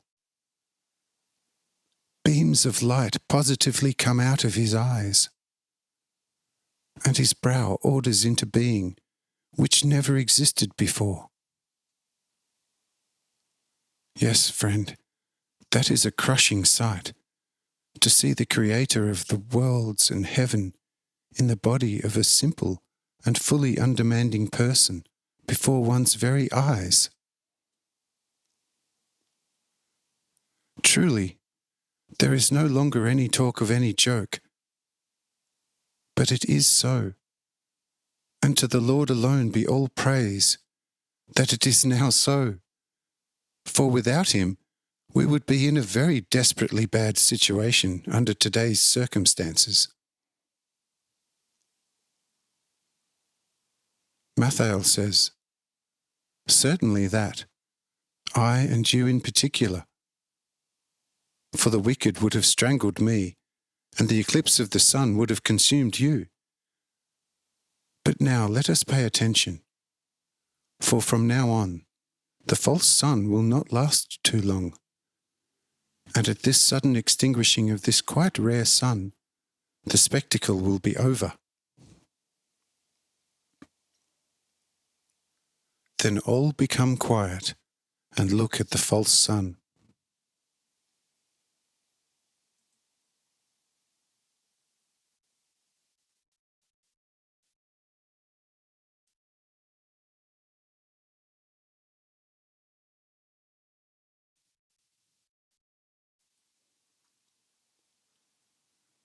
Chapter 85. The consequence of the disappearance of the false sun.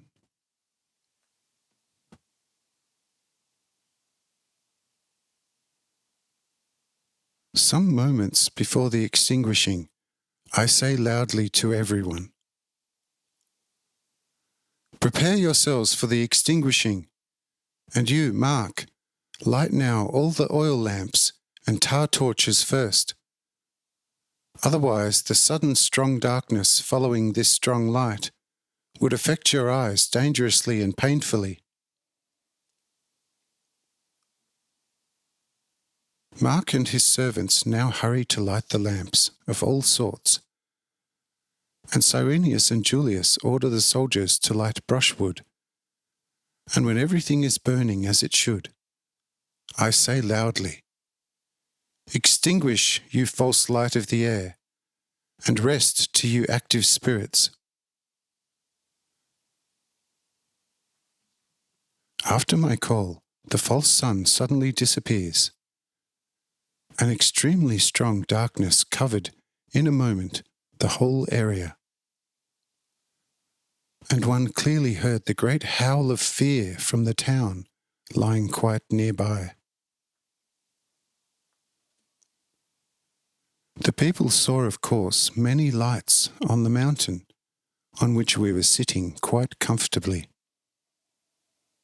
But none of the thousands summoned up the courage to set even a foot further.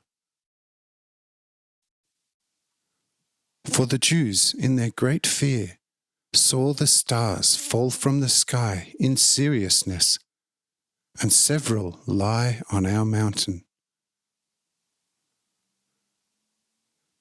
But the heathens thought that Pluto had stolen the sun through his fury from Apollo, who had perhaps looked at some female beauty, and now another war of the gods would descend on the earth.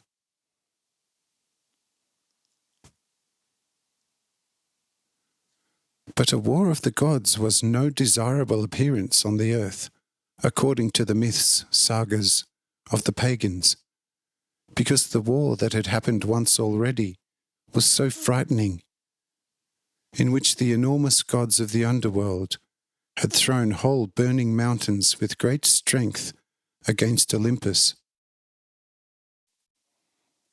at which, of course, Zeus, naturally, did not miss the chance to throw a suitable counter-gift of countless lightning bolts and hail the size of mountains, and thereby had conquered the evil powers of the underworld. Since from the town the false sun apparently was above the mountain on which we were standing, but after the extinguishing, the mountain seemed to glow with lights and bonfires, the pagans thought that the sun had been hidden by the Furies in this very mountain, and the princes of the underworld had now set up watch with burning orcus torches, and woe betide him who would draw near to this mountain, which on all sides had really several deep caves and grottos, to one of which Mark's house was built,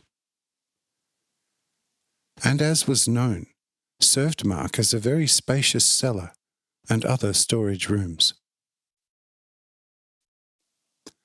So the Jews went out of fear of being hit or burnt by stars falling off the mountain, and the pagans moved out of fear of the Furies, not to the mountain, and moved gradually back to their houses when their eyes had adjusted to the darkness. Some soon fell asleep, but others remained awake the whole night out of fear and terror of the expectation of terrible things which should come over the face of the earth, according to Daniel's prophecies. And the pagans waited for the first bolt of lightning and rolls of thunder from Zeus, and for the terrible noise of the world that Apollo would begin against the robber Pluto. In short, in the whole quite significant town, there was confusion, which would not have put the once great Babylon, at the confusion of languages, to shame. But things were very comfortable for us on the mountain, for we had the well-prepared evening meal brought to us on the mountain. Raphael ensured in a moment that all the tables came to stand on the mountain, and also the food, without any effort by Mark and his family, who had had enough to do beforehand with the preparation of the meal. Also the Roman soldiers got enough to eat, and were soon very happy.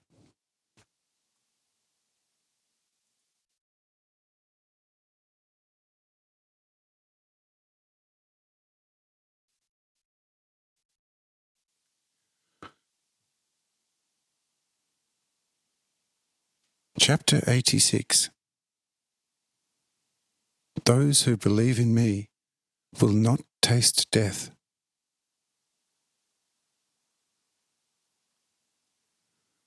When we had taken the evening meal, Uran, who had also eaten on the summit, came to me and said, Lord, for the size and eminence that no mortal tongue knows, the name which you are worthy of, how should I, a pitiful worm of the dust, thank you for the eternally invaluable treasures that your divine graciousness here has provided for me? And how should I praise, honour, and respect you, you eternal, most eminent one? O Lord, what are we mortals then, that you pay attention to us? What can we do then in order to please you?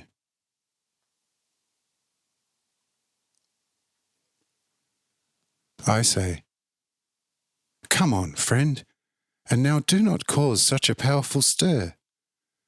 For look, you are what you are, a person with a mortal body, it is true, but in which lives an immortal soul, with an even more immortal spirit from God. And I am also a person, in whom a divine immortal soul and the Spirit of God lives in his fullness, as far as is necessary for this earth. And that is the Father in heaven, whose Son I am, and whose children you also are. But you were all blind, and still are in many ways. But I came into the world seeing, in order to show the Father to you all, and to make you see as I do. I have received the fullness of life from the Father, and can also give life to everybody who wants life. For the Father decreed me before the world was created, that in me all fullness of life would live, and through me all people should live. And I am this decree in respect of my soul. In the Spirit I am one with him who made me. You see, I am the way, the truth, and the life. Those who believe in me will never see death, never feel it or taste it, even if they could die more than once in the body. But those who will not believe in me, they will die, even if they had life 1,000 times over. For every person has a body, and it must die one day. My body will also not be spared this. But the soul will only become freer, brighter, and more alive after the laying off of the body,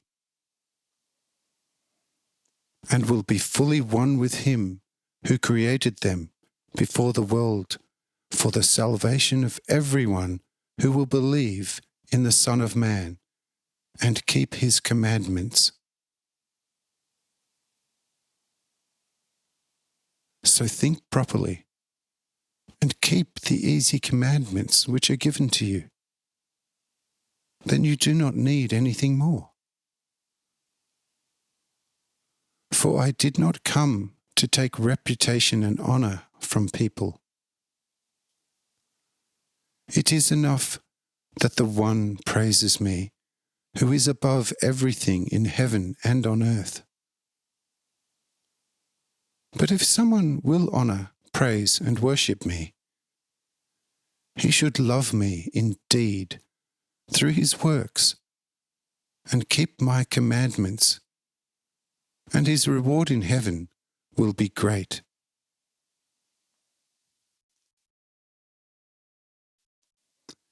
Be now cheerful.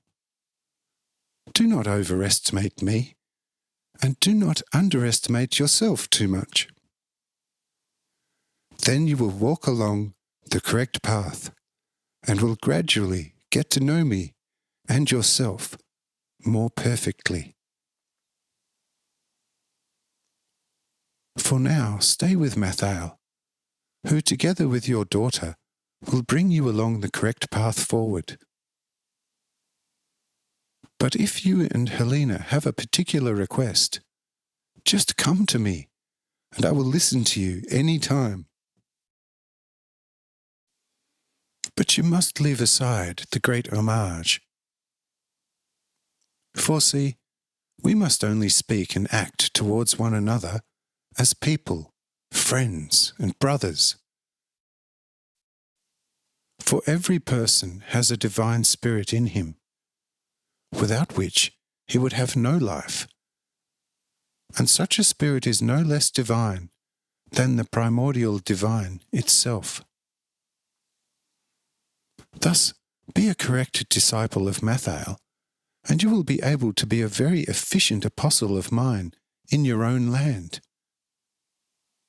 Did you understand me? Uran says, "Yes, Lord, I understand you.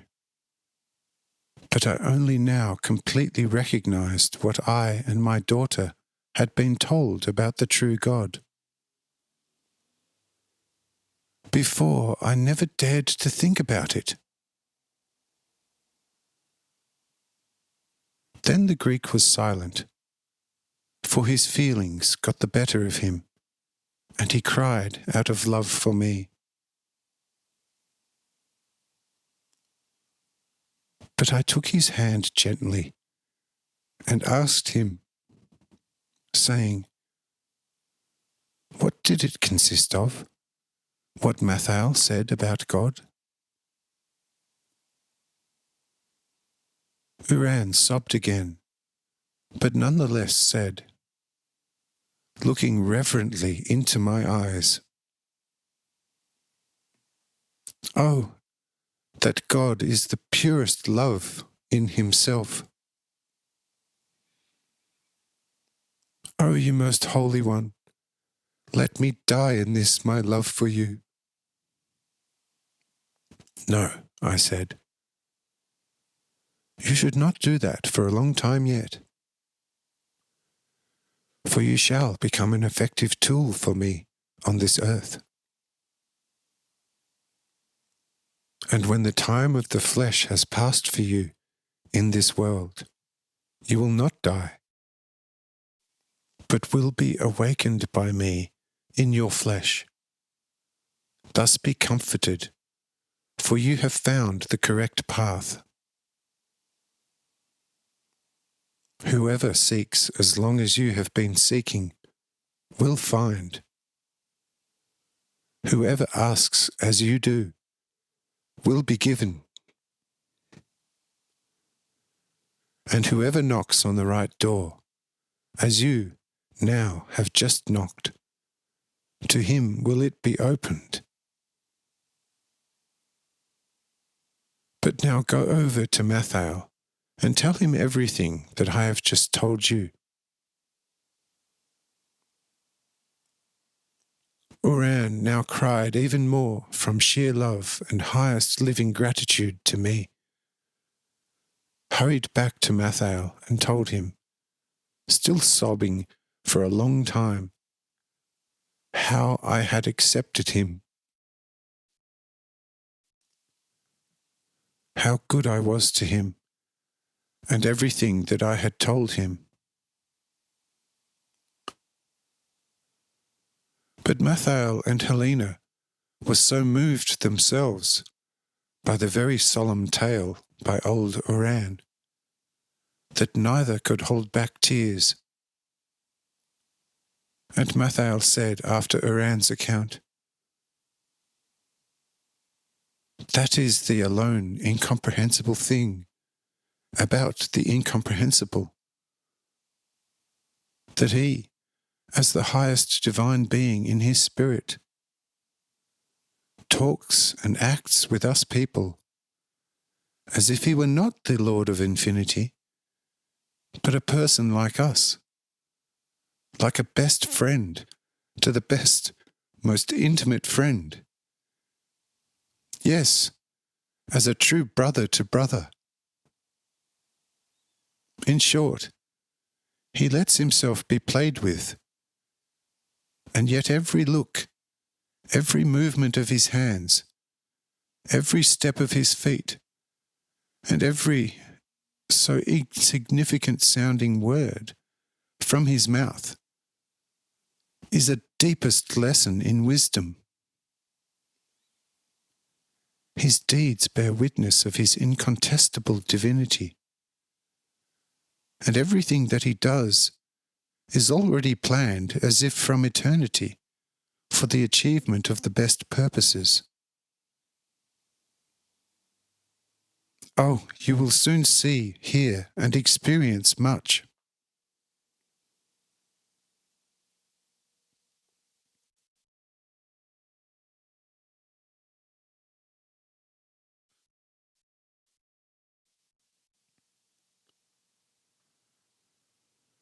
Chapter 87. Helena's questions.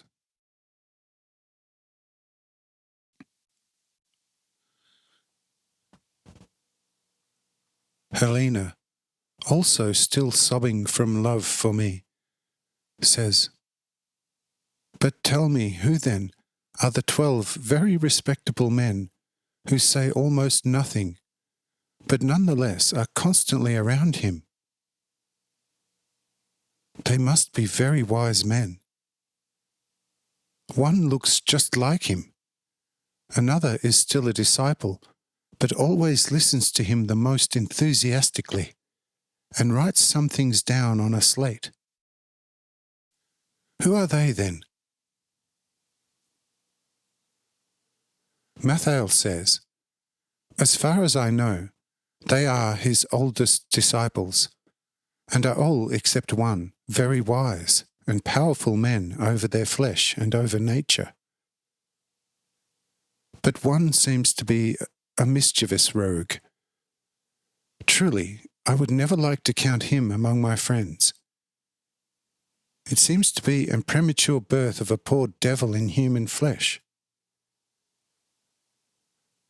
The Lord will know why he puts up with him. Devils are also creations of his power and hang on the whim of his will. Therefore, we have not to ask him why his love practices such wonders even before the eyes of a devil. But he is a strange being. I would like to sound him out in order to see of what spirit he is. But let's forget that. It is enough that the one knows him. But I would like to exchange some words with the others at a good opportunity. They must be very deeply initiated." Helena says, "Yes, of course. They must be very wise men, and already at the beginning must have laid bare much talent for wisdom. Otherwise he would not have accepted them to be his disciples. I would also not be disinclined to exchange a few words with them about certain matters. But it will not be so easy to get close to them in any good way. What do you think, dear friend Mathael?" Mathael shrugs his shoulders and says, "God the Lord has fully awakened me, it is true, and my spirit is one with me. I know, therefore, myself and God, in as far as I am permitted, to recognize such things from the basics of all depths of life in the human heart, to read like in an open book, and to recognize its innermost laws of life. that can only He alone, and He to whom He will reveal it.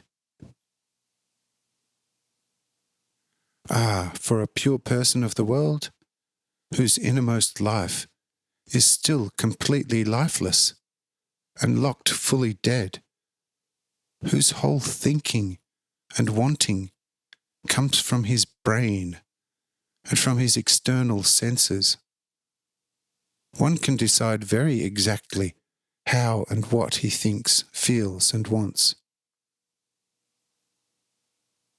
But it is not so for people who think, feel, and want now, from fully awakened spirit, from the innermost foundation of life. For such people then carry infinite things in themselves. And that can only be recognized by God in the depth of truth.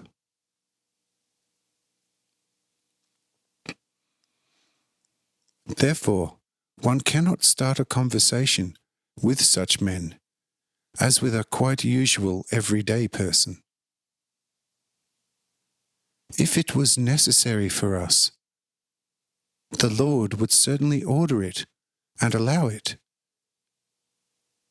But if it is not necessary, then we can consider it advisable to do without such a pleasure. But most blessed Helena, how do you like the stars that are now sparkling so magnificently in the firmament?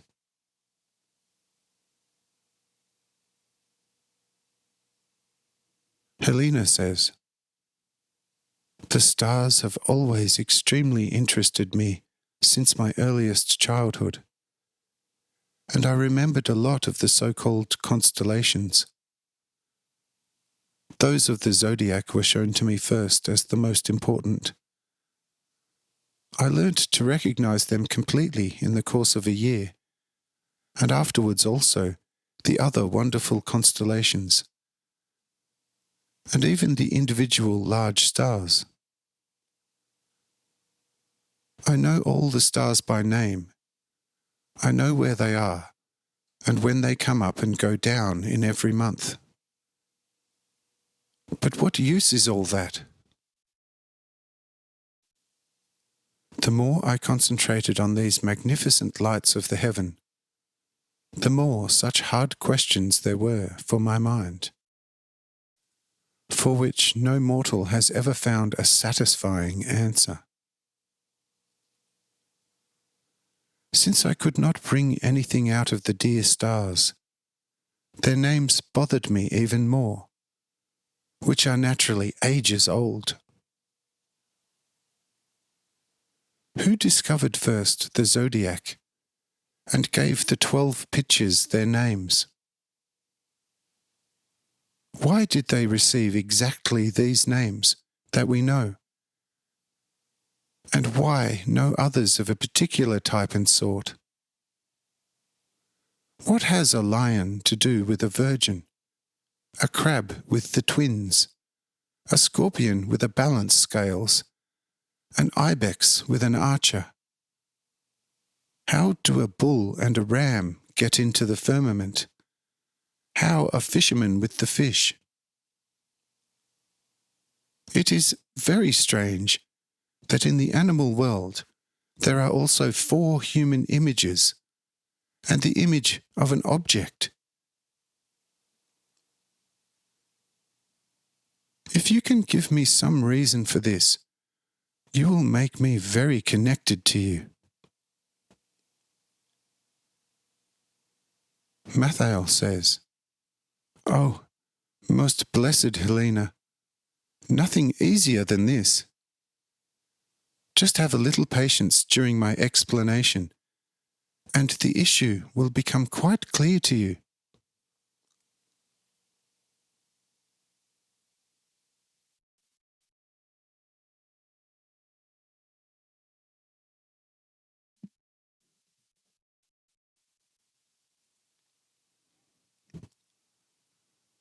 Chapter 88. Mathael explains the names of the first 3 constellations. Matthau. The discoverers of the zodiac were obviously the native residents of Egypt, who for one reached a much higher age than we do. Secondly, had always a most pure sky, and could observe the stars much more easily and constantly than we with our often thickly clouded sky. And thirdly, most people slept the whole hot day through. Only in the evenings did they go out into the open and completed their work in the cool of night. There they had constantly the constellations in sight, soon noticed the unchangeable figures and gave them names which corresponded with some natural event occurring at a particular time or with a duty of the land. Multiple observance of the zodiac led the watchers soon to the belief that the zodiac is a great circle, which is divided into 12 almost equal parts. In each of these parts there is an individual constellation. Even the oldest peoples considered the stars of this earth to be further away than the sun and the moon, and therefore they let the sun, along with the moon, move on a path inside the great zodiac. But the zodiac also moved in a way that the sun, which rounds the earth every day, stopped in another sign after 30 days, due to the great movement of the zodiac. But that the moon always came into another sign every couple of days, they explained from its slower daily course around the earth, by which it never comes to the same place at the same time like the sun. Therefore they often called the moon the tardy star. But there were some wise men who claimed exactly the opposite of the moon. Yet the teaching of the tardiness of the moon prevailed. You see, that's how the zodiac was created. And now you should also soon learn how the 12 constellations got their peculiar names. In the season of the shortest days, which especially in Egypt is always accompanied by rain, and with this easy-to-remember time of 30 days, one always let a new year begin. According to the calculations of the elders, the sun was situated exactly under the constellation that is known to us as Aquarius. Therefore, the constellation was first given the form of a shepherd when he comes with his water bucket to the trough, created to give the domestic animals something to drink, and pours the whole bucket into the drinking trough. The elders called such a person the water sprite, Uodin, and secondly, they named the constellation thus, and thirdly, also this time. Later, the vain fantasy of people soon made a god out of this good image, and gave him divine honour, because it was seen to revive the withered nature. See, most blessed Helena, thus the familiar first constellation received its name, and the first 30 days of rain. Let's go to the second sign that is called Pisces. When Matthau began to explain this second sign, Simon Judas said to the other disciples, "Matthau's explanations are becoming very informative. We should listen to them more closely." I say, go there and listen, for Mathael is one of the top chroniclers of this age. At this, all the disciples pressed towards Mathael, which at the beginning made Mathael a little embarrassed. But Simon Judas said to him, "Dear friend, just carry on, for we only came closer to you to learn something very useful from you." Mathael says very modestly, "For you, my dear, very wise friends, my wisdom must be a little weak. For you are already older disciples of the Lord, and I have hardly been with you for 16 hours. Simon Judas says, "Do not let that confuse you, for you have already passed tests through which we have been placed somewhat in the background. But everything comes like this from the Lord. What He often gives one person in a year, He can give to another person in a day. Therefore, just continue with your explanation of the zodiac."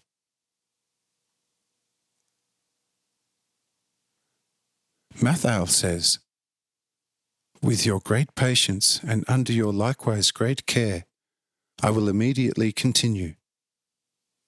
And so listen to me further, you most blessed daughter of the Pontus.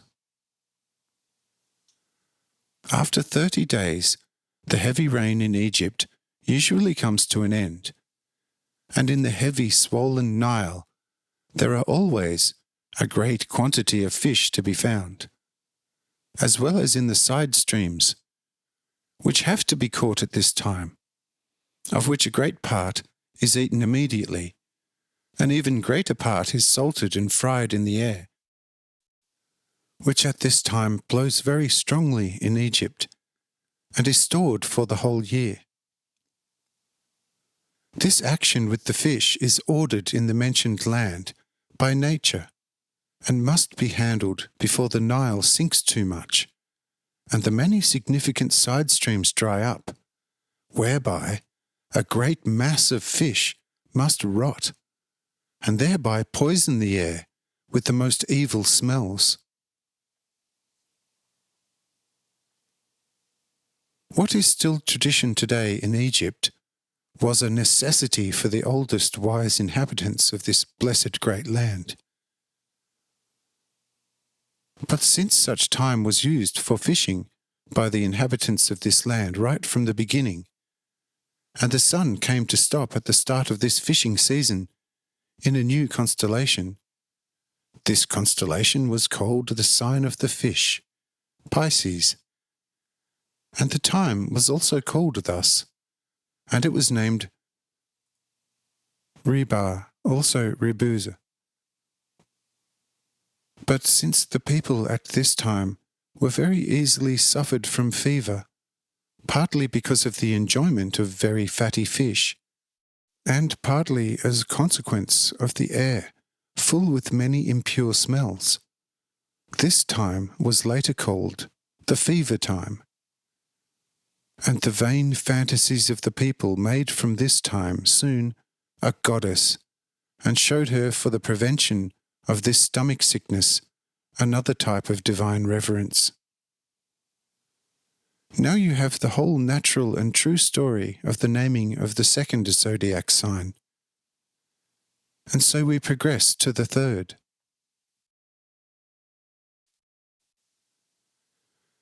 This sign is called Aries. After the fishing period, the original inhabitants turned their worries to the sheep. The males became active, and it was time to shear the sheep. Their wool was taken from them. This whole task lasted a good 30 days. Naturally, in the meantime, one had some other daily tasks, but the previously mentioned was the main job for this time described. And because the sun came to stop again under another sign, this sign was called the ram, Aries.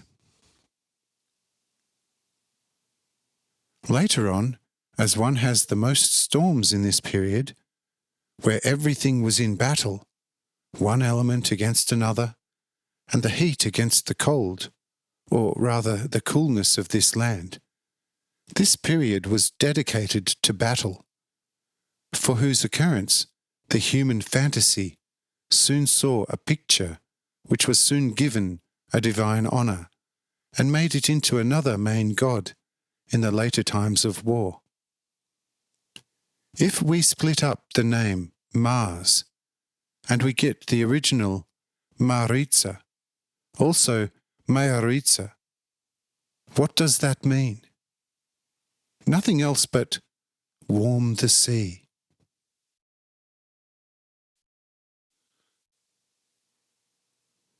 In the above-mentioned two signs, the sea cools down, which the coastal inhabitants must have noticed well.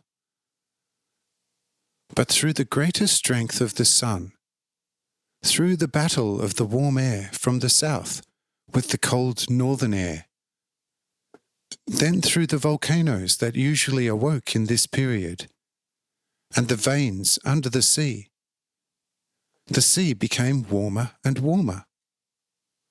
And because this was seen as a consequence of the storms occurring in this period, the expression Mauritzat means as much as to fight. And this period was, as shown, represented in images as a harnessed fighter who was later made into a god. There you have the third sign of the sky now, and you can easily see what is behind your god of war, Mars.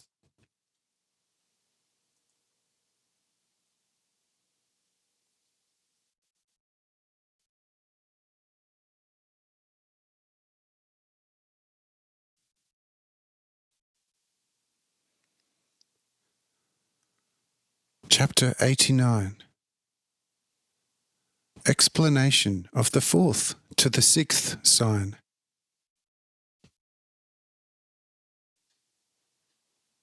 Mathael. Let's move on now to the fourth sign. Again, we see an animal, namely a very courageous bull. After looking after the sheep, the old shepherding tribes cared above all to the cattle. In this time, the cows were mostly beginning to mate, and the strong were divided from the weak, and the main concern was for good breeding. The bull, which the Egyptians valued above all, yes, even it was given the place as a scribe, because he formed different figures in loose sand through his blowing, was represented standing almost on two back legs. So what was more natural than that the constellation, under which the sun entered this period, and in addition, the external circumference lines suggested the form of a bull, was called Taurus. Even the Roman Taurus originates from this, and through time was only shortened from the original T, A, our sat, or T, our sat, which means time, sat, of the bull, equals stand on back legs. Later this period was also called Aprilis, namely by the Romans, which, however, in the Egyptian tongue means nothing other than A, the bull, uperi, open, liz or lizu, the face. Also, bull open the gate, of the open pasture. It hardly needs to be mentioned that in time, the old bull was made into a god by the Egyptians. So we have now the creation of the fourth zodiac sign before us faithful to nature and true. And we want to see how the fifth sign was created under the name and form of the twins as Castor and Pollux.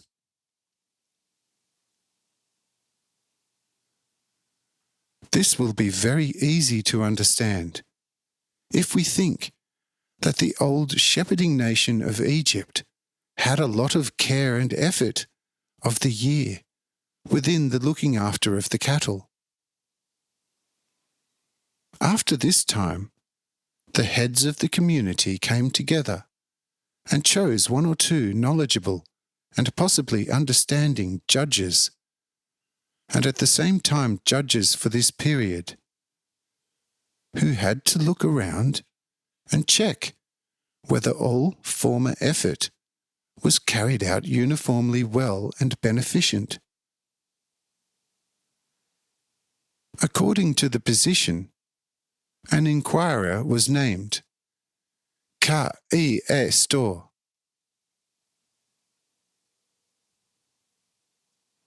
Was the question, and translated meant, what has he done? Then followed the serious admonition with the demanded sentence. Po luxmen. Also, po lotsumen. Give me light on the matter, an explanation. These later became the twins.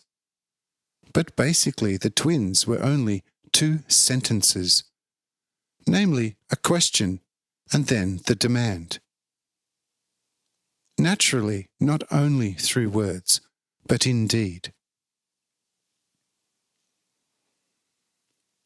But since around such a time of inquiry and checking, the sun entered the familiar two-star constellation, they were called twins, and in the Roman tongue Gemini, or also Castor and Pollux, which naturally later were also worshipped as gods through the vain fantasy of the people.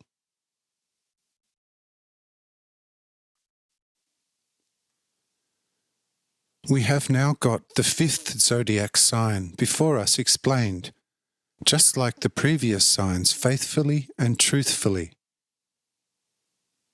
But now we come to the sixth sign, and there we suddenly see the crab. How did it come to the great starry zodiac? I tell you, quite easily and naturally, just like the previous ones. You see, in this period of time, the day lasts longest. Then it begins to become shorter in length, and the elders compared this returning length of the day with the movement of a crab.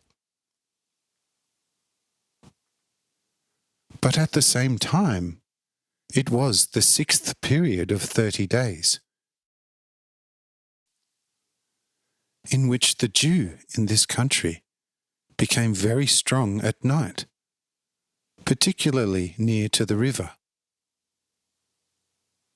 At such a time, the crabs climbed out of their marshy holes at night and paid the nearby grassy and dewy meadows a very refreshing and nutritional visit.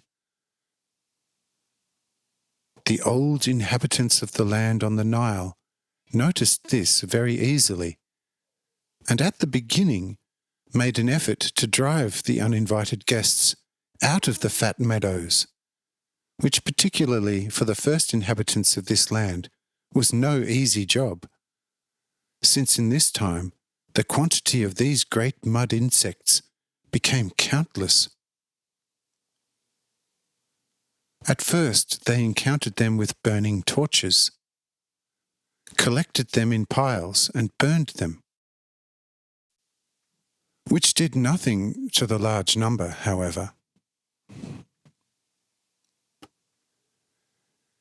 In burning, however, there was always a very good and very inviting smell. and the elders soon thought that the animals were perhaps good to eat. But nonetheless, no one wanted to be the first to eat of the roast. Later, they were boiled in great pots, and the soup was found to be very tasty, but no one wanted to dare. They were given to the pigs that had already been raised by the elders, and these gorged themselves on them and became very fat, which was a very welcome discovery to the Egyptians, for they used much fat from the animals, as well as the skin and the intestines. But they did not enjoy the meat and used it for the additional food for the pigs. But when in time lazy people began to degenerate and to sin against old and wise laws, which had come from the pre-flood religious leader Enoch, soon huge prisons were built, and the criminals were placed inside. These were fed with boiled crabs, and alternately with salted and roasted pork, and only a little bread. But one noticed that the criminals thrived with this food, and later on, in a bad year, the free people also tried the terrible-seeming prison food and found that it tasted better than their old traditional food. This realization was then soon the cause that the enormous quantity of the great and fat Nile crabs soon decreased very much, since they were hunted too much. Later the Greeks and Romans also ate this mud insect and thrived on it. Only the Jews even today do not eat it, although Moses did not exactly forbid it. But from all of that, it can be more than tangibly seen that the old Egyptians could not choose any better image for the sign of this sixth period of 30 days than this animal that gave them so much work to do in this time period. This picture also lets us think that it received a type of divine honour. Greeks and Romans later dedicated this time period to the goddess Juno, and named the time thus in her honour. But now there is the question how this goddess was actually invented, and how she received her divine personality.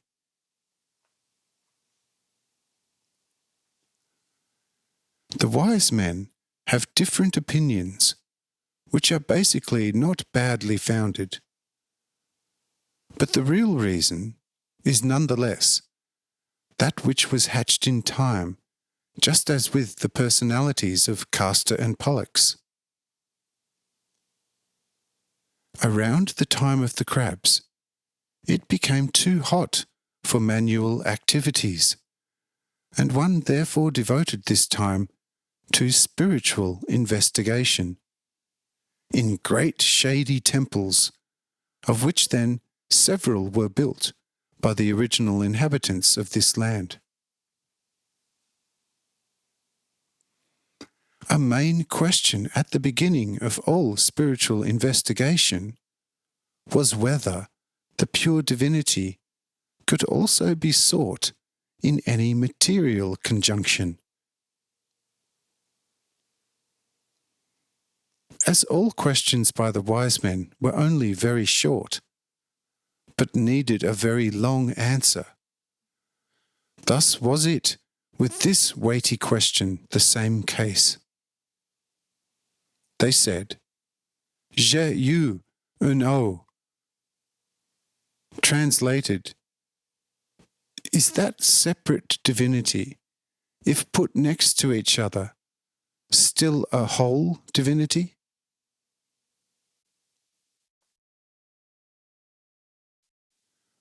You ask, how could then these simple letters mean this pronounced sentence? You shall learn the very natural reason right now. The U for the old Egyptians was represented by means of an open semicircle with extended ends, and meant in this way a receptacle for everything divine that comes from above to the people on earth. It goes without saying that the wide elders understood by this mainly a spiritual gift of light for the soul of a person. The N was represented by a similar semicircle, but turned to face downward, and described dead matter, in itself completely spiritless and lightless. The roofs of some houses, and particularly the temple, therefore, had the form of an upturned semicircle, and showed that in such places the divine was joined with the material, creates a temporal life, and reveals itself to the people at times. From this was created the old, important question, J-U-O? Because the O represented the full divinity in its purity. The answer to this old weighty question then meant that all created matter relates to God almost as a wife to her husband and Lord. God created in one movement, in and through the material, his myriads of children of all types. He pollinated the material in one movement with his divinely spiritual influence, and the material bore him then the countless children conceived in it. That was certainly a very eminent thought which the old wise men had placed as an answer to the familiar weighty question.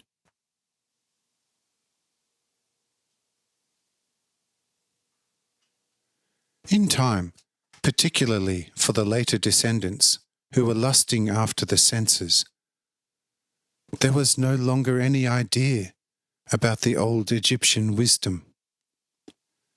And the question, Jeyuno, and the defined femininity of all material was made into a personal goddess, and she was given the name at first Jeyuno, then simply Juno, and she was married to the likewise non-existent god Zeus. The old wise men then considered from wise and very natural reasons the material to be hard, unbending, unsubmissive, and thought that one could only gain anything from it through great hard work and great effort. The old imperfections discovered by the old wise men in matter were foisted by later descendants to the god-wife Juno, with whom Zeus constantly was lacking. Do you now understand your goddess Juno? Helena says, I beg you, my very dearest Mathael, just continue. I could listen to you without interruption for days. Your explanation is not as pictorial and decorated as that of Homer, but it is wise and true, and that is of 1,000 times more value and more attractive than all the magical flowery adornment of the great folk singers. Therefore, just continue uninterrupted in your tale. Mathael says, Are you telling me what I want to hear? For look, The truth wants to be understood, but never flattered. But I know that you are not flattering me, only the truth, which does not come from me, but from God. And so I can continue.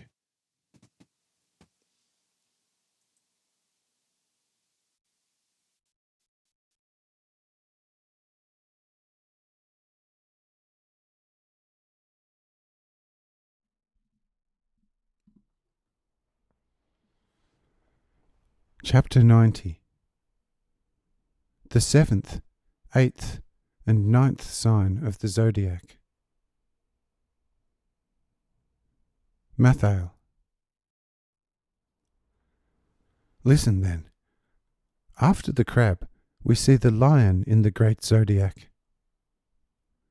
How does this wild beast then come among the signs of the sky? Likewise, just as naturally as everything else that we have got to know up to now.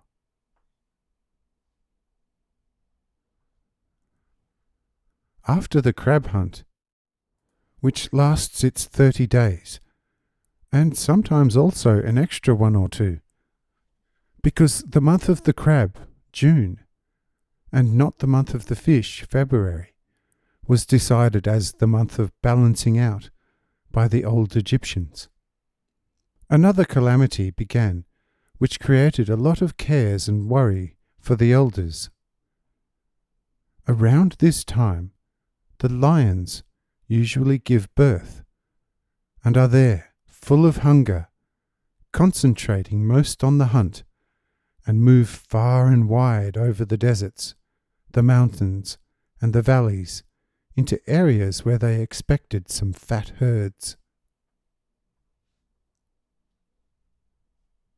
Since the fatherland of the lions is actually hot Africa, and Asia Minor is also often conquered by these kings of the animals, it is therefore understandable that it was not difficult for them to press forward to Middle and Lower Egypt, and there cause devastation among the peacefully grazing herds.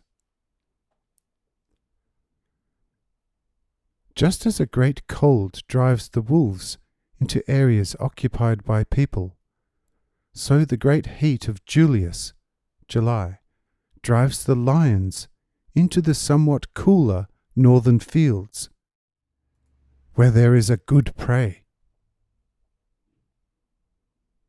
But in this month, in Upper Egypt, the heat is the strongest and most unbearable, and therefore often drives the lions north to the Mediterranean, where it is obviously cooler than in the area of the glowing hot sandy desert. In short, at the beginning of this period, the inhabitants of Egypt constantly receive visits from these feared guests, and must defend themselves quite efficiently against them in order to keep them from their herds.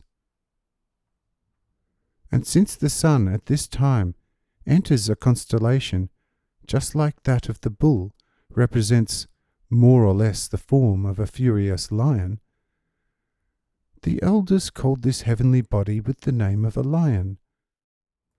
And in Egypt, this time was also called the name lion, Leowa, Li, the evil one, or the descendant of evil one, in contrast to El, the good one, or the son of good one, O, the son of God, Wa, also way, flees. Leowe therefore means the evil one flees the sun. The Romans named their hero Julius Caesar in honor just a few decades ago this time period with his name, because he knew how to fight as cunningly and bravely as a lion. There you have the 7th heavenly or zodiac sign, which also became idolized, in a way, by the later descendants. But after the lion, we see a virgin follow. That seems not to suit what has happened before. Oh yes, it suits it completely and quite naturally. With the conquering of the time of the lions, the main worries of the year were now, in a way, finished, and one turned here to a greater cheerfulness, and put on festivals, which particularly served to give presents to the good and demurely pure virgins, in order to encourage them to further demureness. It was also tradition in this period to celebrate marriages. Only a virgin found to be pure could be taken as a wife. One who had not kept her virginity, however, was excluded from marriage and could only in the very best case become a concubine of some man who already had one or more proper wives. Otherwise, the only thing left for her was the despicable and low status of slave. And so this time had a very weighty importance. And because around this time another very nice constellation of the zodiac came to stop over the sun, it was called the Virgin. But only several years ago did the vain Romans give this period the name of the Caesar, in the honour of Caesar Augustus. And so you know now also, dear Helena, how a virgin came after the lion in the stars. But now let's move on. We have now seen how a virgin also came among the constellations of the zodiac. But now something enters that we will soon see. We see a balance scales, as the grocers and pharmacists use for weighing their specimens and medicines. How did this instrument for testing weight come among the stars then? I tell you, very easily and again, just as naturally as all the earlier ones. You see, after the time of the virgins' test and the marriages, by which this previous time was mostly characterized, came the time of the testing of the most harvest, of the grain, which the oldest inhabitants of this land had farmed, of course alongside the cattle, of the fruits, the figs, the dates, the oil, the pomegranates, the oranges, and more of the same. Every community had its elders as representatives, and leaders of all business, and likewise a priest, who had only to occupy himself with the spiritual, and to teach the people on certain days, and to prophesy at important events. It does not need to be mentioned that the status of priest soon much increased, and this status did not have much to do with coarse physical work, except with new attempts and improvements in every possible respect. It was also the priests who explored the metals of the earth, collected them, and made them suitable for use. But for all the many technical things they needed as well many henchmen and well-trained artisans, who all had no time to devote themselves to farming and cattle breeding, and thus such people had to be supported by the community. But how should that be measured? That every member of the community should give a corresponding part of his harvest to the priests and their helpers. The tithe was decided, and every member of the community had to give the 10th part of all their harvest to the priests. But how was the tithe measured? quite simply with the scale. There were larger and smaller scales available for use in the way just mentioned. Every community owned several such scales. And before the eyes of the community council, all harvests were exactly measured by filling both scale pans completely. The filled pans were emptied out 9 times into the box of the community member, but the 10th time into the box of the priests.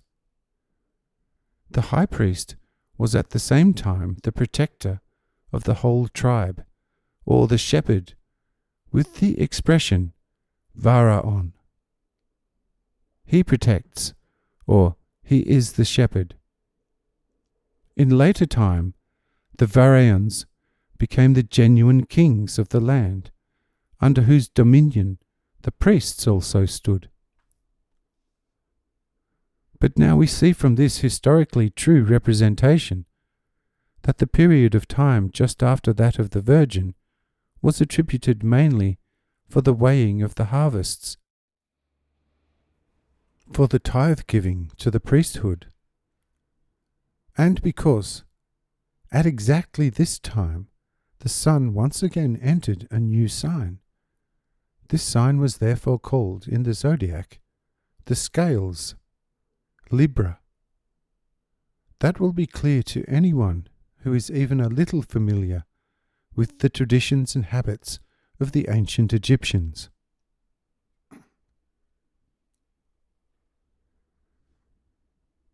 It hardly needs to be mentioned that in the time of the scales, all sorts of corresponding meanings were laid aside, and it was used also as a symbol of the divine, as well as the worldly justice. Yes, that it is still worshipped in a way by some yet undeveloped peoples, as the Indians do to the plough here and there. On the one hand, the fantasy of people, and on the other hand, the constantly growing profit-seeking of the ever-increasing priests and teachers idolized in time whatever seemed time-honored and useful for all humanity. In this way, we have now seen how a human tool came into the great zodiac. And we therefore also want to see further how the highly dowdy insect, the scorpion, came to the great zodiac.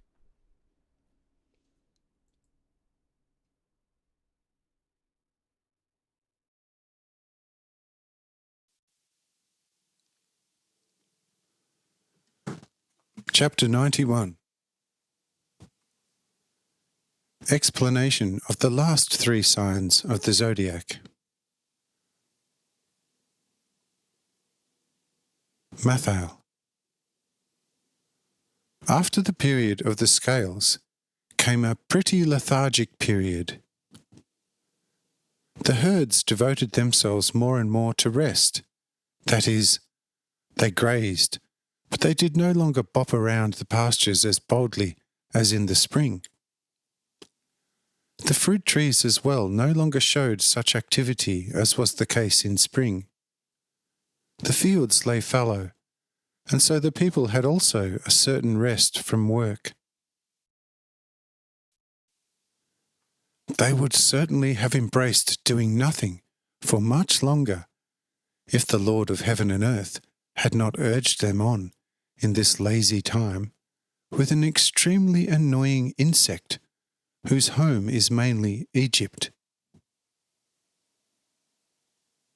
The scorpions began at the beginning of this period to show themselves everywhere, and increased their number until the middle of this otherwise lazy period, like flies in a dining hall.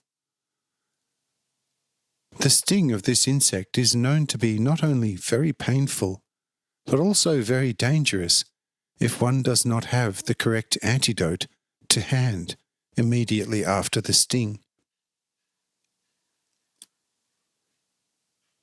But since the old Egyptians must have learnt only too well both the danger as well as the annoyance of this little animal, it was also not difficult to think of a means through which they could become, at least in some ways, master over this being.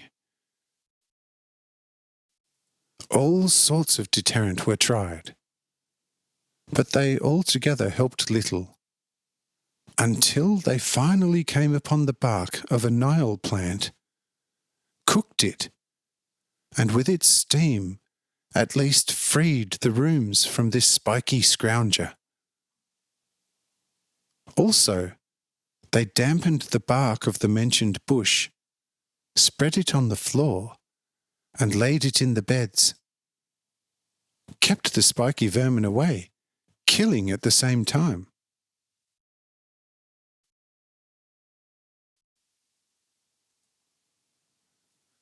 After this method to drive away and kill the insect, they called the insect itself, which of course had previously no name. Scoro equals bark. Pi, or pie, equals drinks. On equals he. With this name, the descendants were made aware, as if by a recipe, through which means one could counteract this pest most effectively.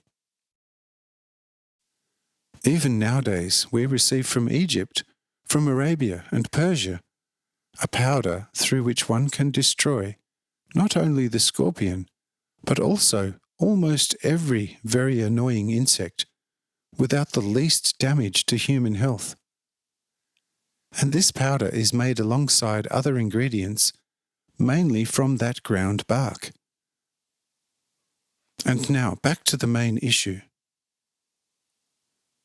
At the first appearance of the scorpions in this lazy time, the sun entered a new constellation in the great circle, and it was called after the annoying insect that was spreading most in this period and annoyed cattle and people. This sign has until now been given the least divine reverence, except that it is always honoured as a very effective old recipe against this annoying insect. The lazy period ended with the destruction of the scorpions, as well as the thunderstorms that often occur in Egypt in this period, for which the Egyptians always had a great respect. For they said, "The shot from Zeus is always faster and more accurate than the pitiful shots of people."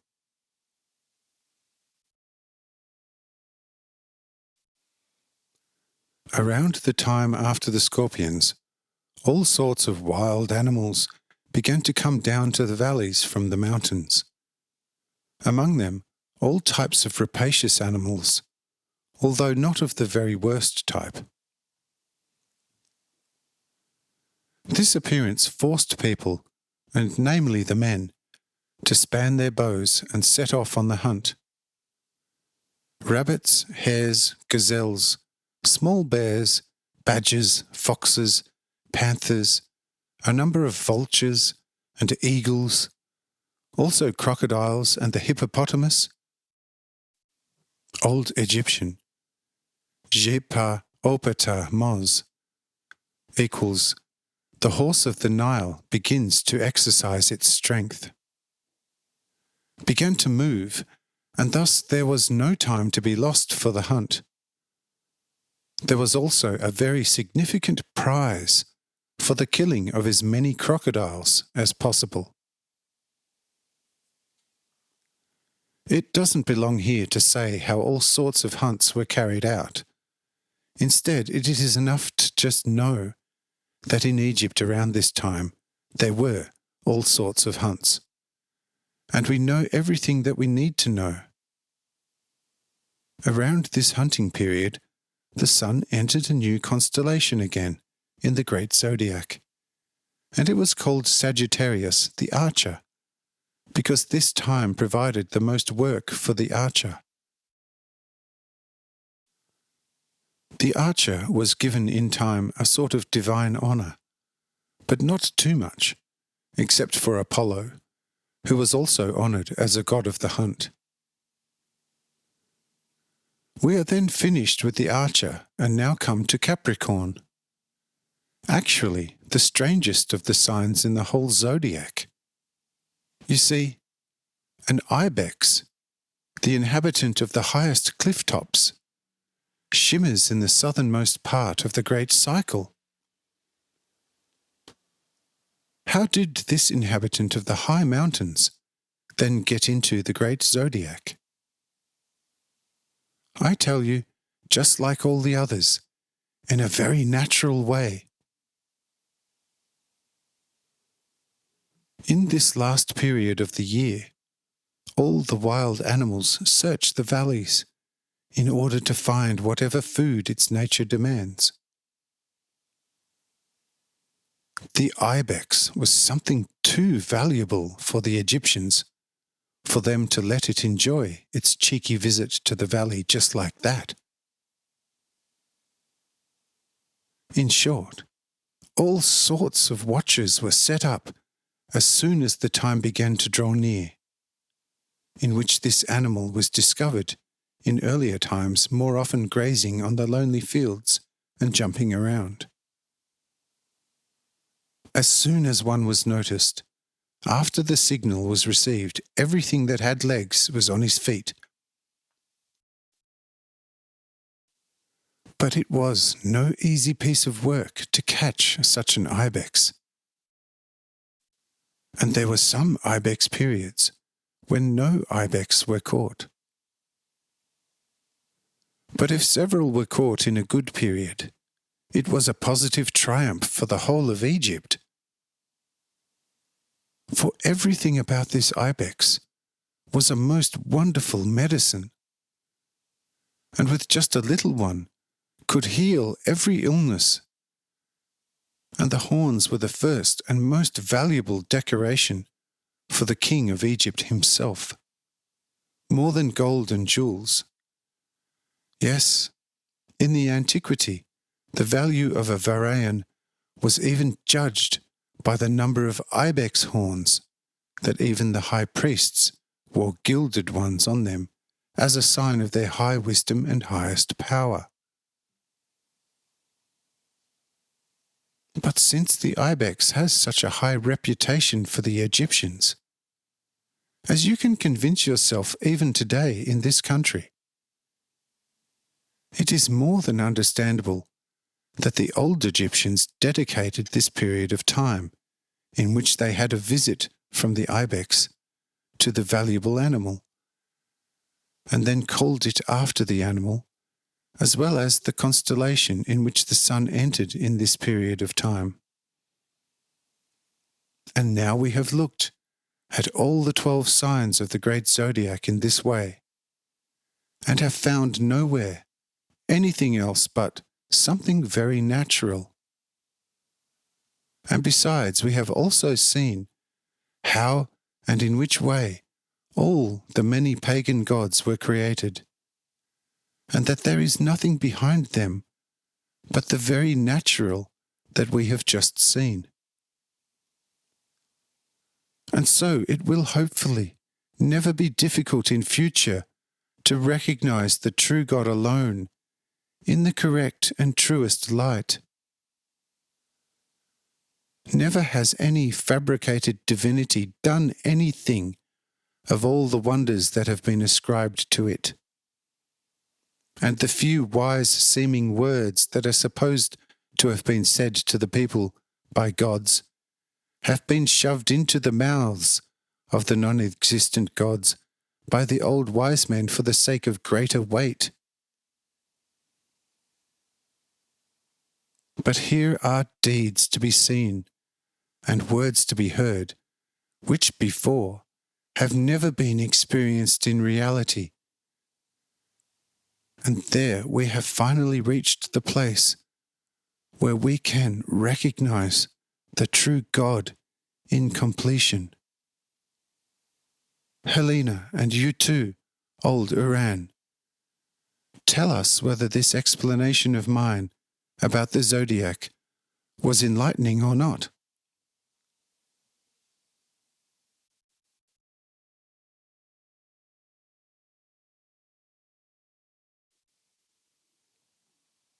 Chapter 92.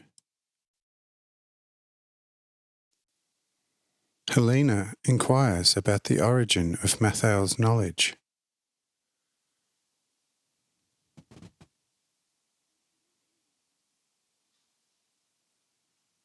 Helena says, "Oh, you very dearest Mathal, nothing has ever been made as clear and lucid to me on this earth through pure words. As a consequence of your living way of describing, I was quite actively present myself in all the deeds and action in ancient Egypt, and saw the greatest truth rain down before my very eyes. But only tell me one more thing now. In which way or in which school did you discover all this so efficiently? For by heavens, such a thing cannot be produced just like that, like some ears of wheat from out of a sack.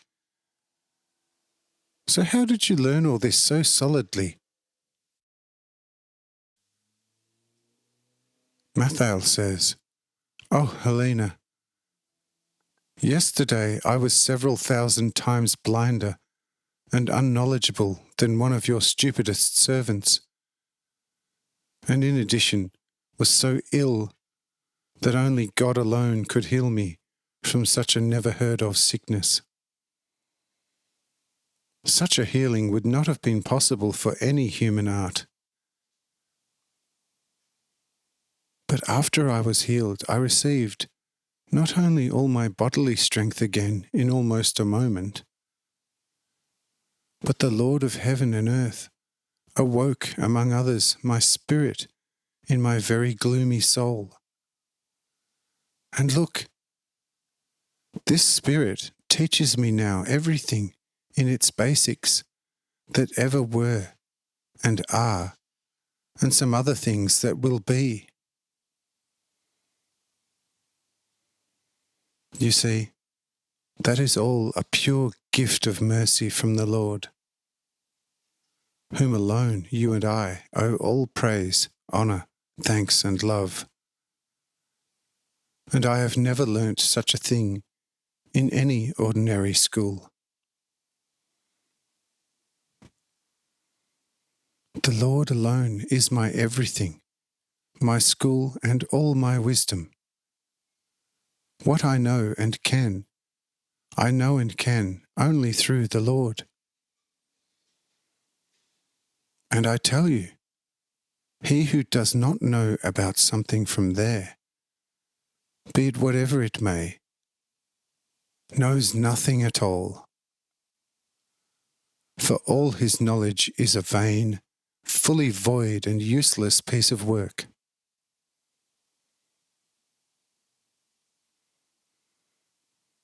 Therefore be diligent in the single school of the Lord, who now in all his divine fullness moves among us physically, and you will never need another school in all eternity. Do you understand that, most blessed Helena?"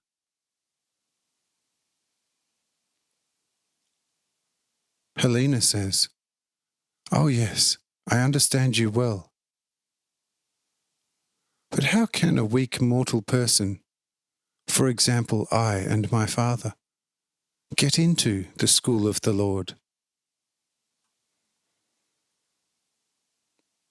Mathal says, quite excited, "Oh, Helena, you most blessed of the whole great Pontus, how did you get to such a blind and stupid question?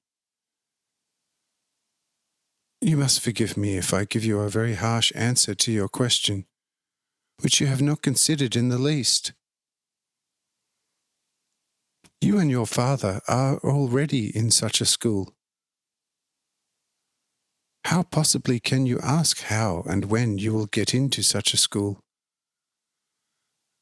Yes, don't you see it all yet, how the Lord has worked such great signs for your sakes?" Helena says, somewhat embarrassed. But I beg you, dearest Mathael, do not hold it against me. I now see my foolishness very well, and will never come to you again with such a question. But you just have patience with us, and always consider that Rome was not built in a day. Gradually everything can be achieved. If my father is old, so I am still young. And see, I am no girl that is hard to direct. All my teachers confirmed that, and my father knows it too. Oh, I will certainly not put you to shame, dearest Mathael. But only sometimes a little more patience would do no harm. I beg you for this.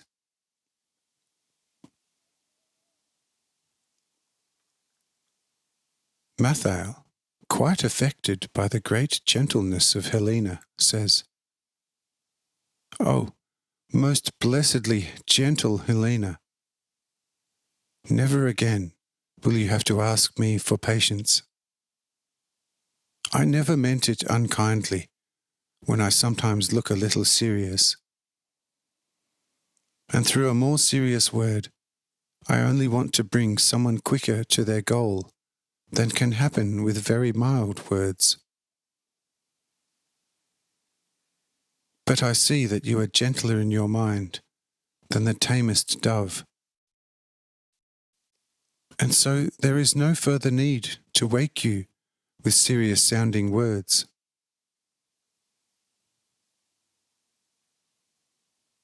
Helena says, "Nonetheless, therefore, have no consideration for me. If you can bring me further with serious words, just be as serious as the great Pontus when his mountain-high waves enter into a violent battle with the hurricane. If you can bring me and my father just as far with gentle words and lessons in the same time, that would be much preferred. But now about something else. Yet another very short question, and I will then have time enough to think. Tell me now, who has named all the many other constellations, and for what reasons?"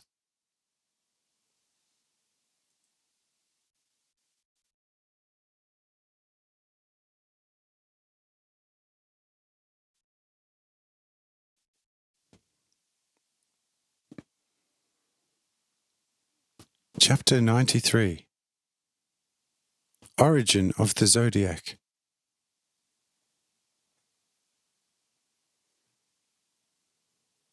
Mathael says,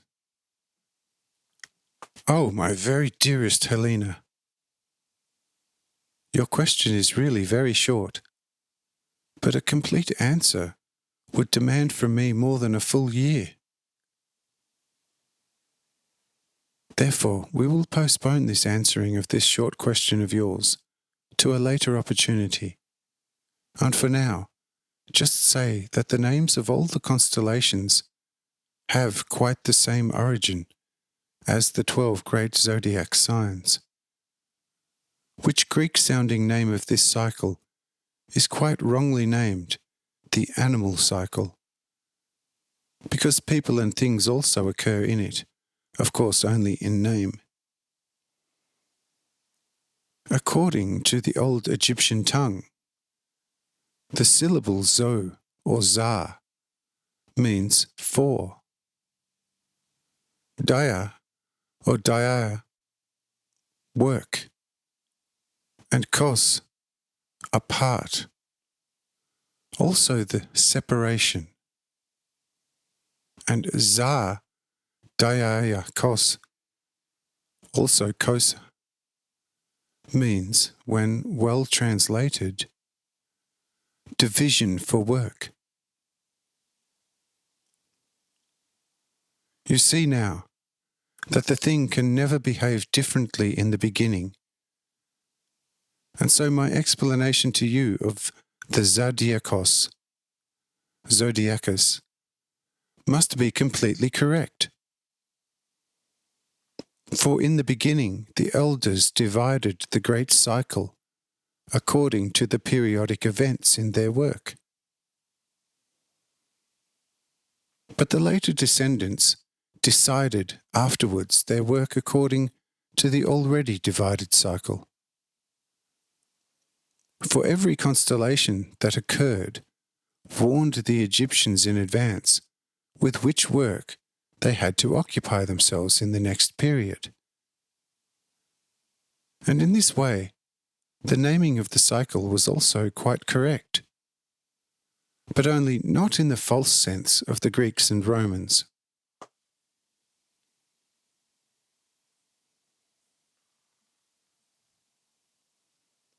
But the way that the elders named this cycle and its images correctly, they also named many, even if not all, the other constellations, and also were the first discoverers of the planets known to you, apart from the sun and the moon, which are basically, at least for our Earth, not at all planets, in that the sun does not go around the Earth.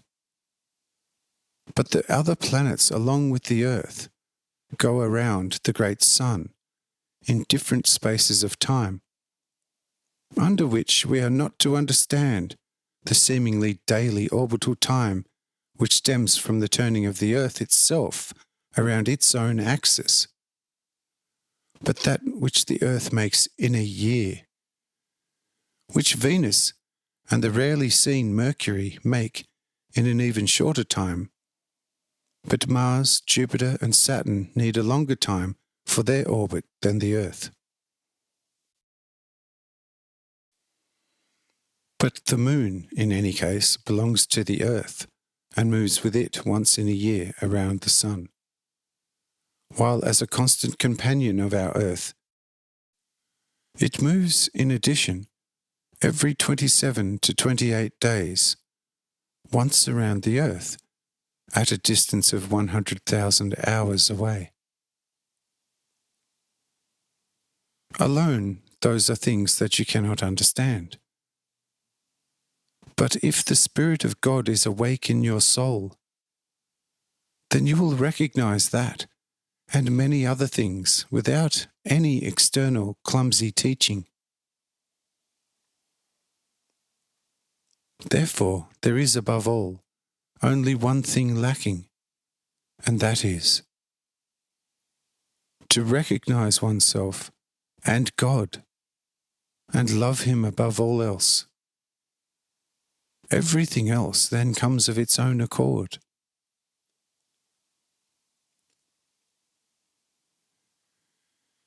In any case, we have both spoken more than enough, and it will be very good if we now rest a little, so that the other friends who are much wiser than us can also make a few good remarks about us.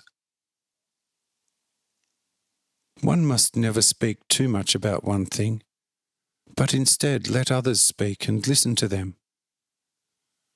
For no person on the whole earth is so wise that he cannot learn sometimes something from a less wise person,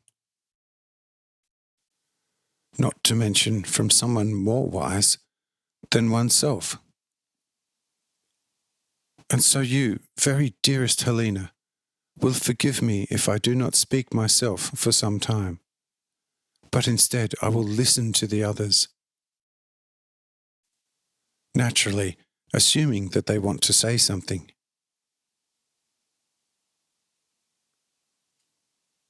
Then Helena says, "Oh, very good, very good.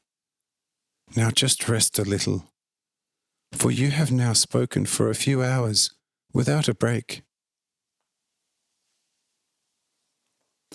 Perhaps at this opportunity someone will tell us something more about the great Master who is now among us, and yet hardly lets us know that he is who he is."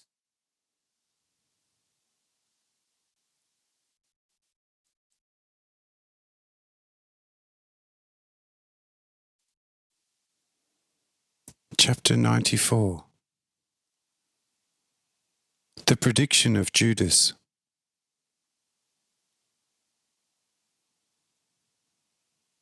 At this, Simon Judas says, I marvel at Mattheil's truly great wisdom and the knowledge hidden in it about the antiquity.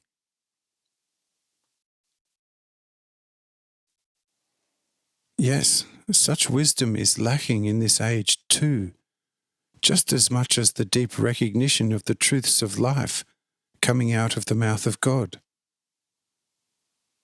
Truly, we could talk the ear off a nation which has hardly been wasting away in the very most absurd dirt of the most dubious superstition for more than 1,000 years. In that case, one word, just as 100,000 of the most beautiful words, is purely in vain. It does not recognize its own foolishness and blindness, and even less so the most beautiful and purest truth preached to it.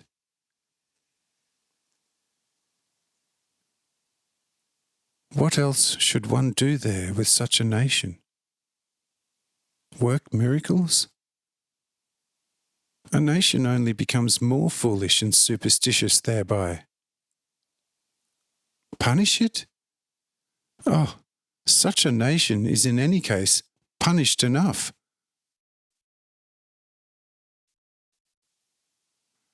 But if one seeks the more accessible ones of the nation and preaches to them in the way our Mattheil does against paganism, in 100 years at most, with the mercy of God, there will be no more pagan temples.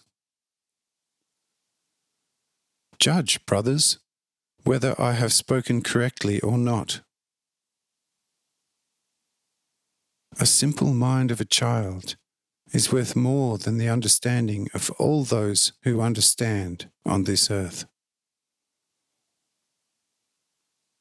But here understanding is also fully appropriate. What is your opinion, dear brothers? Everyone except Judas says, we totally agree with that, and we cannot refute anything. Now Judas steps forward and says, No, some things can be refuted. Simon says, What then? Speak. I truly don't know of anything here that could be refuted.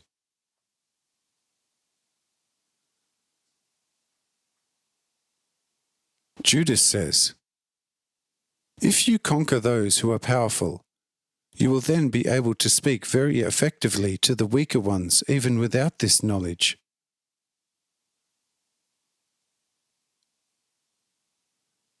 Mattheil says, looking at Judas somewhat excitedly, Aha! You want to announce the message of freedom from heaven to the poor in spirit and the earthly goods with whip and sword? Indeed, you are a very strange person. You seem to me also to be otherwise, a being from the underworld. Thus this opinion of yours, which would truly do no injustice to any devil. You are an exceptionally rare devil. But do tell me how you could have smuggled yourself into this otherwise purely heavenly company. But I say to you, if you as a devil want to speak to people and act, you must wrap yourself better in sheep's clothing, so that one doesn't see the rapacious wolf among them at the first glance. Make sure that you get out of my view, otherwise I could be tempted to make disclosures about you that you perhaps now would not be in the best mood to hear. For my spirit knows you now, inside and out. When Judas hears such things from Mattheil, he raises his eyebrows and says, You are mistaken in me, Mattheil, for I also belong to the number of chosen ones. I have already fulfilled errands in the name of the Lord, and I was carried through the air, just like my brothers a number of weeks ago by the angels. Mathael says, "Oh, I know all that. And nonetheless, I do not retract one syllable of the words I have just said. You sure do belong among the 12. But my spirit says to me, there is a devil among them. And look, you are the devil." With this proof that my spirit gave about you, you can be satisfied for the moment. But if you want more, it can be attended upon. For I am just about to discover quite a big room full of ugly proof against you, and you will not have to do much to get them all in your face. For you are also a thief. Do you understand me? When Judas heard such thunderous words from the wise Mathael, a powerful shudder ran through him, and he drew very modestly back. And in going back, he received some quiet kicks from Thomas as well, with the words, "Did hell prick you once again? Just carry on like that, and you will hear more than just now. You poor soul, you'll never be a match for Mathael, whom the Lord has so wonderfully healed in body, soul, and spirit. See, even the angel of the Lord does not dare to draw near to him. And you want to contradict him in something that he has said from out of his deepest wisdom, which has never been seen since Moses."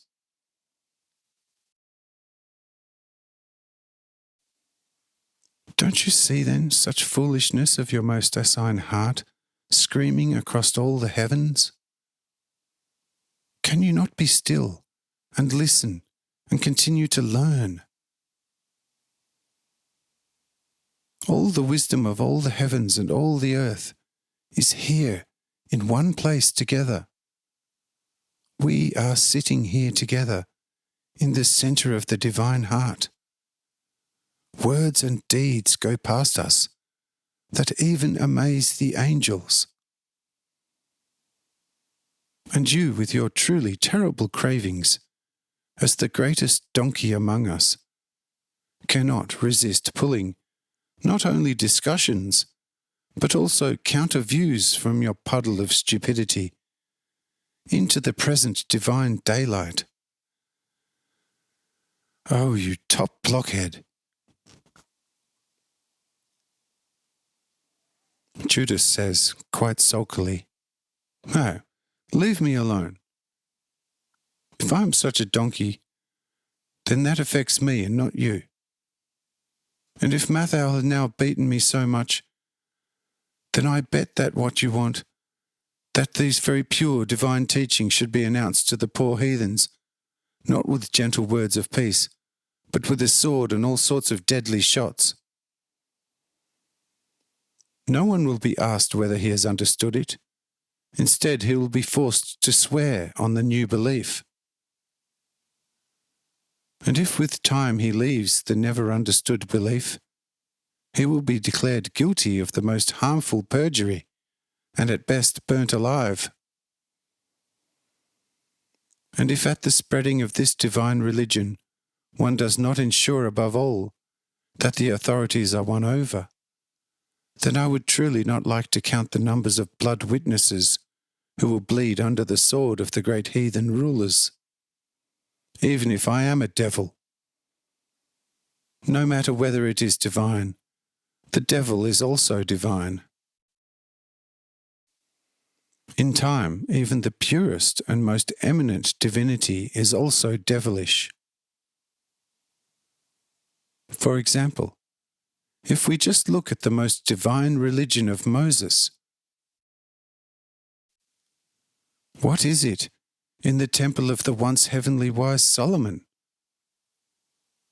Therefore I say, as Mathael's devil, and also as a donkey, Mathael is correct, and I recognize his wisdom as well you do, But as much as Mathael is correct, I am correct too. I tell you, this religion of peace from heaven will spread the greatest dissatisfaction across the whole surface of the earth in a very short time, and will put nations one after the other in the greatest irreparable disharmony, discontent, and war.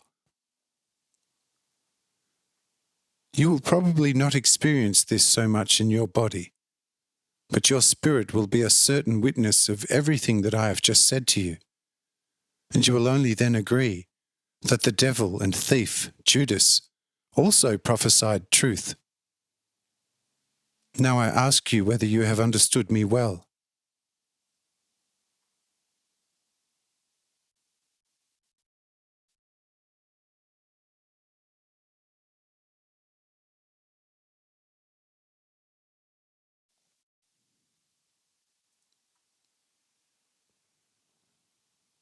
Chapter 95.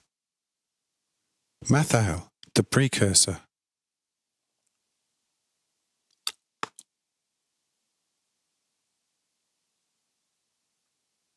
Thomas says, "You now think that you have made a great prediction, and we would not have learnt it without you? Despite all the highest wisdom you have heard now, in more than half a year, you are still a poor, foolish twit.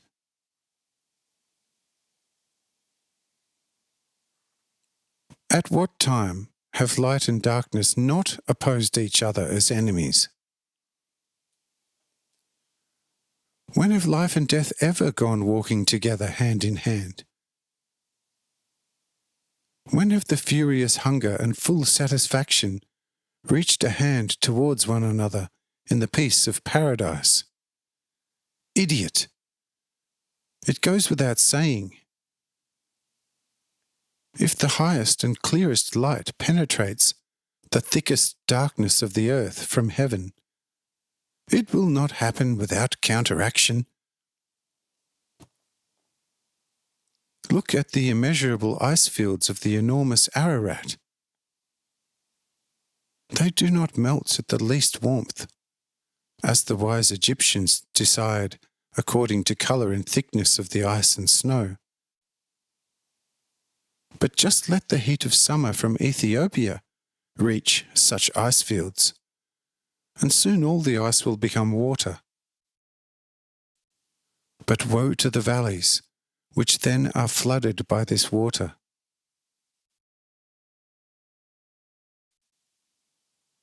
And look, whatever would be materially unavoidable will certainly remain even less spiritually in the future.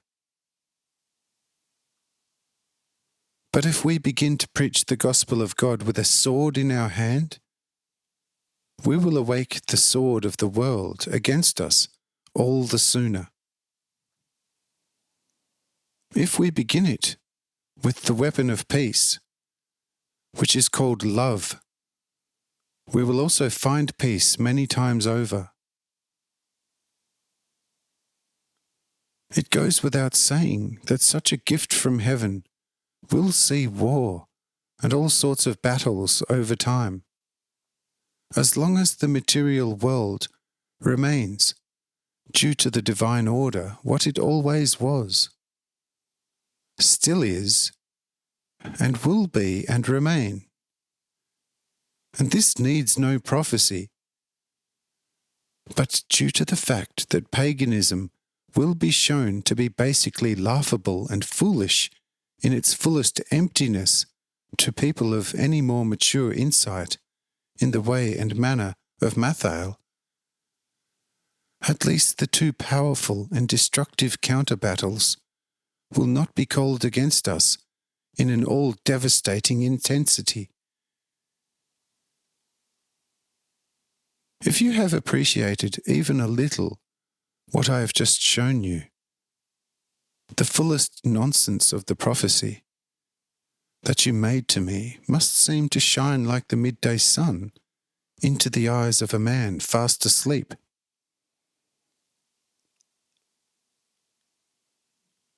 Judas says, "Yes, yes, you are truly always wise, Thomas, and everything that I say must be foolish.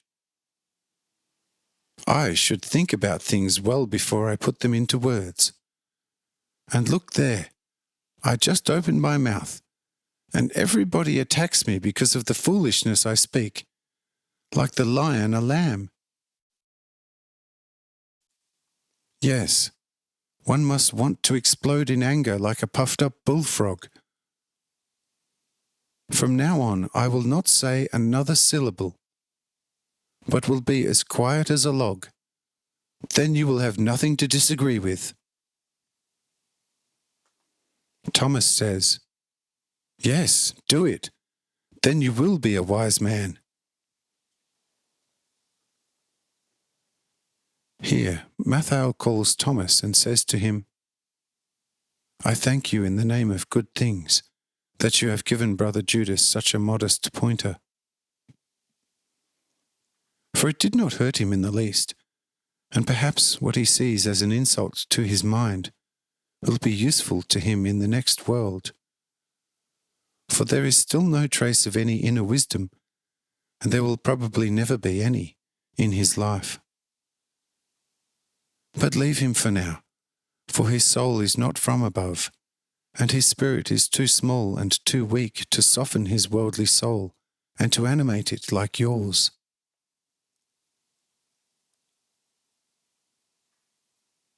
Here I step up and say to Matthew, "Truly, there are few tools such as you, and I must therefore give you my praise.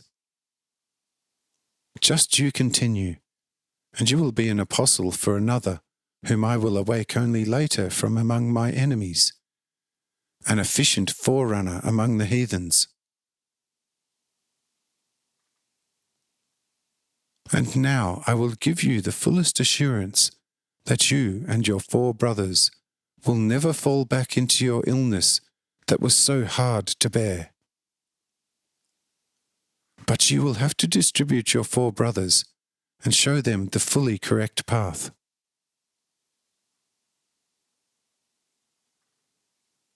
We will from now on remain a few more days here, and tomorrow, as the Sabbath, some things will happen where you can give me good help. For you are one who does not fear the world or death, and therefore you are a very efficient tool for me. But now lead me to Helena, for she has an extra large, secret longing for me, and so we want to visit her and strengthen her." Matthew says, "O Lord, what an endless mercy for me. You, my Creator, let me lead you to her who is as much your creation as I am. But the maiden is pure and full of good will. She certainly knows nothing about sin, and therefore it is worth the effort to strengthen such a heart, through which later 1,000 times 1,000 can be strengthened."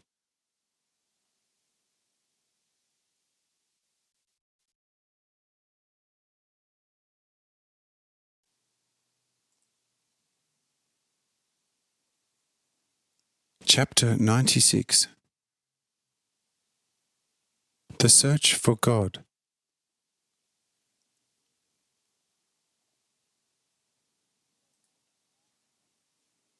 After these words, I, Mathael, and our Jarrah, who does not move from my side, turn to Helena and to her father Uran. When Helena sees me coming towards her, she bursts into a flood of tears of joy and says after a while, "I already doubted that this grace would be granted to me to see you, the Lord of my life, beside me and to speak to you. But now everything is very good. For you, whom my heart and my mind has only got to know here, so endlessly wonderfully, have come to me yourself. Oh, now rejoice loudly, you my otherwise so poor heart. For he whose spirit has counted the beats of your pulse from the cradle to the grave stands before you and brings a holy strength in which death will taste sweeter than honey. Then she becomes quiet again, and I say to her, Helena, hearts that love as yours have eternally no death to fear, and will never taste it, neither sweet nor bitter. For see, I myself am the life and the resurrection, and those who believe in me and love me as you do will never see death in all eternity, neither feel it nor taste it. Truly, your heavy body will one day be taken from you, but it will not affect you painfully or knowledgeably. Instead, in one moment, you will be transformed from your heavy, captive life into the brightest life of your soul through my spirit of love which is in you and grows until full similarity with my eternal spirit.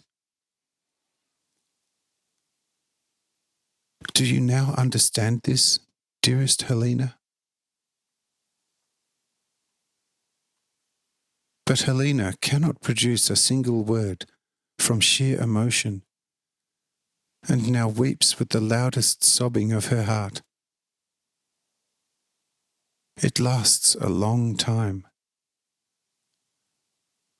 And Helena is still so moved in her mind by the joy that I came to her, that her tongue is constantly paralyzed anew with tears of joy, as soon as she wants to give me further words of thanks. But I say again to her, my dearest daughter, do not try to speak, for this language of your heart is much more preferable to me than any chosen by your mouth.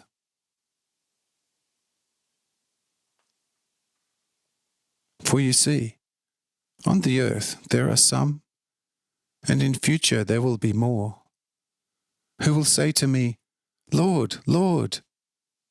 And I will answer them and say, why are you calling, strangers?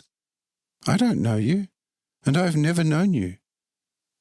For you have always been children of the Prince of Lies, of arrogance, of evil, of night, and of all darkness.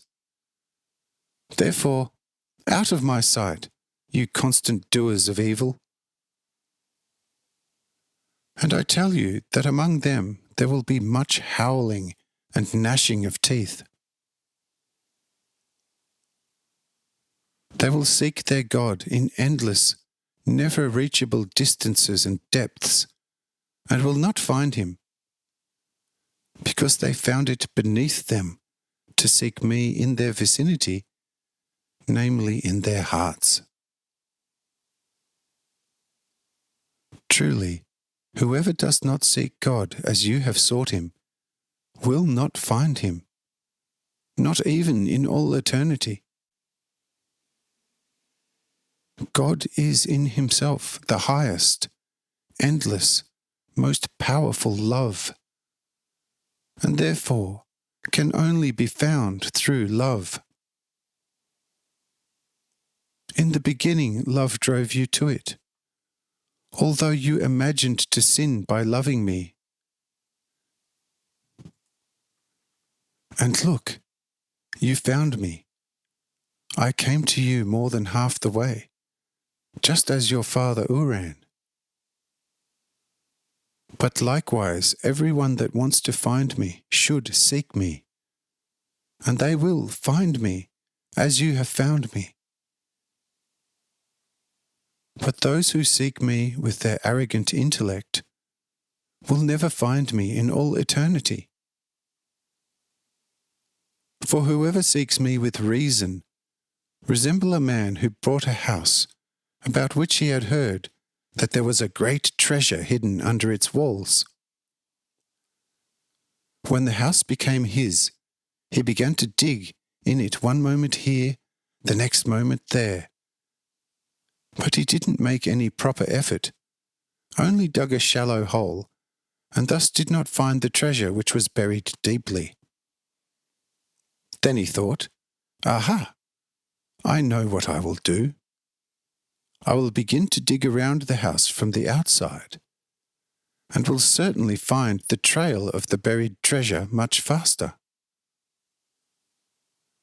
And so he began to dig outside the house, and of course did not find the treasure, in that it had been buried deep in the middle of his house. And the further he dug new ditches away from the house for the sake of the treasure, the less he found the treasure for whose sake he had bought the whole house. For whoever seeks something there where it is not, and can never be, can also impossibly find what he is seeking. Whoever wants to catch fish must reach into the water with a net, for no fish swim in the air. Whoever wants to dig for gold must not seek it with a net in the sea, but in the depths of the mountains. You cannot see with the ears and hear with your eyes. Every sense has its own goal, and therefore has been determined for a certain purpose. Likewise, the heart of a person who is closely connected to God has alone the goal of seeking God, and also finding Him, and then taking a new, indestructible life from out of this God once found. But whoever seeks God with his other senses can find Him just as little as a man who binds his eyes can find and see the sun with his ears or nose. The correct and living sense of the heart is love, however. Whoever therefore awakens the innermost sense of life and begins to seek God with it must certainly find Him, just as well as a person who, if he is not fully blind, must find the sun with his eye and see its light. But whoever wants to hear a wise word must not stop up his ears and try to hear with an eye, for the eye certainly sees the light and all the illuminated forms. But the more spiritual form of the word cannot be seen, instead only heard with the ear. Do you understand all that?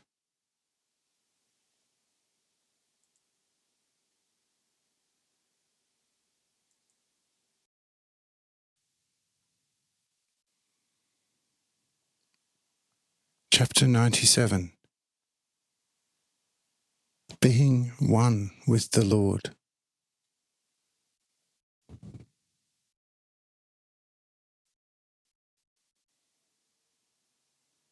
Helena finally says, who had recovered a little from her too great joy of her heart, "Oh yes, I have understood all that.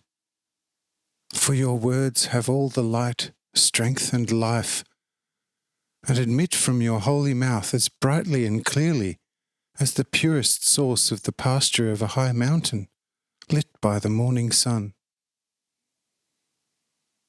But what should I do in order to calm my heart only a little more? Lord, kill me if I rejoice. But my love for you surpasses now all my borders of life. Oh, just allow me to touch your hand." I say, "Oh, do that in any case. Whatever your heart orders from out of its depths, do it, and it will never be a mistake. You can be fully assured of that. At this, Helena took hold of my left hand and pressed it with all her strength to her heart, cried again from sheer joy, and said, sobbing, "Oh, how happy must they be who can always be around you, O Lord! Oh, if only I could also always be around you." I say, whoever is with me in their hearts, I am always with them, and he is always with me, and there lies the most important thing. For what use is it to someone who is all the time around me personally, but his heart is nonetheless far from me, and rather depends on the mad world? Truly, he is nonetheless more distant from me than everything that you can only think as being the furthest away from me. But whoever is as near to me in their hearts as you are, my dearest Helena, then always remain right beside me, if it seems externally that a many thousand times greater space separates him from me than what separates us now from the last and smallest star, that your eye only glimpses for moments, only as shimmering down out of limitless space.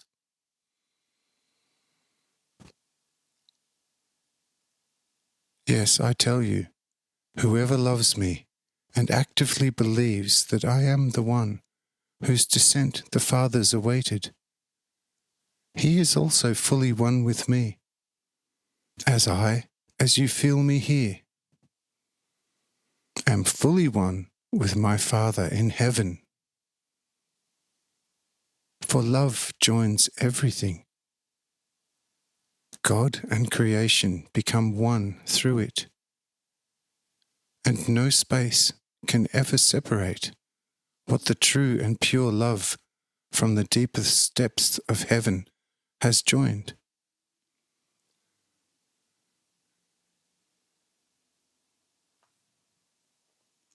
Through your love, you will also constantly be the very closest to me, even if for a short time in this world space separates you from my person. But one day, there in my kingdom of the purest spirit and of the fullest truth, you will never again be separated from me. Have you, my dearest Helena, now understood even a little what has been said? Helena says, "How can I not? For in me it is now as light and bright as if a sun had risen in me, and it seems to me, therefore, as if it was clearly understandable what you, O Lord, say to me, and my heart understands your deepest sense." But now another highly important question comes from a not yet enlightened corner of my heart, and this is, how will you ever be able to thank him who has showered you with such an effusive mercy? The very powerful love cannot count as thanks, for it is itself, as the whole life, a present of mercy from you. What a sacrifice and what worthy gift can I give you, my Creator, in return as your creation, as the most deserved thanks for such invaluable mercies?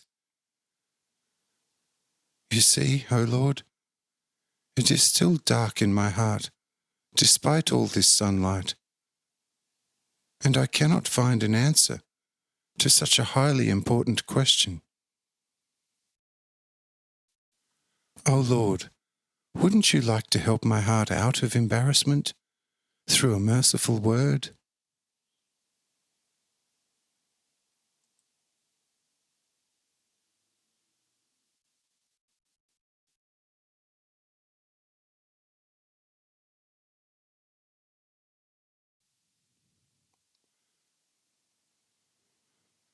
Chapter 98. How one can and should thank the Lord.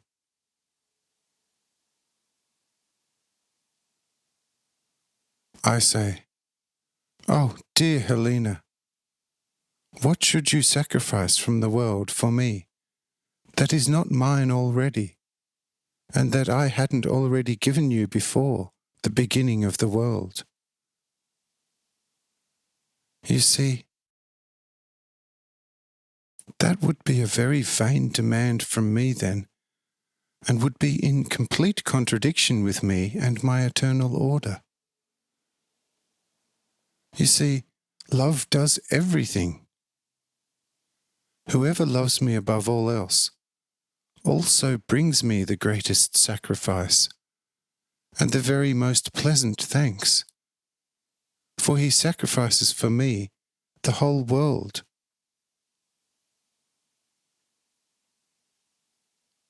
But besides the love for me, there is another love, namely the love for the neighbour. The poor in spirit and in the temporal necessary earthly goods are the true neighbours. Whatever someone does in my name, he does it for me.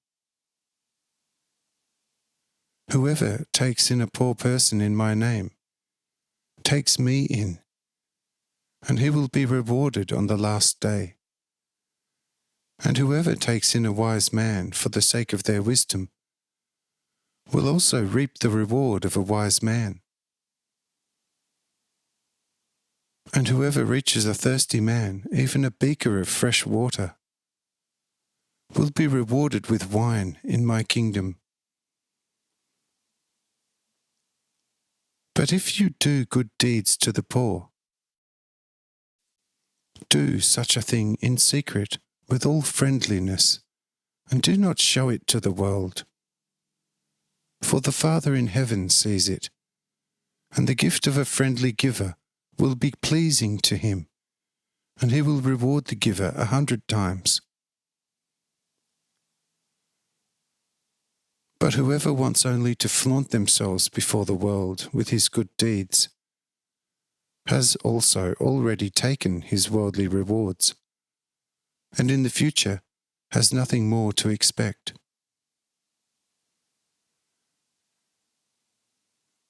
You see, in this consists the only manner of sacrifice and thanks that is pleasing to me. And apart from this, there is no other. For all the burnt offerings and other types of sacrifice are an evil smell before the nostrils of God. And all lip service is an abomination before God, with which the hearts are far from the true love for God and the neighbouring poor brothers. For whom can the senseless bawling in the temple be of any use? If the 1,000 poor and hungry brothers outside the temple are not considered, go and strengthen first the needy, feed the hungry, quench the thirsty, clothe the naked, comfort the sad, free the imprisoned, and preach the gospel to the poor in spirit. Then you will do endlessly better than to blare day and night in the temples with your lips, while your hearts were cold and unreceptive to your poor brothers. Look at the air, the earth, the sea. Look at the moon, the sun, the stars. Look at the flowers of the field and the trees, and observe the birds in the air, the fish in the water, and all the animals on the dry land. Look at the high mountains, and all the clouds and the winds. You see, All that proclaims loudly the honour of God. Yet God, unlike man, never looks at all this like full of conceit, but instead only at the human heart that recognises and loves him, the only true, good, Holy Father.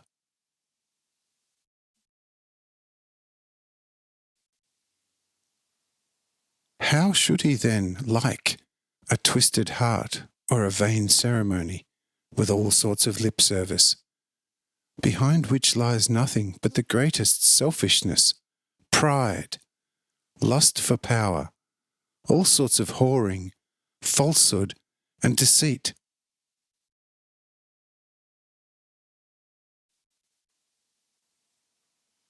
Therefore, you now know that firstly, God does not need to accept the honour from blaring people, for the whole infinity is full of his honour. But what kind of honour, then, foolish, blind man can give to God, then, since he himself has no other than that which he received beforehand from God through the mercy of being a man? Or can this redound to gods if men sacrifice an ox for him, but at the same time they hold on to their sinful hearts, and after the completed sacrifice they are 10 times worse than they were before the sacrifice? Oh, I take no honour from the people, for there is the Father in heaven who honours me more than enough. But if the people keep my commandments and love me above all else, then they honour me and my Father thereby, and I and the Father are completely one. If it is so, as it is according to the fullest and most eternal truth, he cannot dishonour me who does the will of God as Moses and all the other prophets have announced, and as I announced it myself to you all. Do you now understand how we have to thank God and praise him for all the goodness we have received?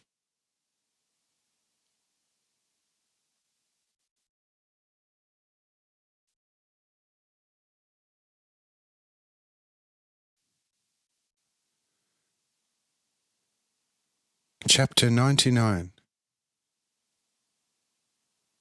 The future of the pure teaching of God.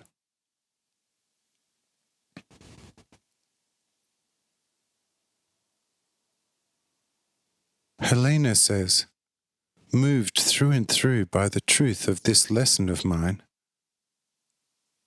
O Lord, every one of your holy words has been met with the best response in my heart, and it strikes a chord in my soul. That is the purest and most divine truth. But such a lesson can only be given to the people by a God, for no human sense suffices. Yes, now I know much, and know most exactly what I have to do in the future. Oh, how magnificent it is to learn the will of the only true God, and to act accordingly with all the power of life. But how bitter it is to act where the human arrogance gives laws, claiming, "This is God's will." I always thought that a true God can have only one perfectly true will, which can never stand eternally in contradiction with itself, as the human laws, of which one often totally lifts the other out of its foundation. If you keep it, you fall into punishment because of an earlier sanctioned law, and if you don't keep it, the new law punishes you. I ask, How then can a person exist and live? Let's take our old laws of the gods. According to the mouths of the priests, if you make a sacrifice to Pluto, you anger Zeus, and if you make a sacrifice to Zeus, you anger Pluto. But if you make a sacrifice to their priests, who are the only ones who know how to appease the anger of the gods, then you do well. For they alone are the effective intermediaries between the gods and the people. The priests have then often taken all the sacrifices for themselves, and in addition, let themselves be given an almost divine reverence by the poor blind people that were bled dry by them, and the people had to tremble in fear. Oh, this purest teaching can and will no longer allow this.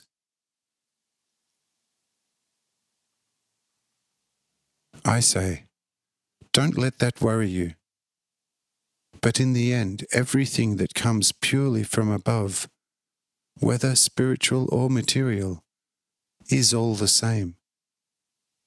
As soon as it touches the ground of the earth, it becomes defiled and impure. Look at a raindrop. No diamond could be purer than such a raindrop. But as soon as it touches the ground of the earth, the purity is gone.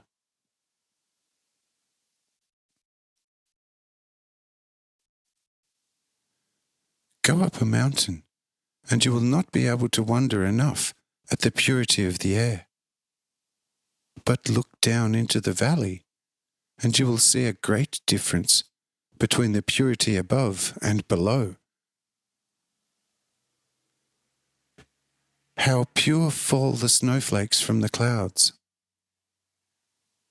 Look at the previously so splendidly white snow after 2 moons, and you will find it already very significantly dirty. Look at the wind when it blows from the heights down into the valleys. How much it is bothered by the annoying dust. And even the sun and the moon and the stars lose much of their shine when they draw near to the horizon. Yes, even the beams of light of the midday sun often become too easily and too much dimmed by the dusts of the earth, so that in the end the whole sun, despite its very brightest light, cannot be seen, so much so that one could say with some sureness, "Look, it is here or there." And so it goes constantly with all the spiritual gifts from the heavens. No matter how pure they may be in the beginning, as time goes by, they become as tarnished as all I have just shown you through the dirty worldly interests. And so it will be the same with this, my very purest teaching. No iota will remain uncriticized and untouched. The temple that I am now building up will be likewise destroyed, just as the Romans will destroy the temple in Jerusalem in not too far a time, where no stone will remain on another.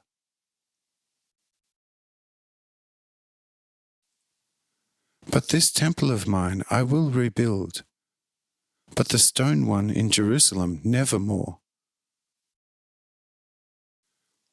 But don't you worry about all that, for I know about everything and why it must happen. For you see, no one pays any attention to the daylight and heat in summer.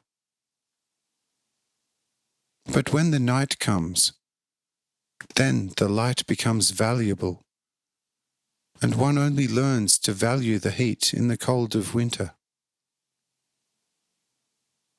And it is likewise with the spiritual light, and with the spiritual warmth. Whoever walks around in freedom hardly pays attention to the freedom. But when he is languishing captive in prison, then he knows what a great thing freedom is.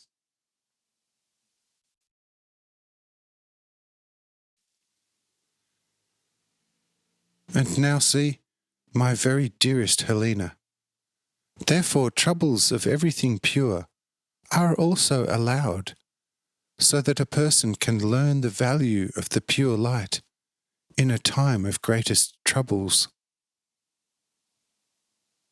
If then the pure light comes on show in the great night, soon everything that lives and breathes moves towards the light.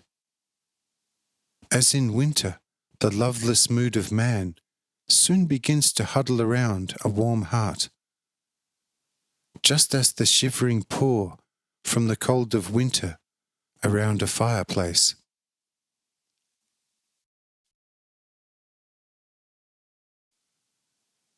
But I tell all that to you only, and a few others. Keep this for yourself, and do not tell it further. For my religion does not consist of this. I have only told it to you, dearest Helena, for your own comfort. But it should not concern a third person at all. All the necessary external is ensured by me, and it is enough for every person if he cares only for the purification of his heart. If this is in order, all the external things will then be in order too. Have you now understood all this, my Helena? Helena says, "Oh yes, Lord." It is, unfortunately, not very cheering to learn such a thing in advance. But nevertheless, everything has its good and very wise reasons. And you certainly ensure only the spiritual best for people, and therefore it must happen as you, O Lord, have revealed to me in your endless merciful condescension.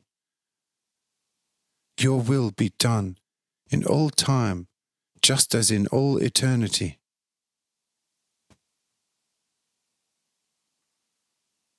After these words, Helena fell into a veritable love trance, while continuing to press my hand firmly to her chest, which almost began to hurt my Jara, because during the conversation with Helena, I had said almost nothing to her. But the pain soon subsided again when I gave her a friendly look.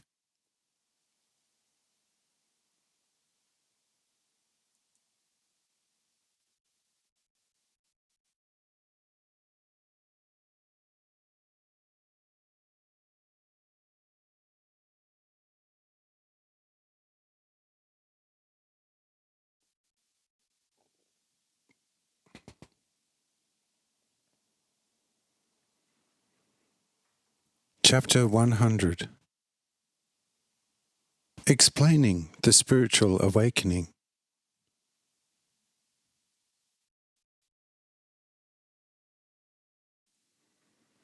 But after a short while, Jara, come to herself again through my friendly glance, says, "Lord, my only love, was I not somewhat insulting to you, a little too impertinent with my seeming jealousy because of this magnificent Helena? And if I was, so forgive me, my only love." I say, "Be calm, my daughter. If even an evil person cannot be insulted by love, how possible is it then for me? If you loved me less, you would not be afraid that my love for you could become weaker if I also seized this Helena with all my love. but because you really love me above all else. Such a fear transformed you for some moments, and that happened to you simply for the reason that you, for a few moments, lost from the eyes of your soul who I actually am. But now that you have become clear again in this, and now know well who I am, Helena does not bother you any longer.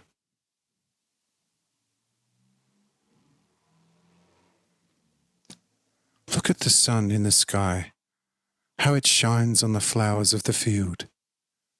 Tell me, would it not be foolish of any flower if it became angry with the sun, because it also gave its neighbour the same amount of light?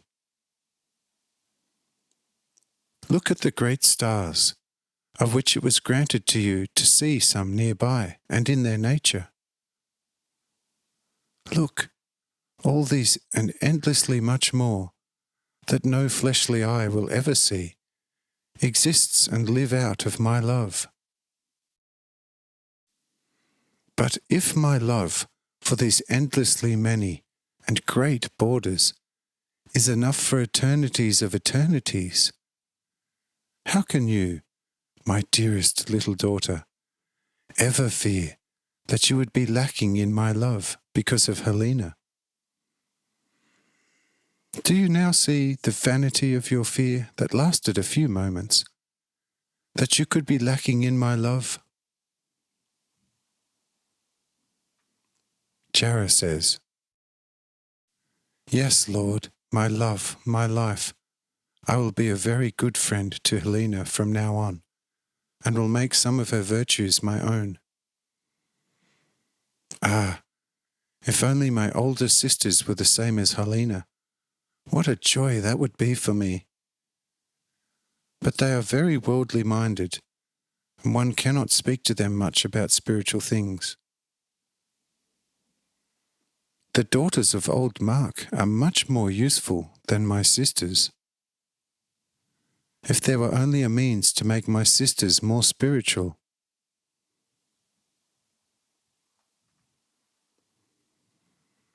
I say, leave that, and when you go home you will find your sisters more receptive to spiritual things than they were before.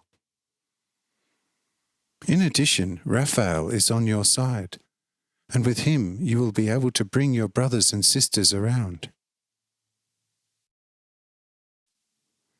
In any case, this does not work as fast for more worldly-minded people as you imagine.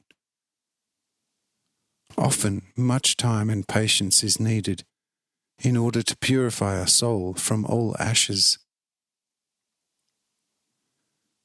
But before such a total purification can be successful,